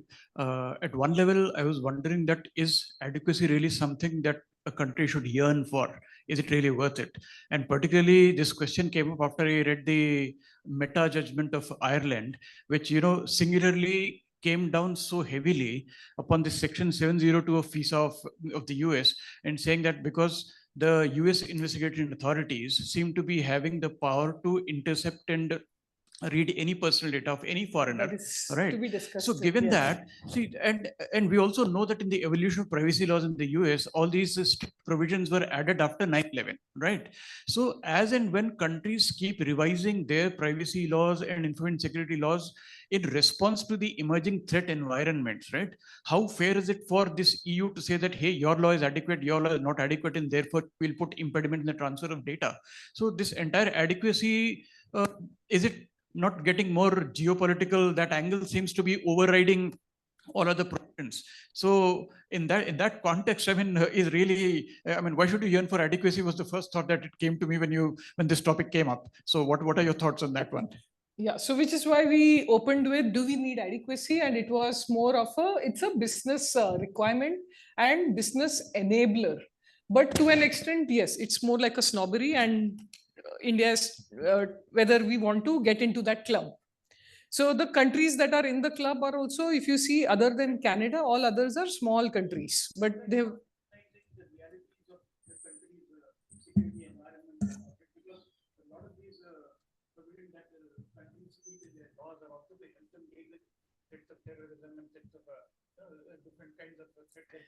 Correct. Correct. So that is a point that we have to also discuss and debate, which is why EU and US keep having those fights. The privacy shield went, then safe harbor is now come into question, and then something else will come, and that story will keep unfolding, right? Yes. So Schrems 1 was the safe privacy shield, and then the safe harbor, and then the Schrems 2 was a privacy shield. So that story will keep unfolding. There will be a Schrems 3 and 4 as it goes on. So the other requirement was actually in our list was national security and public authority access, which is what Subaraidu also touched upon. So Puneet, so that is an exemption, or maybe we should start with Limaye sir as to talk about, as a lawyer, to what extent can public authorities come and maybe interfere to an extent or claim demand for certain public private information, personal data. And I think there is no limit to how much they can claim with a warrant. So but what do you think about that? Because, but one important point to be noted was the previous bill had data localization requirement. Now here we do not have data localization requirement. So certain data, if you think you don't want an authority to touch and you're just keeping a copy outside India and you've not kept a copy over here, then what will the authority do? What is the, how can they possibly, they will obviously come with a warrant, then you will go to a foreign, this one enforce a foreign judgment and do whatever, but it will be a very long drawn procedure, right? So Limaye sir, what is your take on what is the extent that an authority will be able to interfere or, call for personal data? So basically, if we go by constitution also, there are fundamental rights, but there are reasonable restrictions. So when it comes to government, no government will want to give up its power. And it's better when we are living in era of this sort of cyber terrorism, etc., etc. So we cannot restrict the government's authority to investigate, to extract the data and do all the investigation activities. Again, it all depends upon the intention, etc., etc. Everything is subject to we lawyers to take up the matter to the court.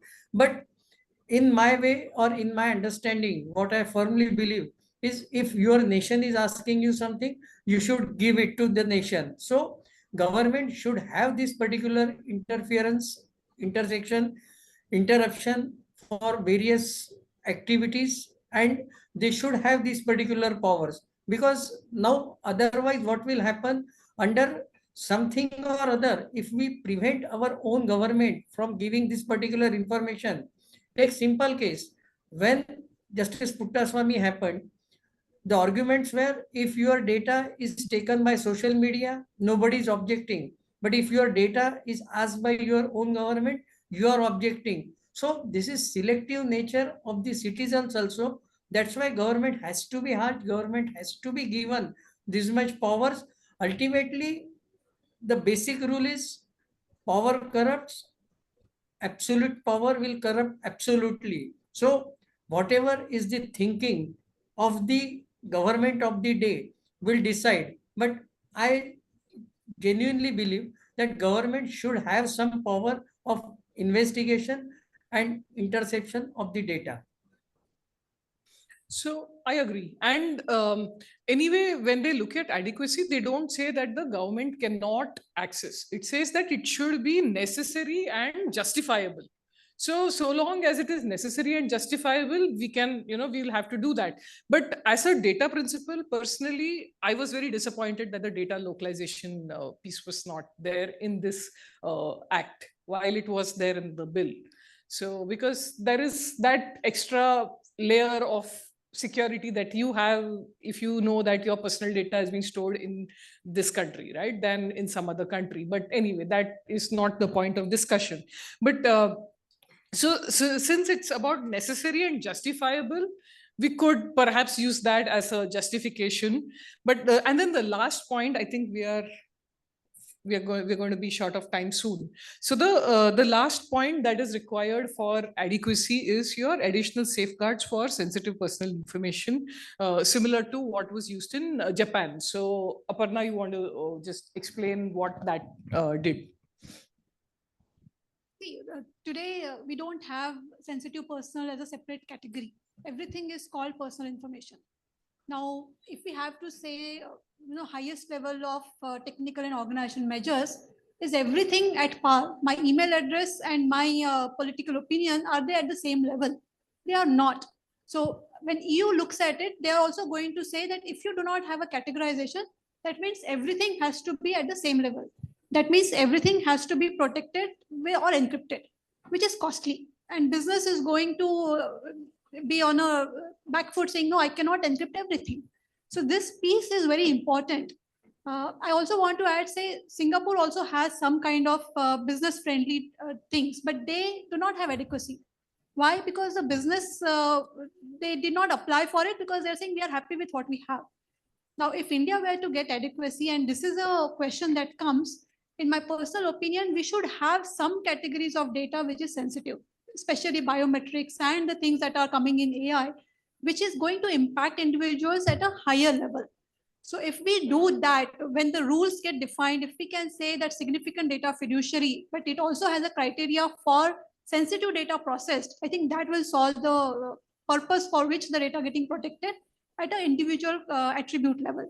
So in my view, having sensitive data is important. Japan has a different way of taking it. They have additional saying, you should have anonymization guidelines. So that also can be added in the rule making. But yes, we need to have a separate category for sensitive data. So we did not even have the anonymization, pseudonymization requirements either in this. So hopefully we will see something in the rules and with time to come. So but having looked at all of this, so going back to Subaraidu's main question is, so do we need it? So the business thinks maybe it will help, but what is your opinion? Limaye sir is the closest to authorities. Do you think the country will actually want to apply? If we wanted to, we could have applied earlier also. Will we ever apply for adequacy? Do you think that is something? So it's for our commercial bodies, IT industry bodies to make up present their case before the government, because it's what government wishes. And ultimately, if government decides, and the way India is dominating the globe, I don't think if our case is presented, right now anybody has this particular power to say no to India as of now. So I think our case should be presented right now, and our best defense lawyer is, means our lawyer is sitting in front of us. That is, Mr. Navi sir is there, who can present that particular case in a better fashion. So that is my own call. But yes, if our bodies thinks or feels that we will be immensely benefited commercially by this particular adequacy status, they should, it's the right time to make a craze. Okay. One more point to add. Sure. I think at this point of time, the industry is not representing us properly to the government to push through an adequacy. But if you were to apply, what do you think would be the chances that we will get one, or what we need to do to get that? Yeah, so basically, as we discussed earlier, we will have to present our case strongly and ensure that the data principles are also getting their bit.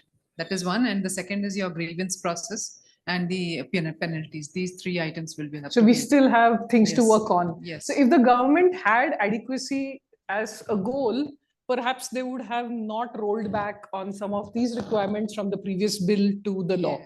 So that would have, that perhaps is an indication of what maybe it's in the, will come in due course, depending on as the industry matures with time, perhaps. It is another 5 to 7 years away. 5 to 7 years away, and Aparna also seems to. Absolutely. I think we are at a good start, but you will also look at how the board is going to demonstrate that they are doing things that are required. So it will be about 5 years, I would say. So maybe after 5 to 7 years, we will again look at where we are in level of maturity and whether we need it. Maybe at that time, EU will want adequacy for India. No, we could be the other way around for all we know. So, and Puneet, what you have any last words before we close this panel?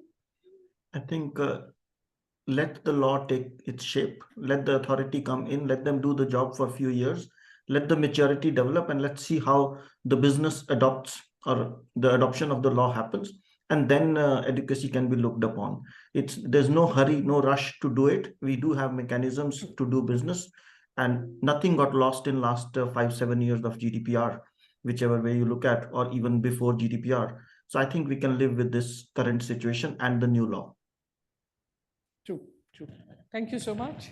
So, so with this, I think we can wrap up this discussion. But net, the panel seems to think that we have reasonable amount of safeguards. We are at and this is a great start to be in. And then only time will tell how things will shape up. The most important thing is how the rules turn out. So that's the next step in this journey for the country. So with that, I wrap this panel. Thank you so much for your participation, Puneet, Limay sir, Aparna and Reena. Thank you for having me here. Thank you for having us. Thank you. Thank you, everyone. Thank you. Thank you, Vasantika, for that excellent moderation, and our panelists for joining in online and in person. Thank you very much. We would like to hand over some mementos to our panelists. For that, we'd call upon Mr. Radhakrishna sir to hand over the mementos. He's our Hyderabad chapter president.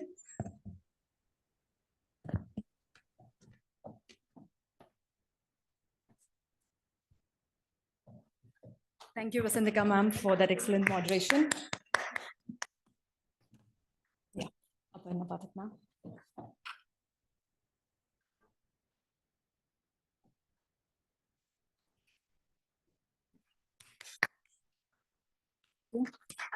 To Alvina Pangeri ma'am.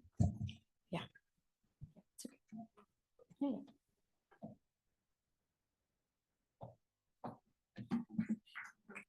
Thank you, Puneet and Mahendra Limay sir, for joining us online. We would definitely share the momentums with you later. Thank you. Thank you, everyone. We would have a picture with the panelist.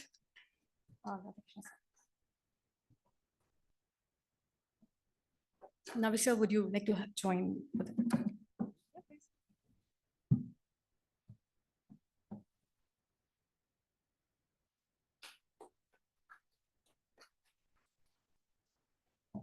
Thank you. Thank you. With this, Let's have the next keynote on DGPSI, making privacy compliance simpler and affordable, for which we would like to call upon now Vijay Shankar Navi, Chairman FDPPI. I suppose he doesn't need a round of introduction, but let's give him a round of applause for making FDPPI and this event possible for all of us and making knowledge so easier for us. Over to Vijay Shankar sir for the session.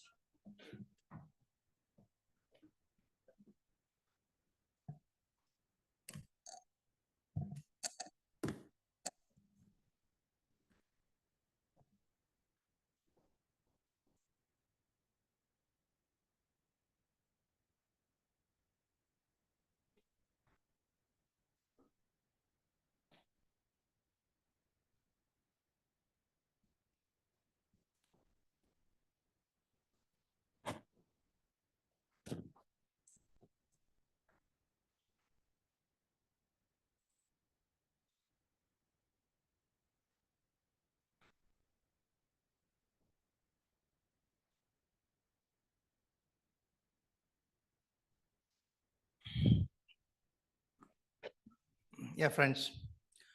So far, we had only a very, very brief discussion on DPDPA. Okay, that was only in the last session in terms of adequacy. So otherwise, we have not discussed Digital Personal Data Protection Act of India. However, while going through this framework, to the extent possible, I will try to address the DPDPA. Let us see how much we can cover the act itself. So as most of you are aware, this act came in because there was a demand for GDPR-like law in India. Okay. Now we discussed this adequacy. India has taken a very, very innovative thought process whereby they have made adequacy irrelevant. Why do I say they have made adequacy irrelevant?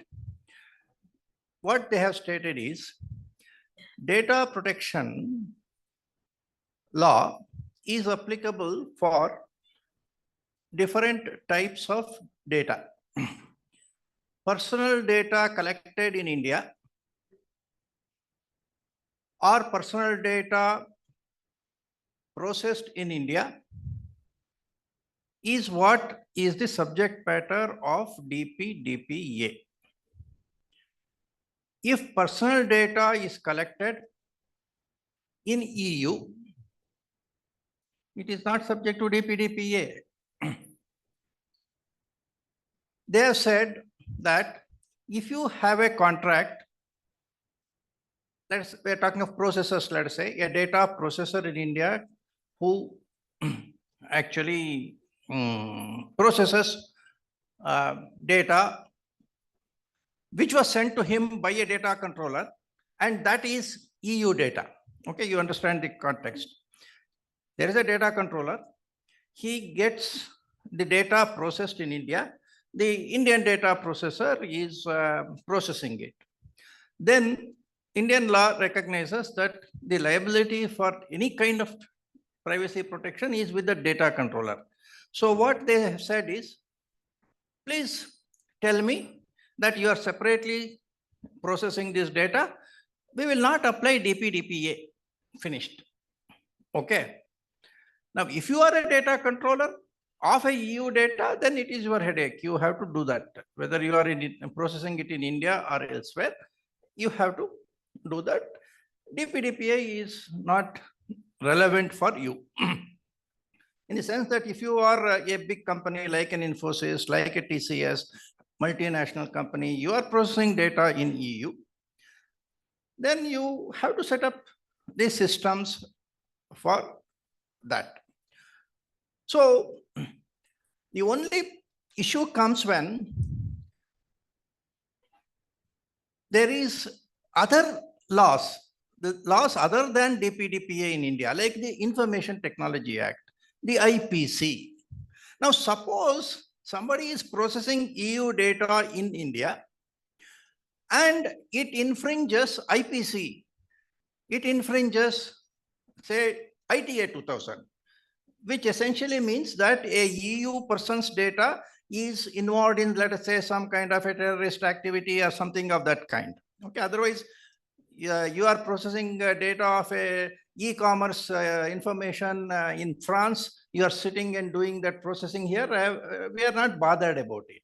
Okay, only in cases where it affects the Indian interest, we are bothered. There, the possibility of ITA 2000 coming in is there. There is a law enforcement authority's right to access data of a EU citizen which is being processed in India under circumstances where some national security threats are there. Okay.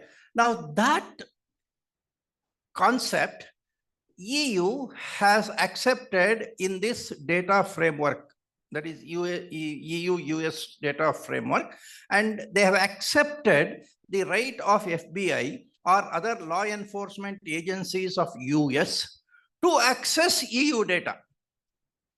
Okay, and that is the thing which actually made me think about this, whether it is possible for India to have adequacy now, because if that concept EU has diluted, Schrems II court did not dilute it, but in this EU-US data framework, the EU has accepted that the right of the law enforcement agencies of US will not be diluted. In the sense, they can have the right subject to due process, subject to due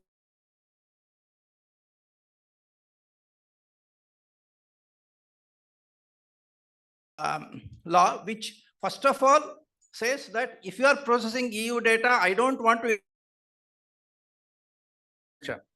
But if you are affecting national interest and IPC has to come in, then like FBI, you have to give me also the right to access.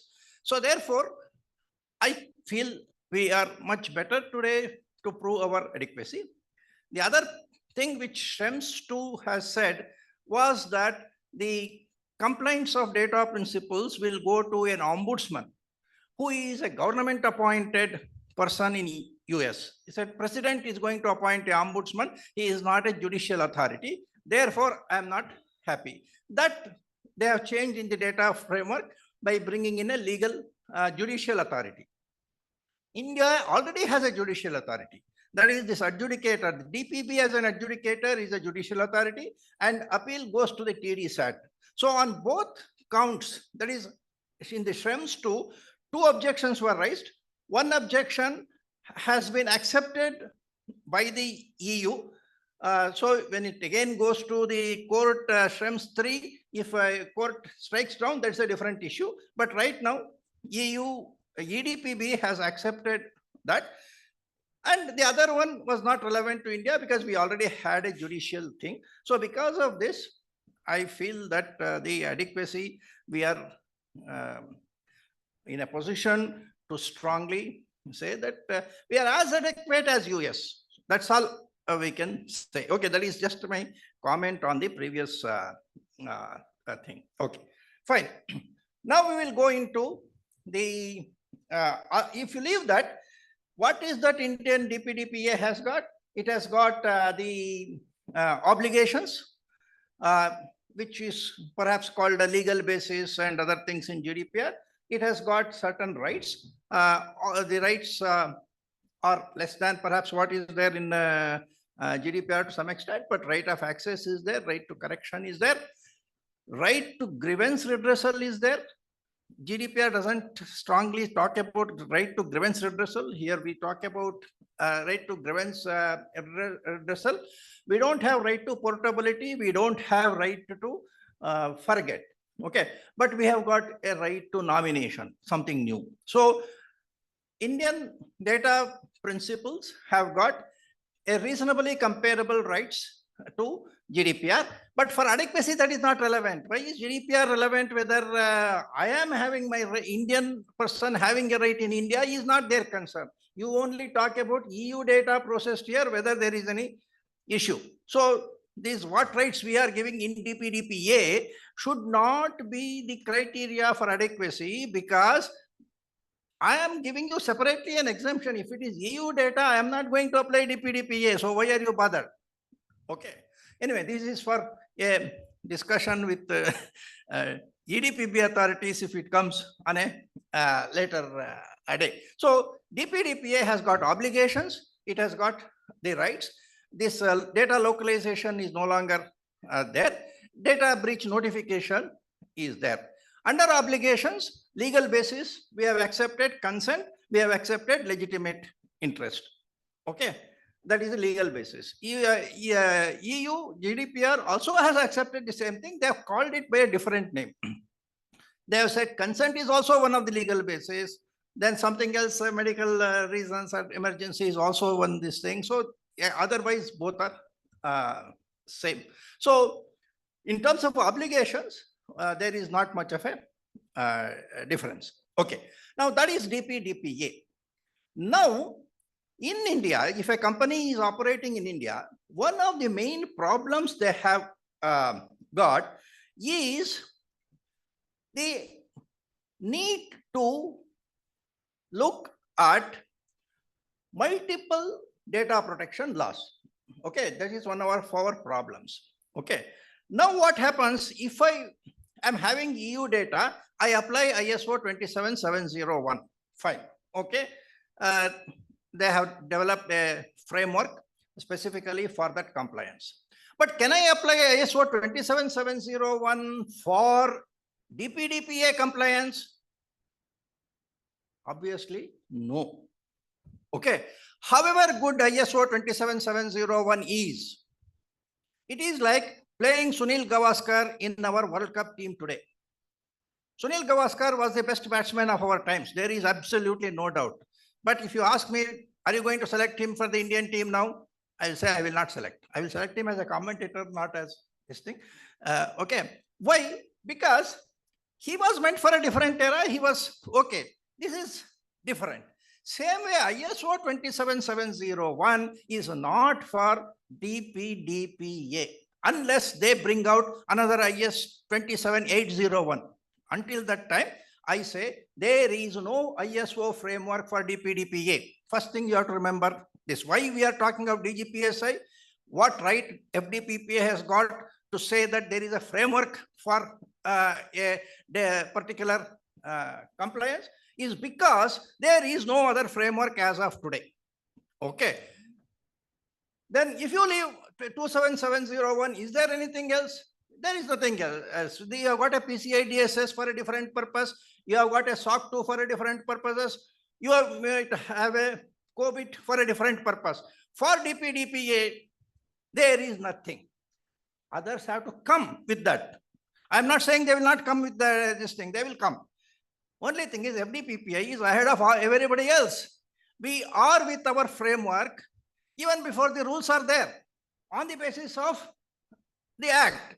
When the rules come, within a couple of days, whatever changes are required, I don't think any changes are required because framework will not go to the deepest level of the notification. The framework addresses, let us say even in ISO, framework, if you look at it, it addresses the basic umbrella standards. It does not go into the granular details, which is necessary when you are looking at notification. So when the notification comes, we don't have to make any change in the DGPSI. In the templates of policies which we draft, we may still make a change. That is at the implementation level. So as of today, DGPSI is a framework which we have developed for the purpose of implementation of DPDPA for certifiable audit by a third party of DPDPA and also the assessment by a third party. Look at these three different things. One is, it is a framework for implementation so that a company can pick it up and start deploying it. based on their understanding. If their DPO is able to decipher this and put it, let them put it. It is for self purposes. Now, suppose you want a third-party certification, we have a system created for that. It is created by FDPPI. It is not created by ISO. I agree. Okay. FDPPI is what FDPPI is. You have to look at it from the content point of view. Don't say, are you 75 years old? No, we are not 75 years old. ISO may be 75 years old. Am I correct? 75 years. Okay. We are not 75 years old. We are only 5 years old. I cannot go back and backdate the creation of FDPPI. Okay, we have that limitations. Are we backed by government? No, we are not backed by government. Are we backed by NASCOM? No, we are not backed. We are backed by the data protection professionals. Whom do you want to back? See, after all, data protection professionals are the persons who have been implementing what ISO said, what somebody else said. Now, those are the persons who are coming up with their own framework. And therefore, we have covered what is required for DPDPA much better than what others could have done, but they may do. I'm not saying that nobody else will come up with. There will be another 20 frameworks which will come. Let it come. It has to come. What I'm saying is, as of today, if you ask me, if my company has to go for DPDPA compliance, which is the framework? You have got only one globally unique framework, which is called DGPSI. Okay. It is available as an open source guideline for compliance of DPDPA 2023 plus. What is this plus? Information Technology Act 2000 is not dying away. Only 143 capital A is going. 43 is not going. 69, 69A, 69B is not going. 72A is not going. Therefore, today a company for personal data protection have to be compliant with ITA 2000 also. Now, can there be a separate audit for that? Yes, there can be. In fact, I was at least personally doing in ITA 2008 compliance audit. Okay, whether a company is complying with all the provisions required in Information Technology Act 2000 was something which I was doing. We were using about 33 controls for that purpose. Okay. Now, in personal data, whatever is said in ITA 2000 needs to be done. For example, certain notification is required. If personal data breach happens, you have to present it not only to the DPB, but also to the CERTIN. And CERTIN has given a lot of guidelines. You know that last couple of years, a lot of guidelines were given. All that has to be complied. So DGPSI complies with the DPDPA 2023 plus the ITA 2000 requirements to the extent of personal data. If I add other data, it becomes a total replacement of ISO 27001. I am not doing that. Third, on August 10th, 2023, 11th is what DPDPA was not signed by the president. On August 10th, the BIS, Bureau of Indian Standards, released a framework called Adequacy of Data Governance and Data Management Standard. Okay, applicable to companies which are data driven. Today, every company is data driven. They use data and data has to be made more productive. So the governance objective is to make data more productive. Data is a valuable asset of the industry. It has to be made productive. Therefore, BIS says, I am giving you one guideline, which is a management guideline. It is like your ISO. It is a best industry practice. It is not a legal guideline. ITA 2000 or this DPDPA is a legal mandate. ISO 27001 or BIS is an industry best practice, but still it is there. In this BIS practice, they have given one chapter, which I have called some places as G7, 25 items as desired expectations of my framework. That is, BIS framework is a management framework. A company will do well if they do this. You have got data as an asset, you manage it. I have given 1, 2, 3, 4, 71 desired outcomes. Okay, this BIS system calls it as outcomes. That is, you have to have 71 desired outcomes, out of which 25 desired outcomes are related to data privacy. Now, if I am a company CEO, my chief data officer comes and says, BIS has given this data governance standard, let us implement it, let us audit it, let us get a certificate.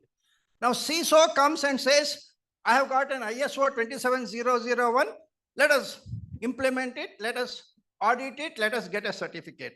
DPO comes and says, let us do a 27701 and then audit it.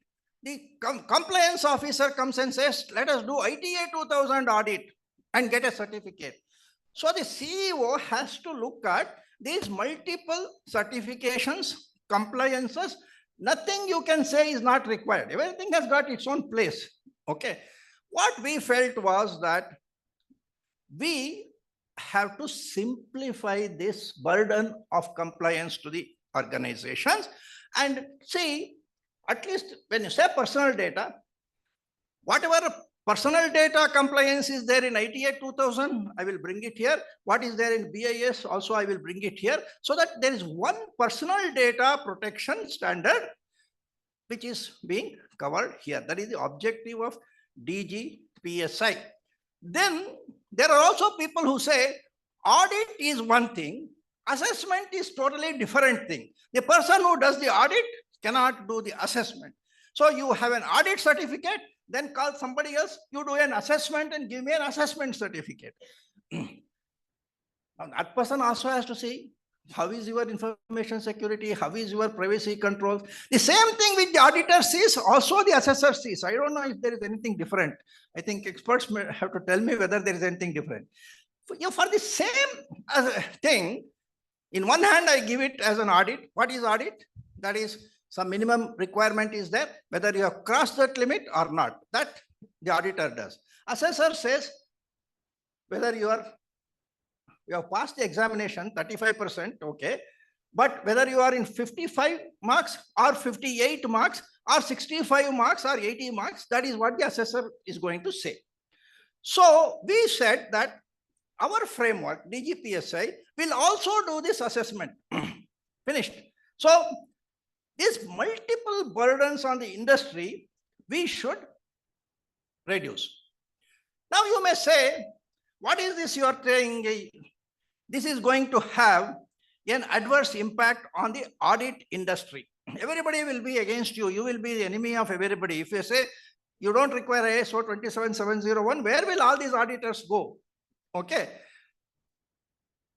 Because we are saying that 27701 was not created for Indian data, personal data protection.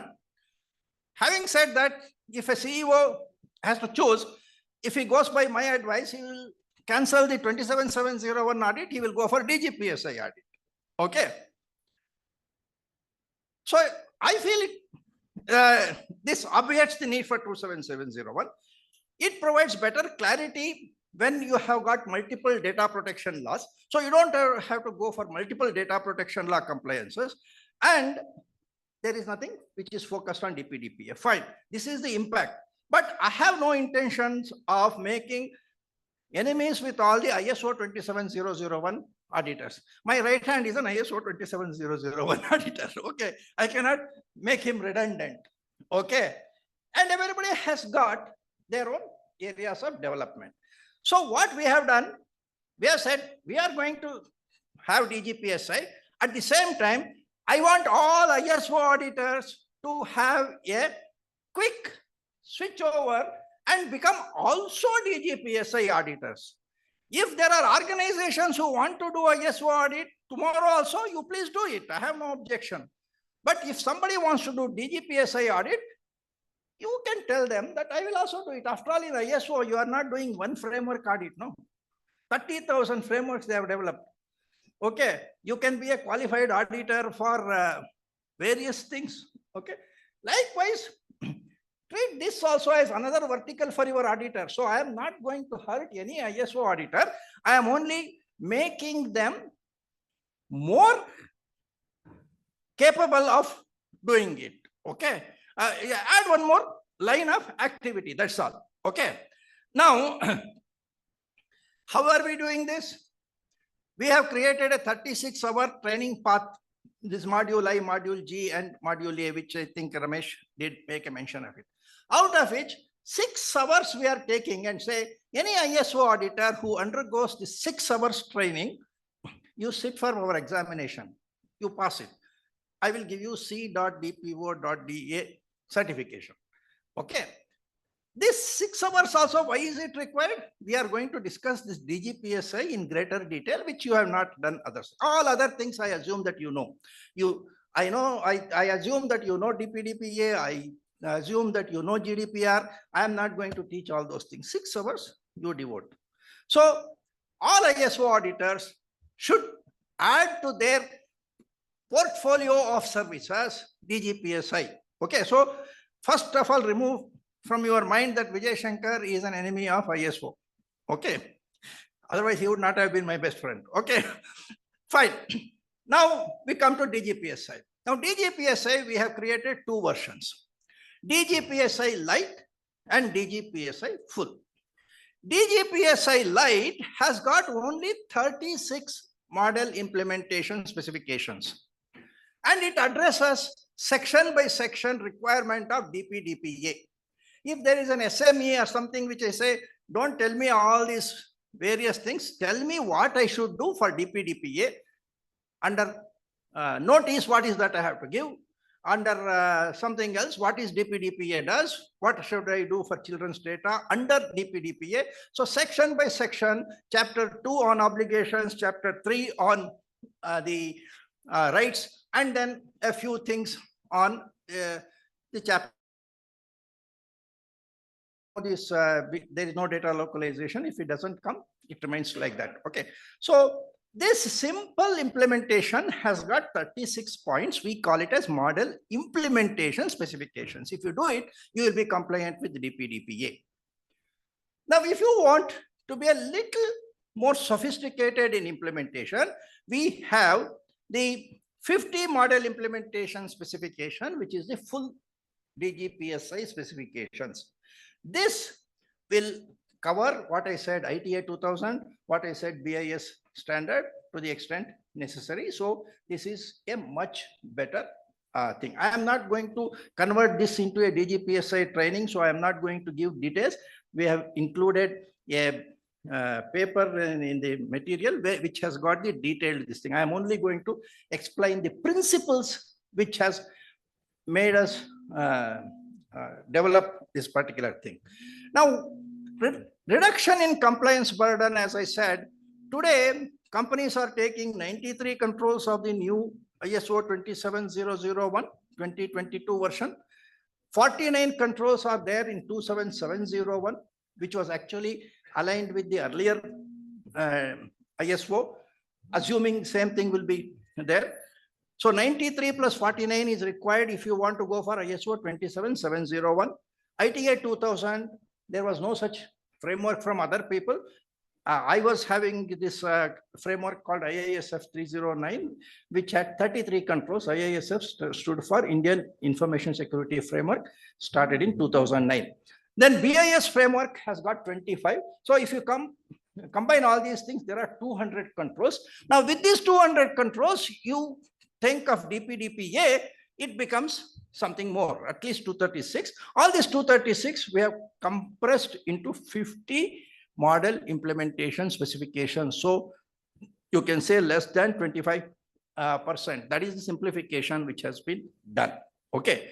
Now for implementation, we have created an ecosystem through FDPPI where we have said that we will have accredited certified auditors. The individual auditors will be certified through our training system. Then organizations who will be the audit companies, we have taken our supporting members, all our supporting members. He said 23 supporting members who are into business. They are all in ISO 27001 audit today. So we are telling them that please add this also to your portfolio. If you do HIPAA audit, you do ISO audit, you do PCI DSS audit, SOC 2 audit, all those things. To that you add one more line of activity, DGPSI audit. Okay. And the only condition we will say is, please use the services of one certified auditor from our training system, c.dpo.da.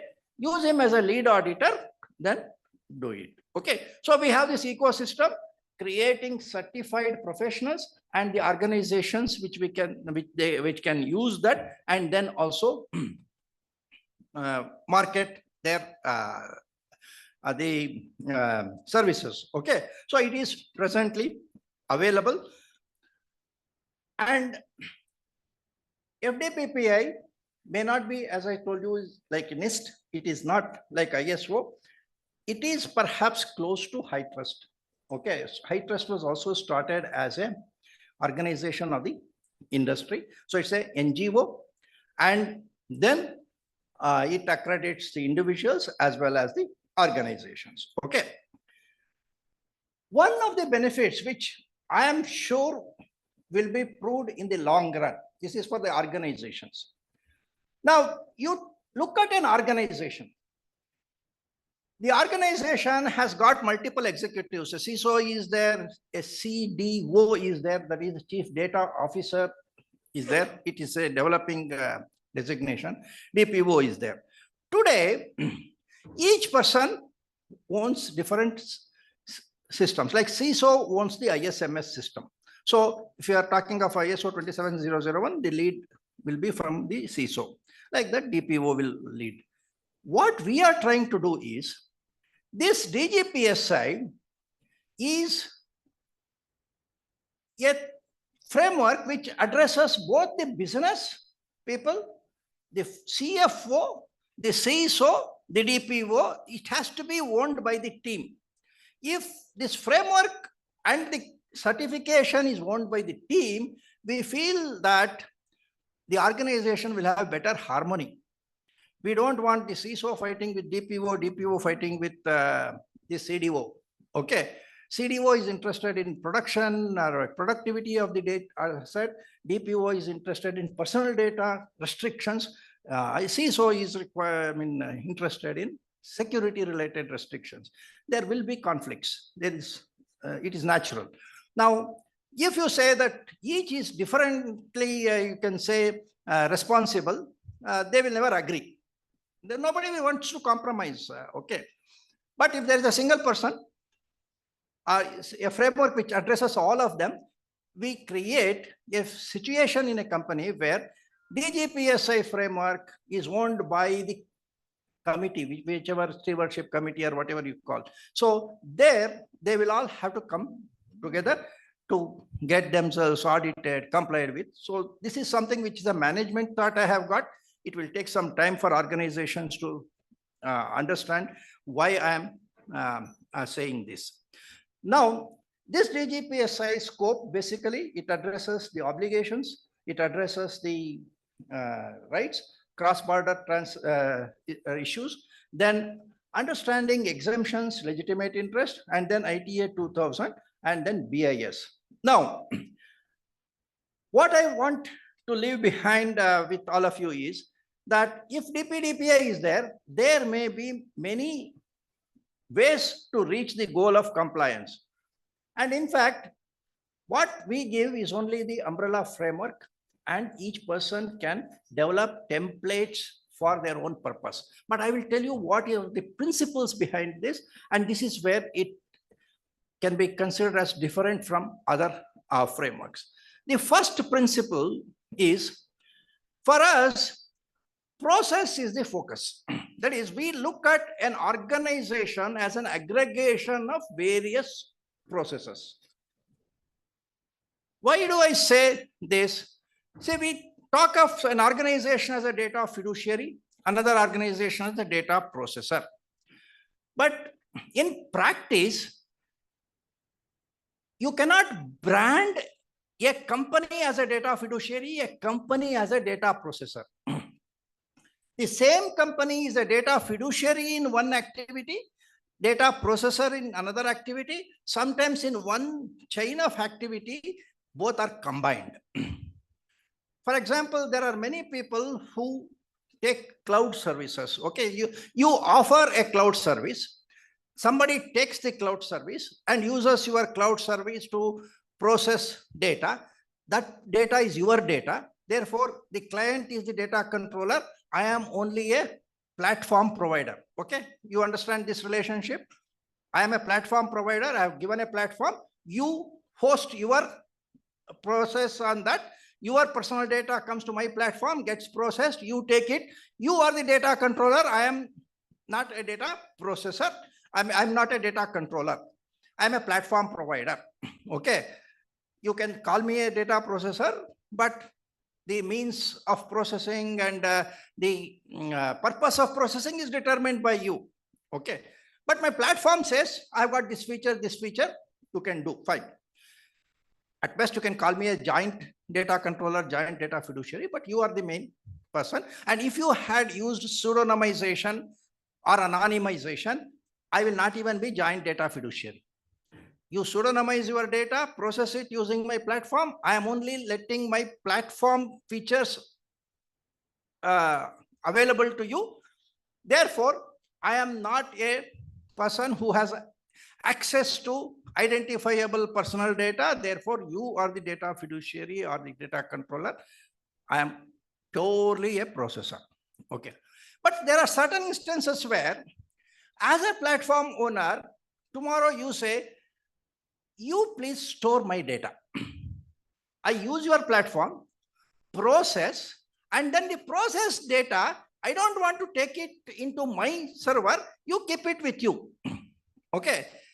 I consider that as a secondary service. There is one service you are giving as a platform. Second service, you are bringing back the data for storage, which is a processing service.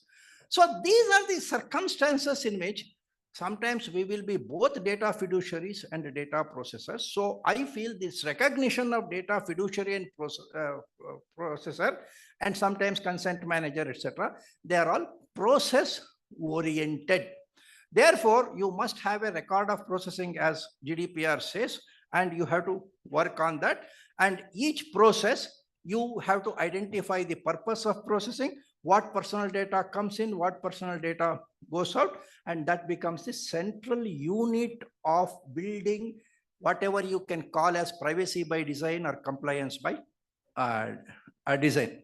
Then every entity is considered as a hybrid entity of these multiple processes, some of which may process sensitive data. So I call it as a sensitive process. Okay. Second is classification is the key. It is another principle. That is, classification of data should be based on the applicable law first. I am not talking of classification of sensitive, non-sensitive. That comes next. First thing is the data comes under GDPR or it comes under DPDPA? It cannot come under both. It should not come under both. Today, we are lazy in organizations. We have one way of collecting the data and we say we will apply GDPR to everything. That day is over. Because DPDPA has provisions which are not there in GDPR. So if you are only GDPR compliant, you will not be DPDPA compliant. So you have to necessarily bifurcate the data to GDPR data, CCPA data, Singapore data, India data. So classification is the key, without which you cannot be compliant with any specific activity. Okay. Whatever data is out of scope, you have to identify. You can call it as non-personal data.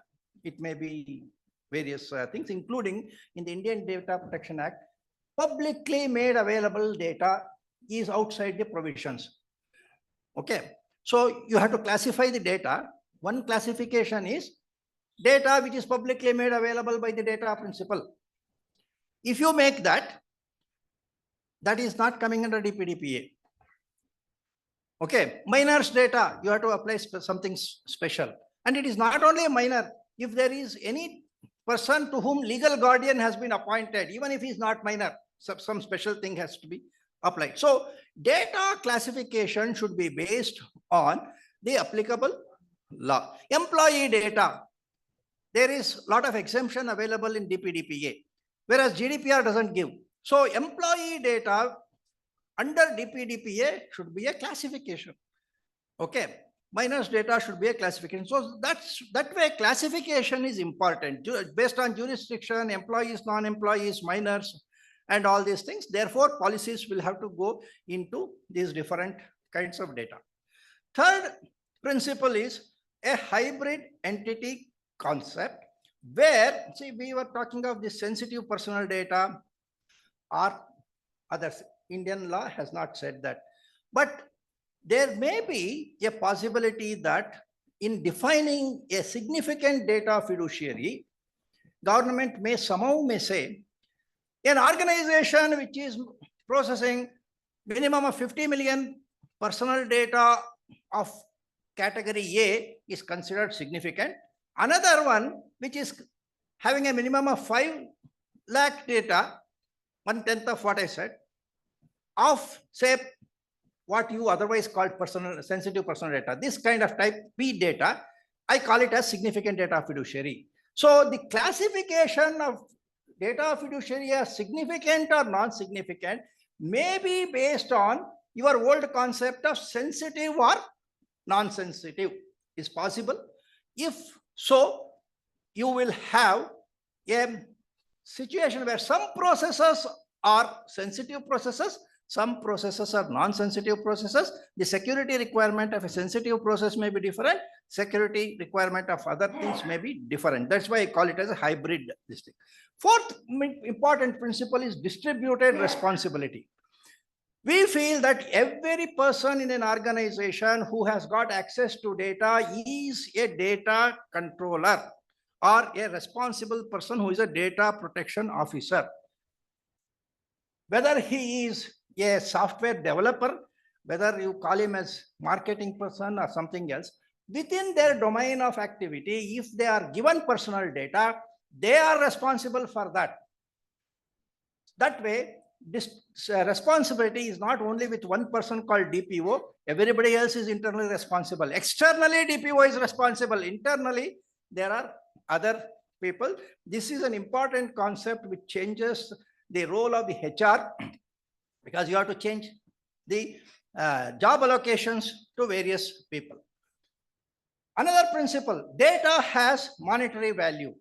Everybody talks data is oil and other things, but tell me which company has put its value of personal data into their balance sheet? Balance sheet doesn't show. Because balance sheet doesn't show, your CFO doesn't understand the importance of paying a salary of 5 lakhs to the DPO. He does not understand why you should buy a security software, why you should buy a data classification software, because he doesn't see the value in it. Only when there is a hacker who says your data is available in dark web, you have to give me $100 million, then people will realize my data, is it worth $100 million? Okay. We don't want that to happen. That is not management. So because we say data governance is part of protection, we say data has got monetary value. It should be visible. You may not be able to put it on the top of the balance sheet because accountants have to agree, but you can put it as a footnote as of now. Okay. That is the data valuation. We have got a separate data valuation standard. You can refer to that. Sixth principle is measurability. Your compliance should be measurable. Measurable in the sense that we have got a system called data trust score. That is compliance, to what extent it has been achieved. That is why we say assessment is part of it. We have developed a system for that. Okay. Seventh principle is about whistleblowers. Normally, when we talk of whistleblowers, we talk of employees. Okay. We say that it should not be restricted to employees. Even external people, what you may call as a bug bounty program, to us, it is part of this. What is happening in a bug bounty? Some external person is telling you about a vulnerability. So that is also whistleblowing in some fashion. So we feel that every organization should consider it's not only employees, but also employees of their associates and public as part of the whistleblowing system. Top management responsibility is to be put on paper. We want what is called an implementation charter to be issued by the top management, because risk absorption can only be determined by the top management, not by the DPO. DPO can only suggest to the particular top management that there is this risk. The management says, I will absorb this risk, don't do this, it is acceptable. Then DGPSI is a business level implementation, in the sense that it is not a technology related thing. It starts from acquiring a new customer to having a new business associate, buying and selling of a hardware, disposal of a hardware, selection of manpower, selection of your software. All this comes within the compliance framework. Then documentation obviously is integral to the compliance.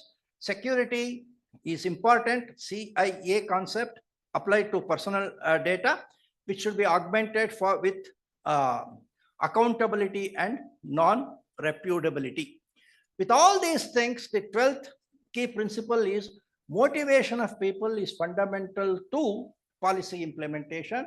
You may have technology, you may have policies, but it is people. So our framework gives emphasis to this motivation. So these 12 key principles are behind this framework.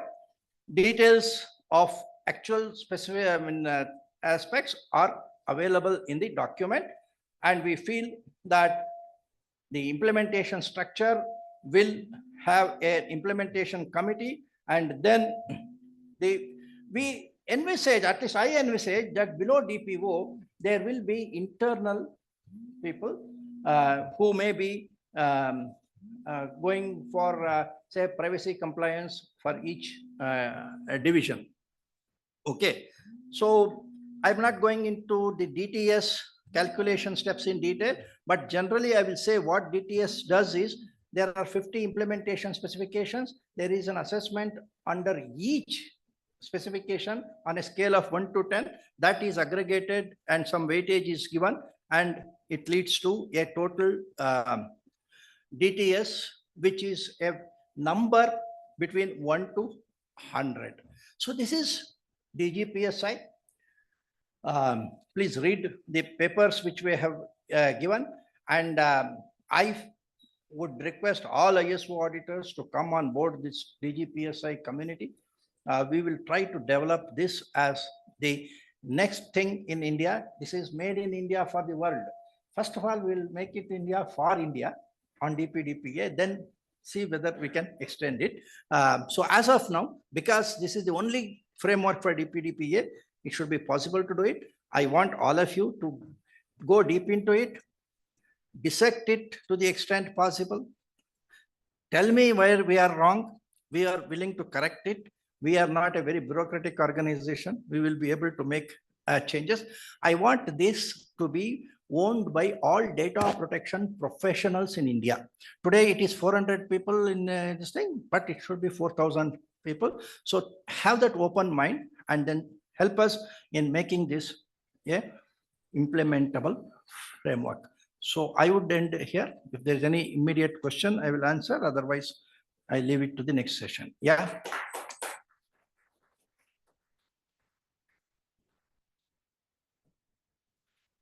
Fine. Okay. Mr. Sanyoita, you please take over. Yeah.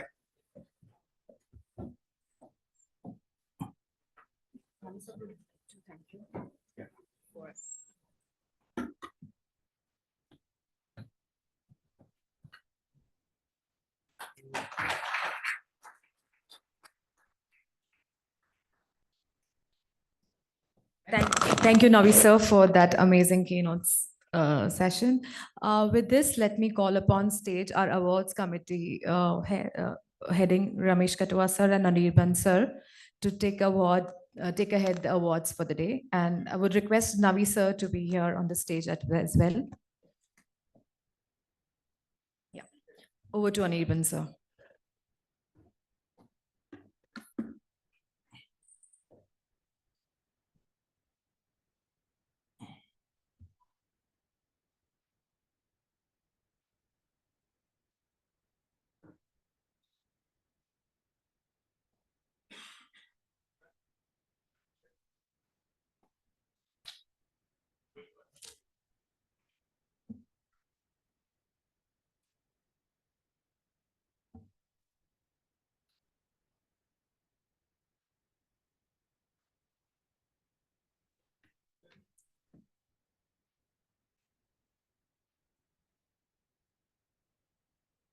Screen sharing has stopped.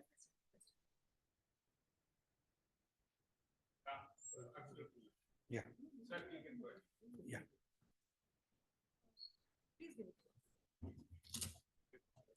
Subraidu sir, if you can even join us on the stage. Good afternoon, everyone. Students, our guests, members, glad to have every one of you here. Before we move into the award, which is on your screen, just quickly, we want to introduce ourselves.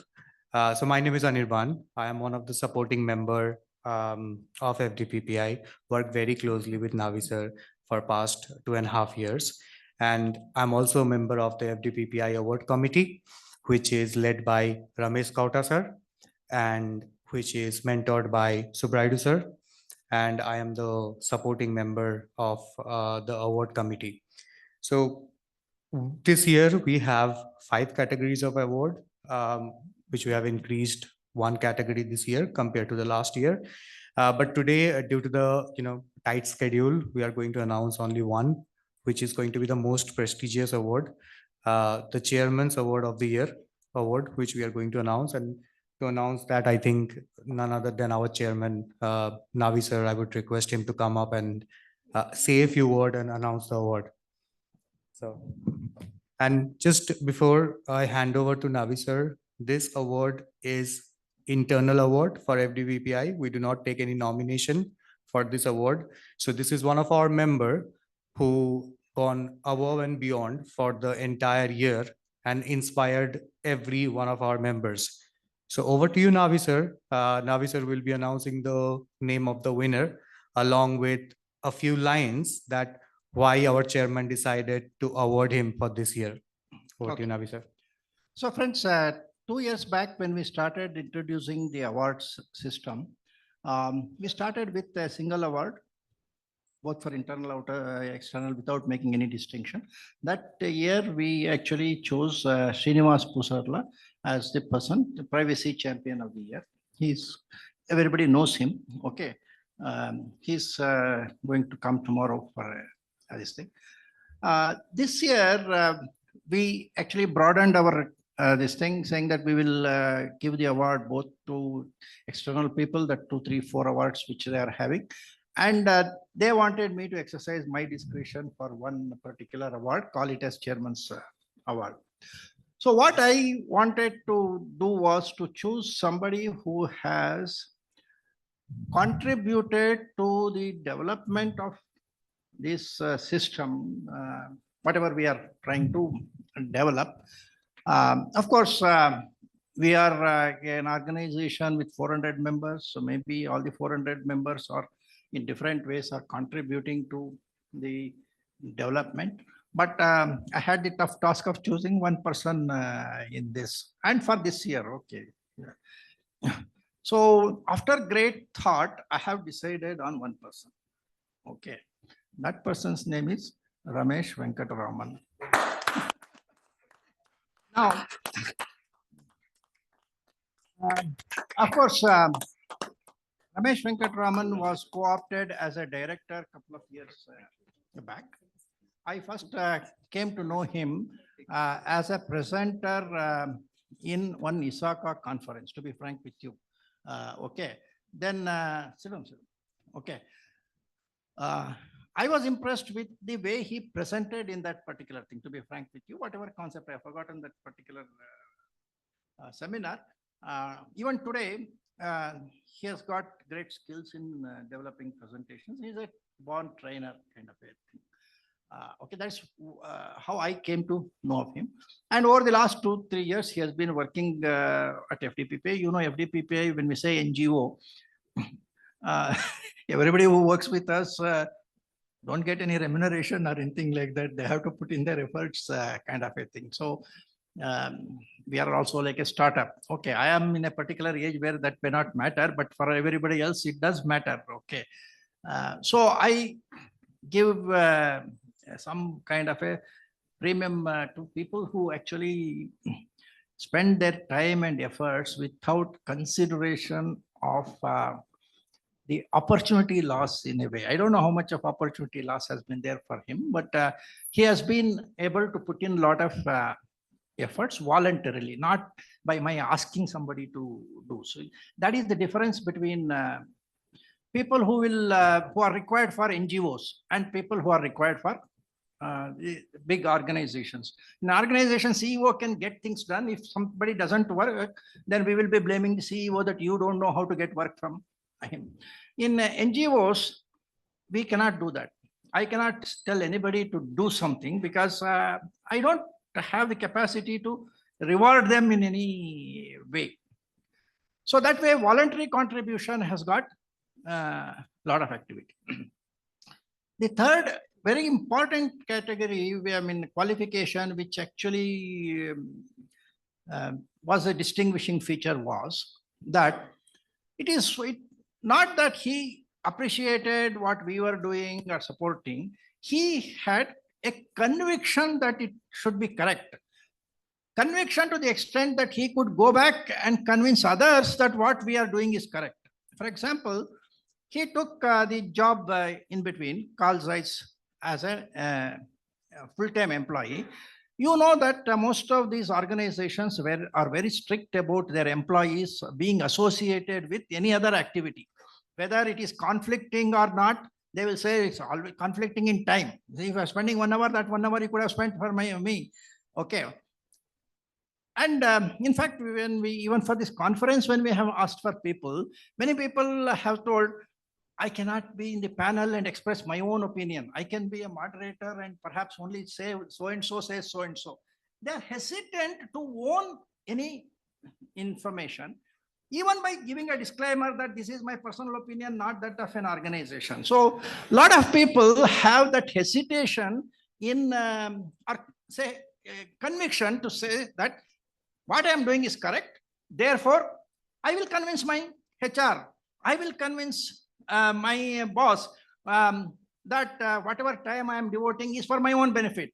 Let me tell you, people who have all been associated with FDPPA, they've all been benefited. In fact, I have been trying to work with 3-4 people.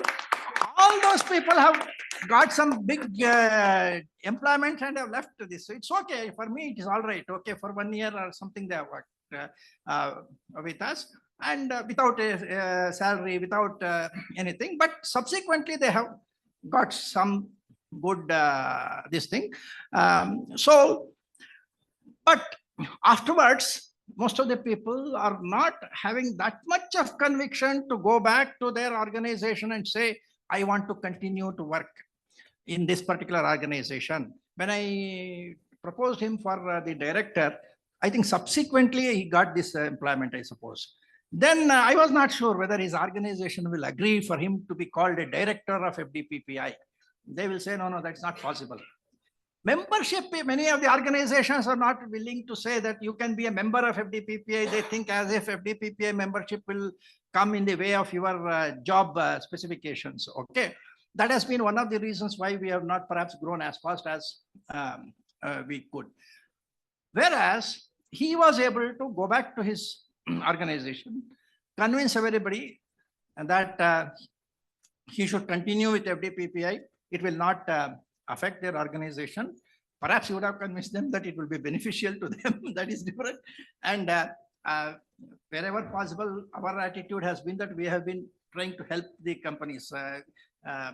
many of the things we have done freely or something. I will continue to do that. That is different. But he has been able to do that. I think that is a distinguishing feature which I liked in him, which I want every one of our members also to imbibe. Go back to your organization, say, I am with a good organization. You also become a member. You have to bring your boss and make him a member of our FDPPI. Not have hesitation that as if you are guilty that you are being a member of some other place. Because of that very important reason, okay, I thought he should be the person who is to be considered for this award.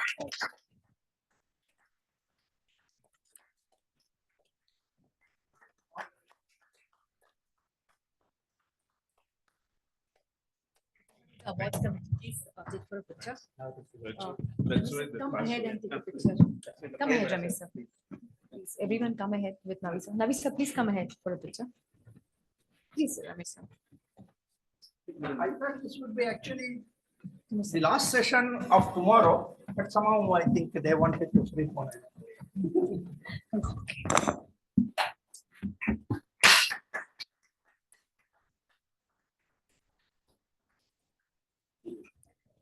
Thank you, everyone. Let's break for a quick. Yeah, please. Thank you. Yeah. No words really. As Navi sir said, yes, I like talking to people, train people, mentor, etc. But the kind of situation I'm in. Anyway, I would like to thank Navi sir, bottom of my heart. Trust me, my experience I'm sharing. As he said, whoever is trying to associate with him, believe me, they are the beneficiary. I am standing in front of as an example. I know when I started with me, some 4 or 5 people, we were all trainers of his part. But all the 4 or 5, we got a job. I don't know. At this stage of my life, I was not really thinking of a full-time job. I wanted to really continue as a consultant because I was really enjoying that particular. But working with them, every discussion would be a kind of value. Trust me. Not only training, even while Chuma talking to him evening at 6 o'clock, calling him up. I have the privilege of disturbing him, calling him up, etc. He picks it up. But the kind of knowledge what he shares, I'm sure all of you will agree with me. And we all need to be really happy and pride that we are associated with Mr. Navi. I used to tell him, sir, I call you as a brand, NAAVI. It's not related to one particular individual. I look at him as the brand. I also used to tell him, if I had not have gone for this job, believe me, my interest of taking FDPP into different heights, I would have done my part with all your help. But he as a single man with his energy level, even today at his age, we should appreciate. His knowledge, we should appreciate. I am nothing in front of him. Anyway, thank you very much. And really, as I said, speechless. Thank you.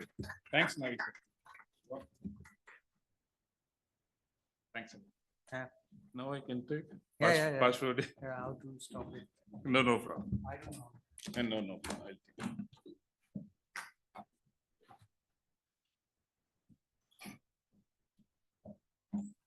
Okay, well, let's catch up back quick after a quick tea for the next panel discussion. So let's catch up in another 10 minutes because we're already running late on time. Yeah.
Pen.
इसको देखना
you for the pictures, but then again, because I start figuring out different angles of that.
Wonderful.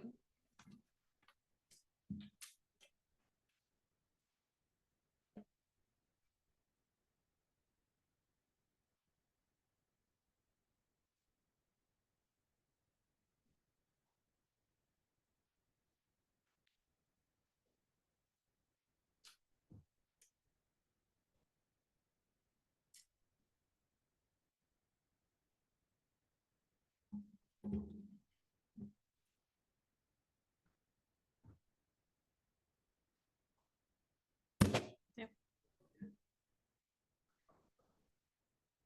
Okay. Priyank? Are we audible? Can we check? Yeah, we're good.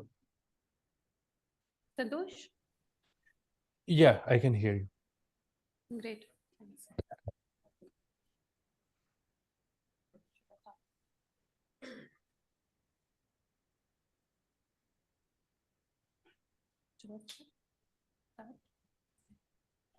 Good evening, everybody. Welcome back. And after a very action-packed, informative day, we hope we are looking at the last panel discussion of the day, which I think is equally important and relevant in today's context.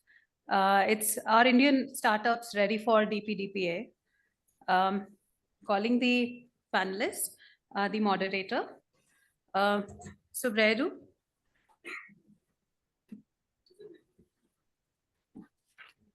Puneet Raj, Ramesh Kota sir. We have Santosh and Priyank Jain online with us. Subredu Talpage is a CPA, CI, SA, CITP, CIPP US, ACWA, IBB, I registered valuer. He is a founder director of Systems Consulting and Advertiser Services, US-based CPA firm specializing in AI CPA, SOC1 and SOC2 attestations, governance, risk and compliance, enterprise risk management, enterprise performance management, and business valuations. He is experienced in risk management, value creation, value preservation. Currently, he is the president of FDPPI Bangalore chapter. We have Priyank Jain. He's the founder, Your Space. Priyank is a passionate and dedicated entrepreneur who is on a mission to digitize every workplace by 2030 with Your Space, a cloud-based integrated workplace management software. With a master's degree in IT management, Priyank has a strong background in public development, technology, and user experience. He also has a proven track record of creating, publishing, and discovering inspiring interest-based content with Blog Beats, his first company that was acquired by MyApps in 2018. Priyank is a firm believer in helping people grow personally and professionally, and that is his entrepreneurial vision. We have Puneet Raj. Puneet Raj is the visionary founder and CEO of Seminar Room, an innovative edtech startup bridging academia and industry. Recognized with the Karnataka Startup Award, Seminar Room under his leadership has secured significant investments from Co-Create Ventures and TurboStart and partnerships with over 120 institutions in India. With a background in academia and corporate roles, Puneet Raj brings over 17 years as an edtech entrepreneur, faculty and corporate professional. We have Ramesh Kota sir. He's a startup mentor. Ramesh Kota is working with cybersecurity startups as a mentor. Recently, he has completed tenure at NABARD as Chief Technology Officer to lead various IT and field technologies like IoT, AI, and other related areas. Previously, he was CISO GE South Asia till 2017 and is responsible for supporting and implementing IT risk and governance. He has mentored startups in cybersecurity and data privacy areas. He has bachelor's degree in mechanical engineering and master's in aeronautics, along with PGDBA from Symbiosis. He is also certified auditor of data privacy protection from Foundation from FDPPI. And Santosh Kamne is a cybersecurity leader advisor and well-known CISO with over 20 years of progressive experience in building information security and risk management programs. His passion is creating secure, resilient environments where information security is a business enabler and a competitive differentiator. Santosh has worked with DBS Bank, Land America Financial Group, Wipro, KPIT Systems as cybersecurity and risk leader. Santosh is also a speaker at known cybersecurity conferences. He is a co-founder and CEO of CyberFit Solutions. I hand over for moderation of the panel discussion to Subraidu sir.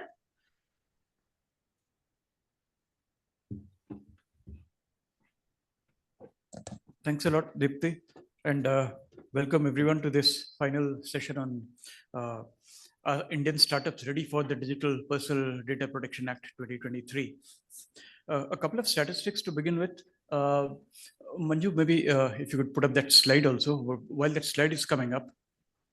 A few statistics, as in 2023, there were more than 92,000 or close to 1 lakh registered startups with the DIPP in India. So they form a sizable section of the economy. And importantly, there are, as of 3rd October 2023, India is home to 111 unicorns with a total valuation of close to $350 billion. $350 billion, that's a big number indeed. So now, when you have this new law coming up, and a lot of these startups, the 92,000 startups that we're talking about, their businesses are built around data, right? And then data governance, what Navisa spoke about earlier, and also this new privacy law that is coming up, is bound to disturb quite a few things.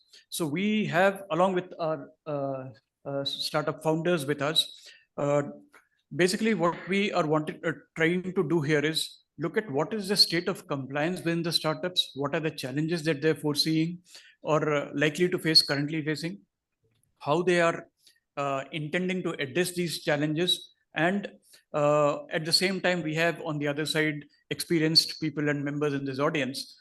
This could be more like a sharing of thoughts and experiences where both parties, the people coming from the startup side, as well as people coming from FDPPI and other people present in the audience could share ideas and perhaps possible ways out. So with that, I had a couple of slides to begin with. So what we want to do is, first quickly go through what are the important features, the salient features. Maybe can we sweep these tiles to maybe the right part of the screen or something? Yeah, okay. That should be fine. Okay. So before we talk about how are startups looking at complying with the Indian data protection law, quickly only some relevant sections of the data protection law might be impacting startups today. Bill is based on the following 7 principles of consented, lawful, and transparent use of personal data, principle of purpose limitation, principle of data minimization, principle of data accuracy, storage limitation, and reasonable security safeguards, and accountability through adjudication of data breaches and breaches of the provisions of the bill and imposition of penalties for the breaches. Broad principles that the Digital Personal Data Protection Act is based upon. Go to the next slide. Yeah.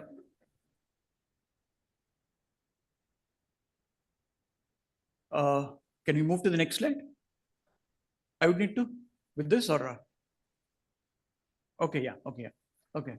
Now, importantly, the bill provides certain rights to individuals, and when startups are collecting data for individuals, this is what need to be kept in mind. Right to access information about personal data processed, right to correction and erasure, what is known as data subject access requests and all those things, right to grievance redressal, and right to nominate a person to exercise rights in case of death or incapacity. For enforcing his or her rights, an affected data principal may approach a data fiduciary in the first instance. In case he or she is not satisfied, she can complain against the data fiduciary to the Data Protection Board in a hassle-free manner. Now, that provision is also a part of the Personal Data Protection Act that has been passed.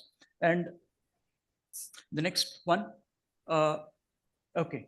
Now, this is a little wordy, but I've highlighted some of the important sections of this. Now, this is where the obligations of data fiduciaries, of course, there are, we already spoken about them. What I'd like to talk more about is the safeguard personal data of children also. There's an important part, and there's been news items which say that even the MNCs which are already compliant to GDPR and other provisions of the privacy acts of different parts of the world are facing some challenges in this particular section. And in fact, Puneet's startup perhaps that deals with data of children and minors might be important here. Allows the data fiduciary to process personal data of children only with verifiable parent consent, verifiable being the operative word here, which means that, you know, some kind of track or logs of consent would have to be recorded by the organizations which are collecting and processing data of children. Does not permit process which is detrimental to well-being of children. Or involve their tracking, behavioral monitoring, or targeted advertising. Now, this is a little tricky provision of the provision of the privacy law that has been passed, and some of the above provisions shall not be applicable. Now, there is also this question of exemptions. We discussed that in earlier, maybe you can come that. The interesting part, perhaps the most relevant part for startups is, are they exempted? If yes, under what conditions? We'll explore them in this session as we go forward. So with that in the background, the salient features of some of the important parts of the privacy law which startups could be affected by. Let me begin this question first by Puneet.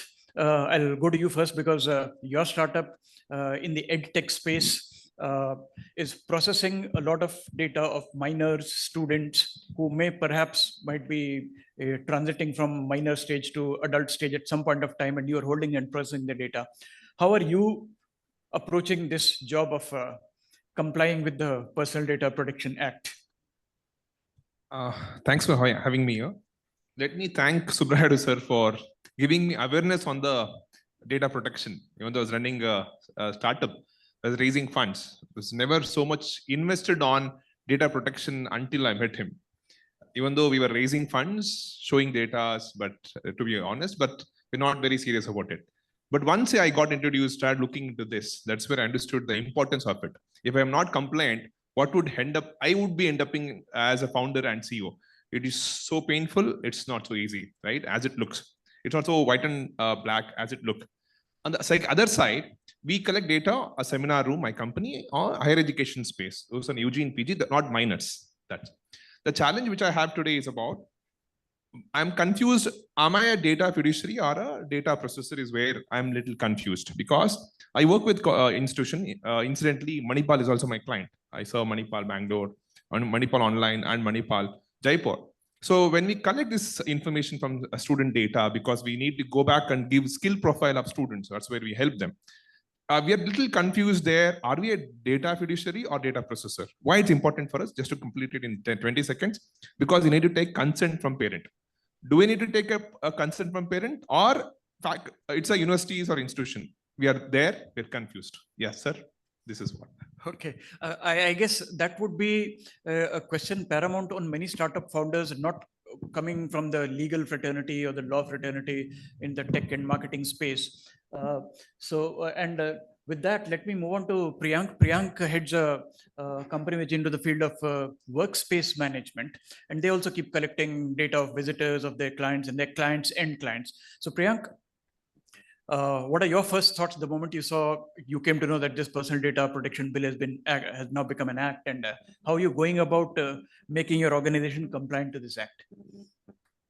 Thanks, Subra sir, for inviting here, and Abhi sir for your insightful session today.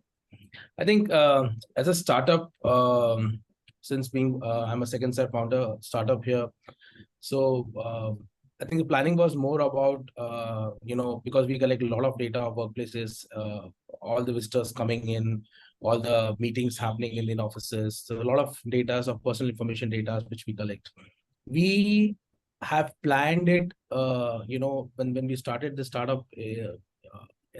Started only because we understand that how much data is being, we are carrying all our things. So what we have planned here is that we kept more things on our client stuff rather than on our stake. So we do a more contractual work in that way and keep us safe. That's the stuff we do it. And in terms of what I'm looking forward for this law is, I think it has to be more simpler, and expecting that, since we are a global company, they takes more consideration of companies who are building for global things from India. have more exemptions in that cases. That's apart from that, the strategy is very simple, that keep more things on contractuals and keep your system secure by design from the starting days. Great. So I can see some common string between the two startup founders, but let me go to Santosh. Santosh, your organization offers solutions in the space of data security, and I'm sure you'd be having clients spanning startups as well as medium and large organizations as well. In your experience, when you deal with a startup, right, how is the implementation or the solution implementation or solutioning or any different from when you go to a relatively larger organization, mature organization, which might be having legal teams and compliance teams and, you know, CISOs as well? What's the difference between the two?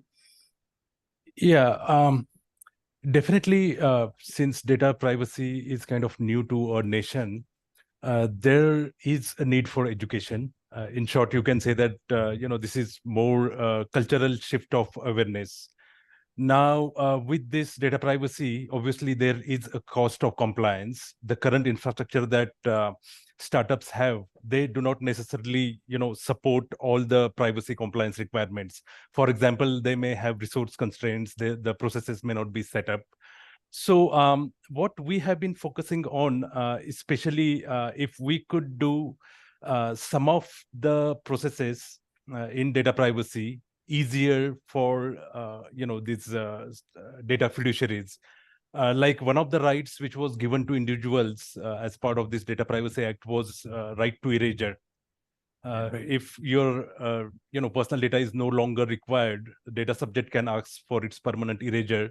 And this is where you know, we focused on building a solution, and that's how we are offering it, and, you know, making it easy for startups and medium-sized organizations. Okay, so one question that comes up is what we have seen is there are two broad categories of organizations. Those organizations which are already selling to certain other parts of the world where privacy laws were already in place, and therefore, as part of selling their products or services to those clients, a certain amount of compliance to the local applicable privacy laws is already needs to be factored into the product architecture, the processes, whether that be data subject access requests, something. Whereas there is a bunch of companies which may be having on the roadmap an entry into foreign markets later on, but for now are focusing only on Indian markets, and therefore, rightly or wrongly, under the impression that India does not have a data protection law. You know, there's a lot of this talk going on that before the DPDPA, India did not have a data protection law, and now sir always tries to drill it into our brains again and again about the Information Technology Act in Section 43A and something like that. But then the feeling was, even amongst reasonably aware people, the feeling was that India doesn't have a data protection law. And then therefore, when you talk about startup founders who are, you know, coming from a tech background, marketing background, features, functionalities, you know, MVPs and all of these things, I don't think we can blame them for not being ready with kind of any features or functionalities to handle privacy related functionalities into their product. Which brings us to the next question that particularly Puneet, perhaps your company, because Priyank's organization is still there into Saudi Arabia, they're into Dubai, these are based in US.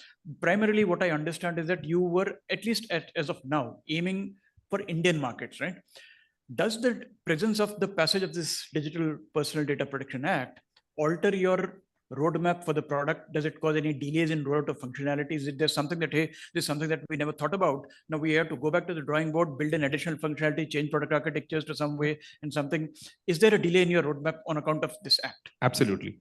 Bang on. Last 2 rounds of funding which I raised, there was no due diligence done on this data, right? That itself shows now the next round of funding which I'm raising will undergo data compliance. That itself is additional, right? Okay. And second, we have so much of compliance. Along with this is extra compliance. Okay. Third, tools and architecture, online architecture has to be changed. Yes. Now we need to bring in, that's where the confusion. Now we have keep it on hold on the tech part, because do we need to take a consent from parent? Then we need to enable on our tech platform. Or should is a university data fiduciary? That's where we are stuck. Okay, absolutely. I mean, if you don't know whether you're a controller or a processor, right? The underlying processes would also need to be undergone any change. Ramesh Kota sir, as at least I see at least 5 to 8% increase in my expenses. Yeah, overall. that's a good data point that we all should carry. So Ramesh Kota sir, as your role in mentor and advisor to a lot of startups, does your idea also kind of, is your experience also more or less in line with what Puneet has told us, Indian startups delays in rollouts of features or something like that? Yeah, absolutely, Supraj sir.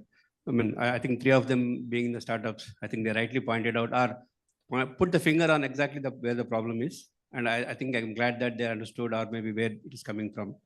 I just take a minute to step back and then do it. So far, I think organizationally, Indian population were never worried about a privacy as an issue. So people need to ask a personal question or something else, including the age, salary, where you married, caste, creed. I don't think they were worried about anything else. So obviously, as a consumer or a user, they've been providing information asked by anyone to anyone without asking. Also, they give a lot of information. Right. Now, that being one of the said, maybe our apps also become saying that again, everything is mandatorily kind of click, and then maybe submit and accept it. They never read it, what is required, what is not required. So obviously now the burden one way or another is whether knowingly or unknowingly shifted to the startups because they collected all the data, because someone has a template of accepting the norms and conditions, give access to photos, pictures, data, OTPs taken. Now every data has gone into their side of it. They never realized it. This is going to be a burden on them. Right. Okay. Though the DPDPA Act actually has given some exemptions for them. Obviously, I think unless they go line by line item and find out where the exemptions are limited, etc. Because if the exemptions given are also kind of conditional. Right. By the class of them or by the kind of volume or by the size. Sometimes the volume may not really make the class of it or the impact into that, which also might include some national security to everything. Right. So obviously, knowingly or unknowingly, all the I would say kind of that has come onto the startups. Right. Now, as Puneet rightly said, the voluminous of data they have it. Now the challenge they would completely see is how to retrofit it, because some of them may not have the good architecture to change it. Those startups are kind of work hard, but at a point of time, how to really reorient themselves or move the mountain is going to be a bit of a challenge for them. That's the first of it. Second, I think the startups also has a two ways to look at it. One, there are some startups like Puneet and Santosh and Priyank. Yeah. They are now in the service providing side of it, or maybe the services offering to as to others people. But similarly, there are others who are also providing services of the privacy. So it's an opportunity for both of them. So obviously, it's not that everything is bad, but it's an opportunity for both sides of the coin for them to look into that. How are they going to leverage this, make themselves bigger and better? And maybe we'll answer next question going there. That's an opportunity there for both of them to work together. Well said. I think DPDPA is an opportunity for startups to comply with global laws, because there's a great deal of commonality between the laws that are there in India and the other parts of the world.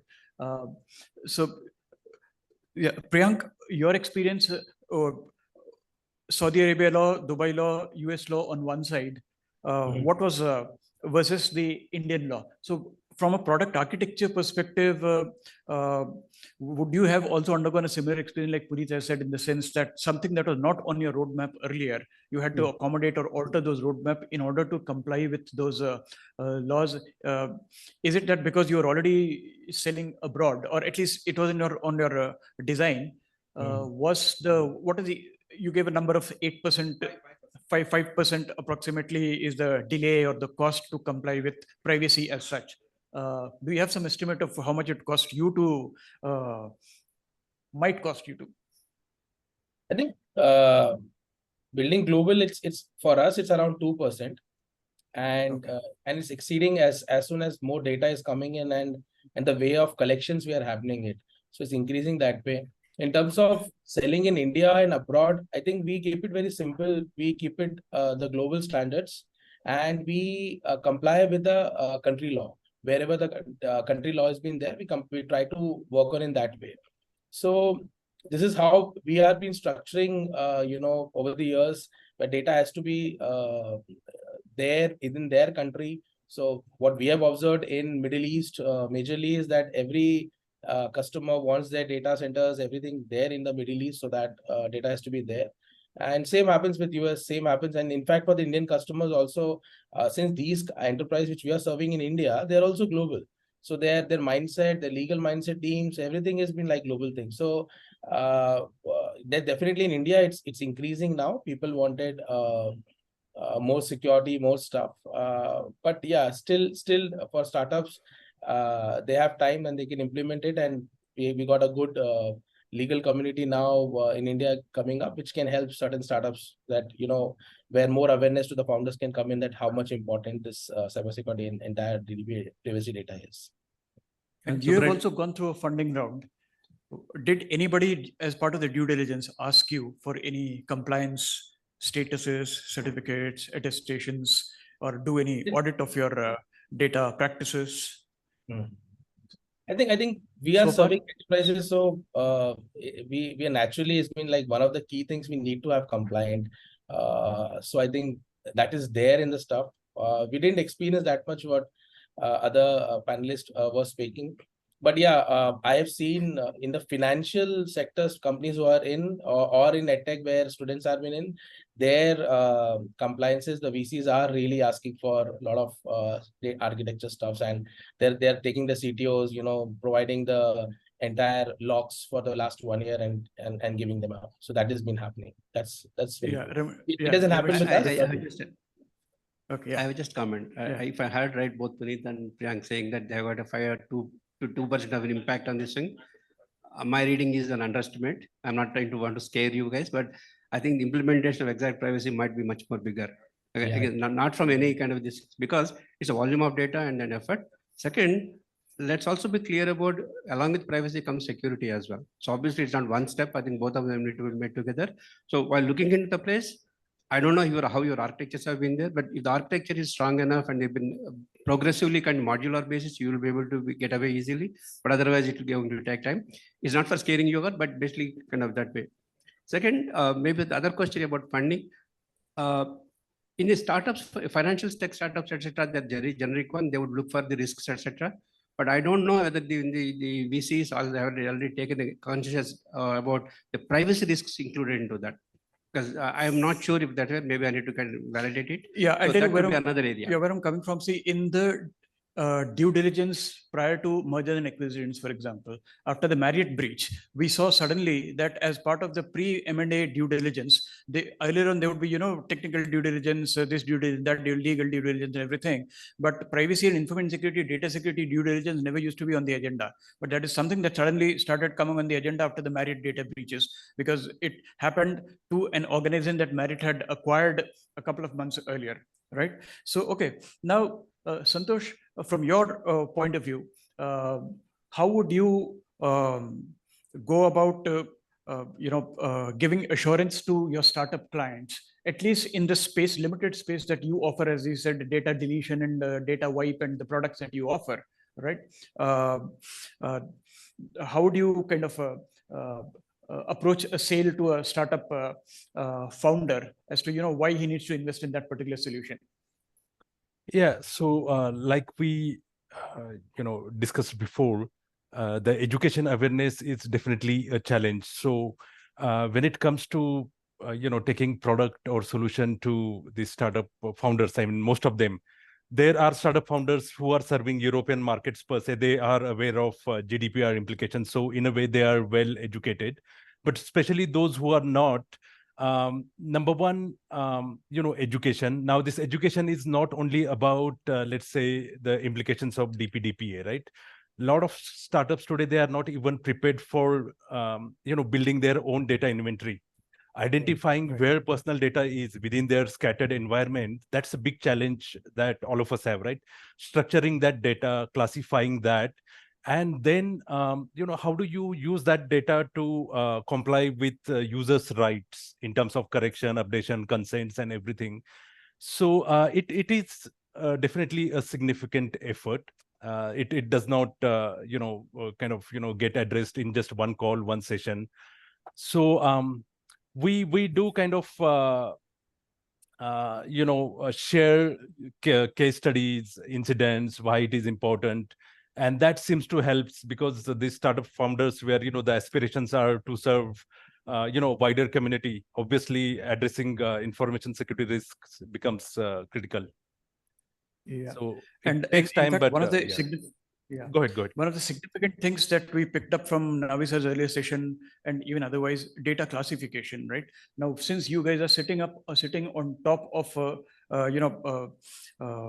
what should I say, mounds of data, so to speak, right? The data classification, traditional data classification categories that we've seen whenever we go on audits is, it only addresses security, confidentiality, integrity, and availability, whether the data is, confidential, it is restricted, it is public, this kind of classification. These kind of classifications, when it comes to privacy, what we see is that they are grossly inadequate. So any thoughts on how you're approaching data classification for your respective startups? I hope the message that Navi sir gave in his previous session would have been absorbed. And in fact, when we also go on audit, we believe that, for example, a multinational company like yours, Priyank, which is offering in different countries, one giveaway that Navi sir gave is you have to classify data based on countries, because each data set might be applicable to a different set of regulations. For example, if you suffered a data breach, right? One country's rule might say that you got to inform the data subjects within 72 hours, another might say 6 hours, another might say 30 days, right? So until and unless you know which data has been impacted, which data set has been impacted, and which is the rule that needs to be applied in that particular case, you might be in a position where you might not be able to comply with the particular law. So data classification, any specific thoughts how you're approaching data classification, either before you attended this FDPPA session or after hearing Navi sir's session? I think a lot of values have definitely come up after hearing from Navi sir, and we keep adding. This is a process which you need to keep updating. It's not just a one-time effort, because in the era of where AI is coming up and things are coming up, what data privacy will impact. So in terms of data classifications, we have done from the day one. We have been working very clearly because we know from the day one that we have a lot of data of the customers. So we keep it simple. We are following the compliances and going at stuff, but it's a tedious job which we need to do it. So there is no shortcuts in this. We follow that, and it's a continuous process. That's what I have learned with Navi sir, that you need to keep updating. You need to keep better and better on this and follow each and every compliances. And it's just not for the security stake. It's for because you care for your customers' data. Santosh, within organizations where data classification is in a mess, how difficult is it for them to implement your kind of a data deletion solution? It is because data deletion is also directly, indirectly linked to your data retention, right? And then your data retention is also based on the classification regulations. So it is always a challenge. But since you mentioned about Navi sir's address, earlier, where they talked about classification based on certain regulations and geography, and that's what even personally I have seen, works really well. That's something we have done in financial organizations, where you classify data based on the regulation geography, and then whichever is the stringent regulation that overrides everything else, right? The regulation that says that you report a breach in, let's say, 2 hours versus another one saying 6 hours, then 2 hours becomes your benchmark. So that approach, it does take time. Like Priyank said, it doesn't happen overnight, but like any other program, maturity of data privacy will take its own course. Okay. Just to answer this question, the 3 answers. One, too early to answer this question. Second, we'll approach experts like you to understand data classification. Correct. Third, what challenge at seminar room we are facing is about now, I'm looking at, we work with 6 to 8 states, right? Jurisdiction is when I classify this data as per the state, cities, and what jurisdiction it comes into, that's where we're unclear on this. Yeah, and data classification is a problem. And to be very honest, even forget about startups. When we go to large companies, right, when you do for any SOC 2 audits or something, and we look at the data classification, they have privacy in scope. And for an organization that has privacy criteria in scope to continue classifying the data as required for just security requirement, like, confidential, public. I mean, many times you're prompted to Navi sir's message keeps coming up again and again. But at times, am I being a too difficult auditor? Should I ask this question? Should I not ask this question? One of the biggest thoughts that comes into your mind. But yes, and again, data classification will also depend upon the kind of business, the kind of data. For example, somebody like Priyank, for example, what Navi sir told earlier in the day, the country-wise data classification is absolutely important. For you, with the bulk of the data comprising students within India, who perhaps might be subject to single uniform law, but for you, classification could take different dimensions altogether, right? Children, a major adult or minor is obviously one classification, but there could be others where you're a processor. You could be some data set where you're a processor, somewhere you're not, right? So data classification is something. Cyber insurance. Yeah. How many of you have thought about insurance for any data breaches or so far? Yeah, at least cyber insurance is now slowly, I still say it's still catching up with the bigger industry players as well, because some of them really have the physical assets and they know how to protect it, or the equipment they have it, how to kind of do it. Even there, cyber insurance is not going to protect your business. It's going to give your services or the recovery cost itself, something is what they're giving it. So now given the addition of the privacy coming into the place, as Navi rightly said, there's no value associated unless a third party guy comes and threatens you. You don't know what is the value. So that's bad news. So what you're saying is tomorrow, if let's say the 250 crore fine is handed over to either Priyank's company or Puneet's company, cyber insurance is not going to help in that's the biggest, because that's bad news. Okay. Yeah, because business is not actually kind of classified with that. Because the insurance people, I know, and they also have a limitation. They come back. They only kind of recover your costs, putting in place social media costs, etc. But the business loss cost is not done. It has to be secured differently and then taken care of it. And that's another biggest risk for the startups is at this point of view that, I'm kind of actually eagerly wanted to say that is startups basically when they kind of collaborate with bigger organizations or collaborations, they need to make sure saying that risk is not being transferred to them. So it's mutually need to be discussed and agreed. And then maybe the cyber insurance comes in place. The systems and procurement, I think they'll be able to protect it very easily. And the services can be due diligently validated. But the actual business loss cost, something that need to be negotiated with you touched partner. upon a valid point in terms of risk transfer and the contract between the larger company and the startup as a tool of risk transfer. How much of a leeway do you really have when you as a startup go to negotiate with one of the big guys? Say that, I don't want this particular clause to be in place because apparently the risk of a data breach or a risk of compliance, or, how much of a leeway do you really have as a startup? This is for me? Priyank? Yeah. Sometimes you need to lose customers, I would say, because if you think that, this is not good, this is not good. But if you talk about startup life journey where every customer counts, I think it's a very debatable questions, if I say. I will definitely want to lose that customer instead of getting into things in my plate, because that is not something fair for both the parties. So that is how we operate. But it's a very tricky question for in this, that how can you leave something. So you have to be very strategically aligned in this, and you have to be very clear about what are you selling and whom you are selling to. Puneet? I think that's where data auditor is required now, right? As your CAs are there, today we need data auditor. As a founder and CEO, or we are limited with our awareness. What should be done strategically as well? Because we always look at how do we scale our business, right? We can't invest our time here in about how to take care of data privacy, all these things. So that's where FDPPI would definitely be a great help for the startups across India. I was just telling to host events with startups, right? Nobody aware of it. A startup founder is not aware of these things, right? That is where today it's the most important for us to understand. We can't get into these complaints, right? For example, GST, small 200 rupees differences, and I got just matter of 200 rupees fine. My funding got delayed by a month. Matter of 200 rupees. So this is very, very important. That's where we need an experts, auditors like these to come and help startups, right? We will depend on you to come and help us strategically. Santosh, any of the solutions that you offer, have you seen the presence of certain solutions being used by startups as a better risk management solution, which might have impacted either the reputation or funding or their relations with their stakeholders? It does. Because especially,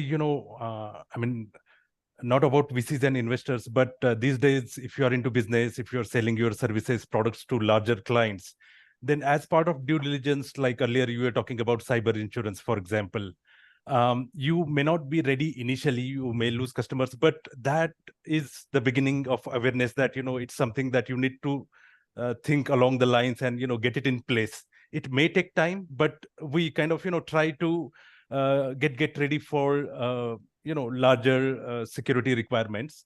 And it is very common for larger companies or clients to extend their security controls to even startups, because when they assign you as a data processor, obviously they expect that you run that by implementing reasonable security controls. Actually, that's a very good point you brought about when you're dealing with a larger company, and this brings us to the topic of vendor compliances. Both, if you as a startup are going to sell to a larger company, you are their vendor, and that larger company asks you to institutionalize certain compliances because he himself might be subjected to certain regulatory parts. And then, of course, because this compliance chain keeps passing down from one stage in the chain to the other one. So when it comes to vendor compliances, right? Most of you would be cloud-based, AWS or Azure, right? And would be relying on a certain other host of vendors for building your product, because you don't do pretty much a lot of it in-house, you outsource it, right? So how do you go about assessing vendor risks when you're dealing with certain vendors and assessing periodically their compliances so that you yourself remain compliant with the requirements? And by the way, the new law also places an onus on organizations to ensure that their vendors are also compliant with the provisions of the law wherever they're sharing personal data. One, it's too difficult to look out this, and because acquiring client itself is so difficult, right? Your CAC is so high in B2B business. How do you make, getting an appointment with university is so difficult, even asking them, are you compliant with vendor? So don't get out. They say, just get out. So don't care about it, right? In India, at least, right? They don't care. However, it's important for us to look out these things. How do we bring in some of these universities, academics like this to work? Just, I'm not sure if I'm giving a wrong examples. A couple of examples which I want to quote here, which I was reading from last 2 years. Razorpay, I'm sure you have heard this case of Alt News, what happened with that, right? They got some payment from Alt News. There's allegation that they received from Pakistan. The money went to co-founders of Alt News and they've been arrested. But who was fixed here? Razorpay, because the police went to this Razorpay and this got the information. As per Indian Penal Code 91, right? Section 91, they're supposed to give that information to the police. They gave, but these guys went against this Razorpay. How can you give this information to them? So today they are facing, Razorpay is facing a problem of these two problems of police and this. Second, Alibaba holding, right, where fraudulent hosting of somebody's today, neither Alibaba for $2,000, they're supposed to pay at least 2 crores fine today, right? So there is no clarity on how do you make this. Until unless you make vendors also compliant very compulsorily, startups will suffer. Ramesh? I think Puneet rightly mentioned, one of the risks which they will be carrying out is the inherent risks from the SaaS providers and solution things.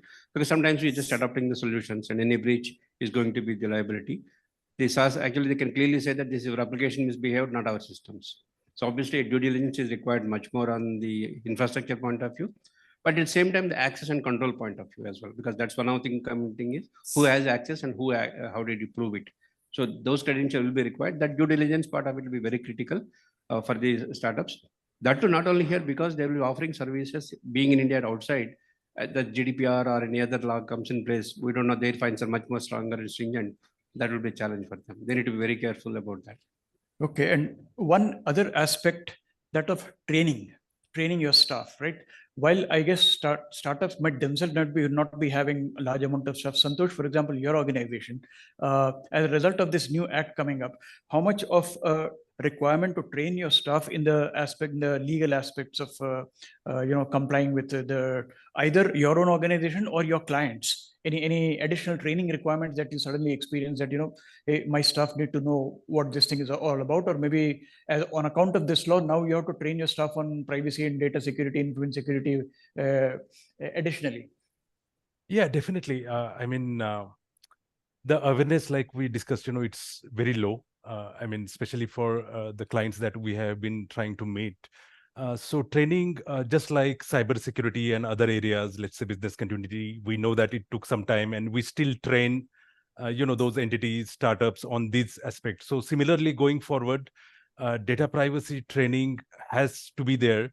There is a lot of confusion around what is personal data, really, right? We say that it is identifiable data, but there are a lot of, grays and no clarity, to these organizations.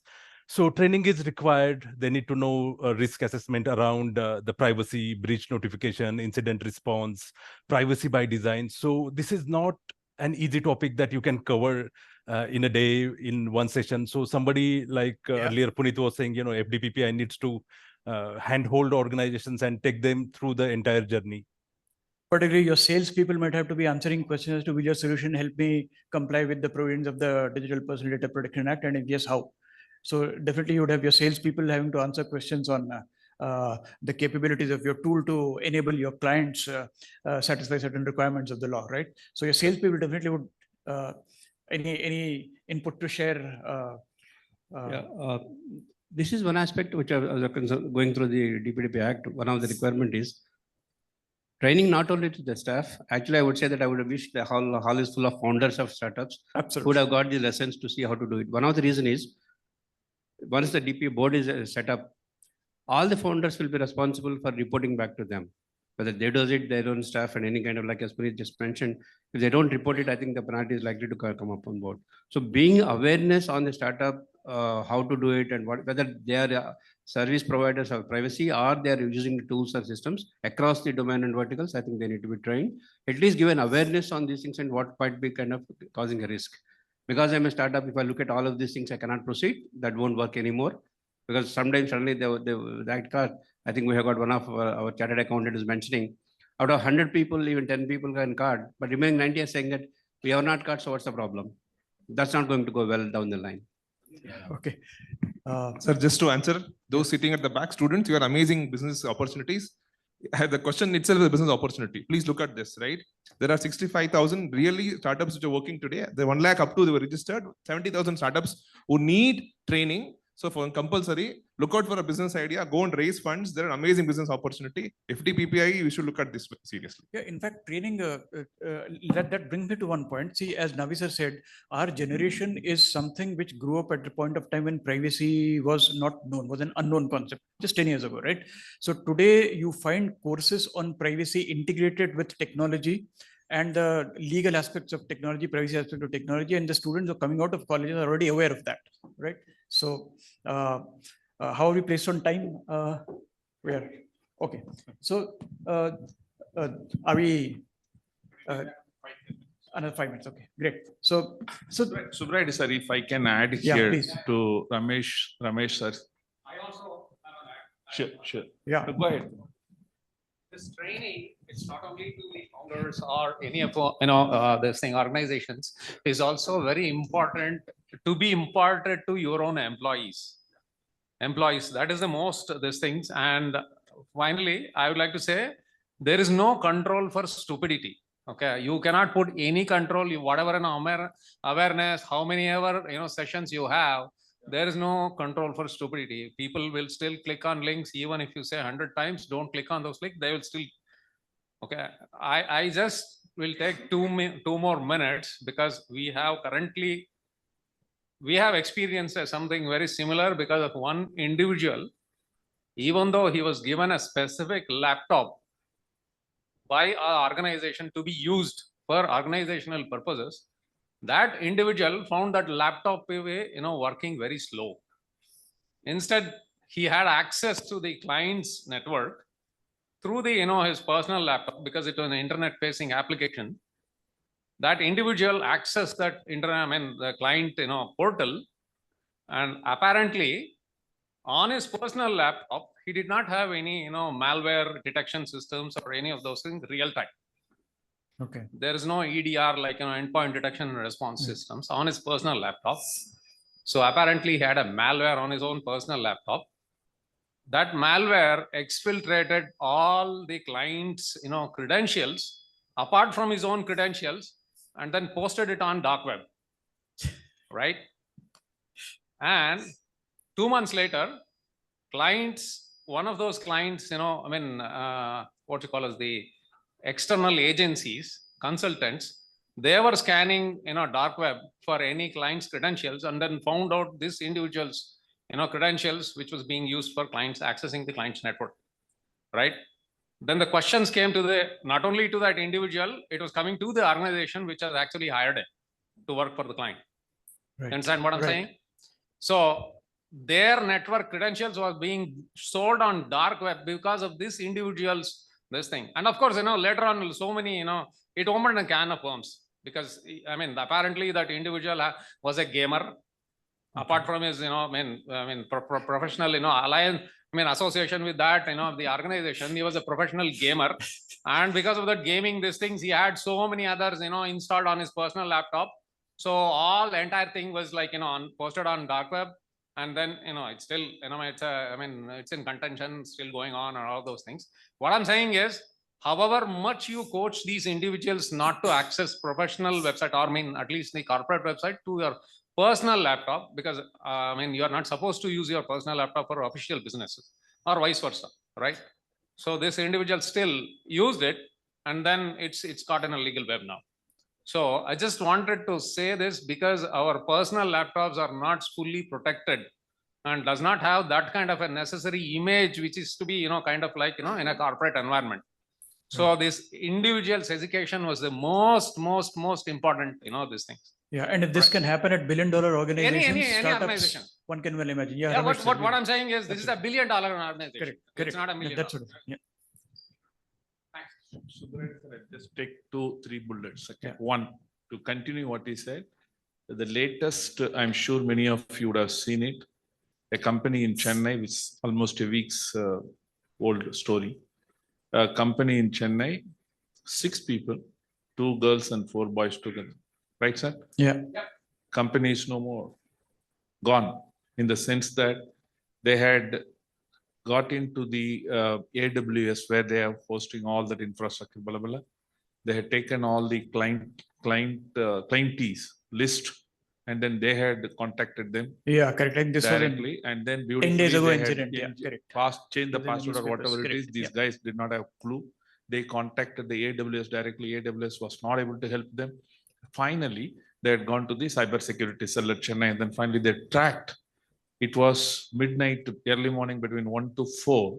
A guy who had logged in through his IP, personal laptop, that they could track it. Interestingly, the same time, he had a con call with the 4 of his 6 or the remaining 5 people. That's where they got all the 6. Anyway, they are behind bars. Again, as he said correctly, it's leading to what you said and what Mr. Ramesh has said. I'm really happy to hear 2 things I can offer here on behalf of FDPPI. One, startup companies, a massive training session to be conducted starting from CEO to etc. whatnot. We need to be aware of. I know Santosh personally because he had come in for many of Jnanavadini seminars. I had seen his product, which we are really comfortable.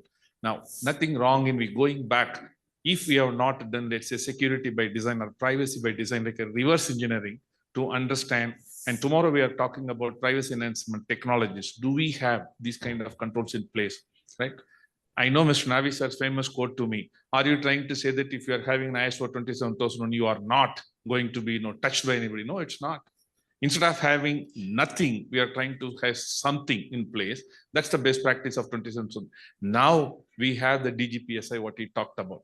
Be with me. I also had gone through with him 2 years back as part of earlier version. Excellent tool or excellent. So I can bring these two as a deliverable as part of this discussion. 1, training. 2, implementation of DGPSI. And we at FDPPI will be very happy to handle through Subrayadu sir. We can have it as a project per se, as a case study to see how it works for us. Yes. Thank you. In fact, as a suggestion, what I was talking to Navi sir a couple of days ago is approach not individual startups, but perhaps the startup accelerators where they have 80 startups, 100 startups, and do this pitch there, so that the awareness building.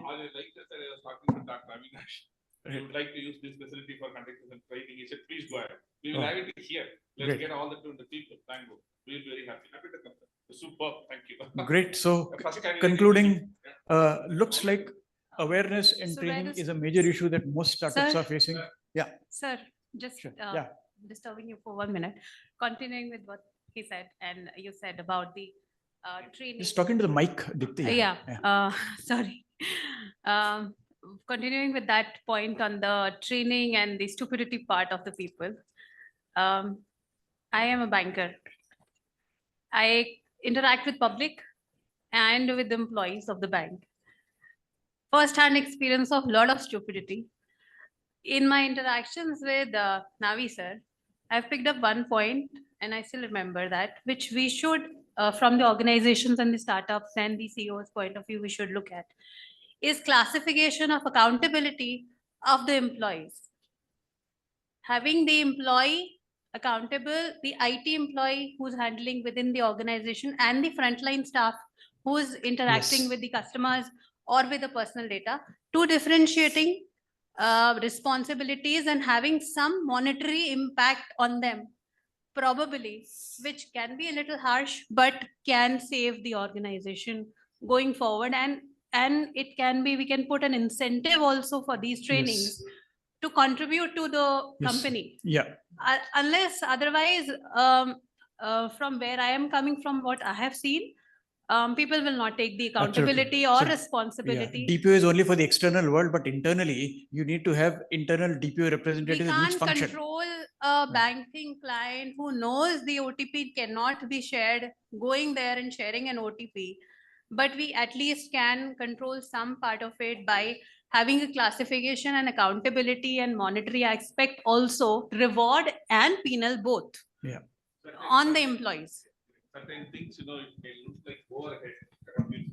Sanyogita, training. Yeah, absolutely. So awareness, I suppose, is the critical aspect here, and organization should take it very seriously, because if organization employees are aware, their families are aware, these kind of frauds can be prevented. So example, we were having a discussion, right? OTP frauds are like very common.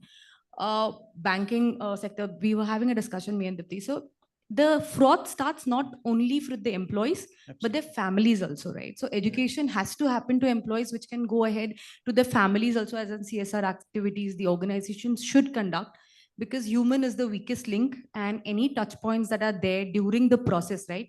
The human element has to be made aware, and that can happen only through training and awareness, and with multiple touch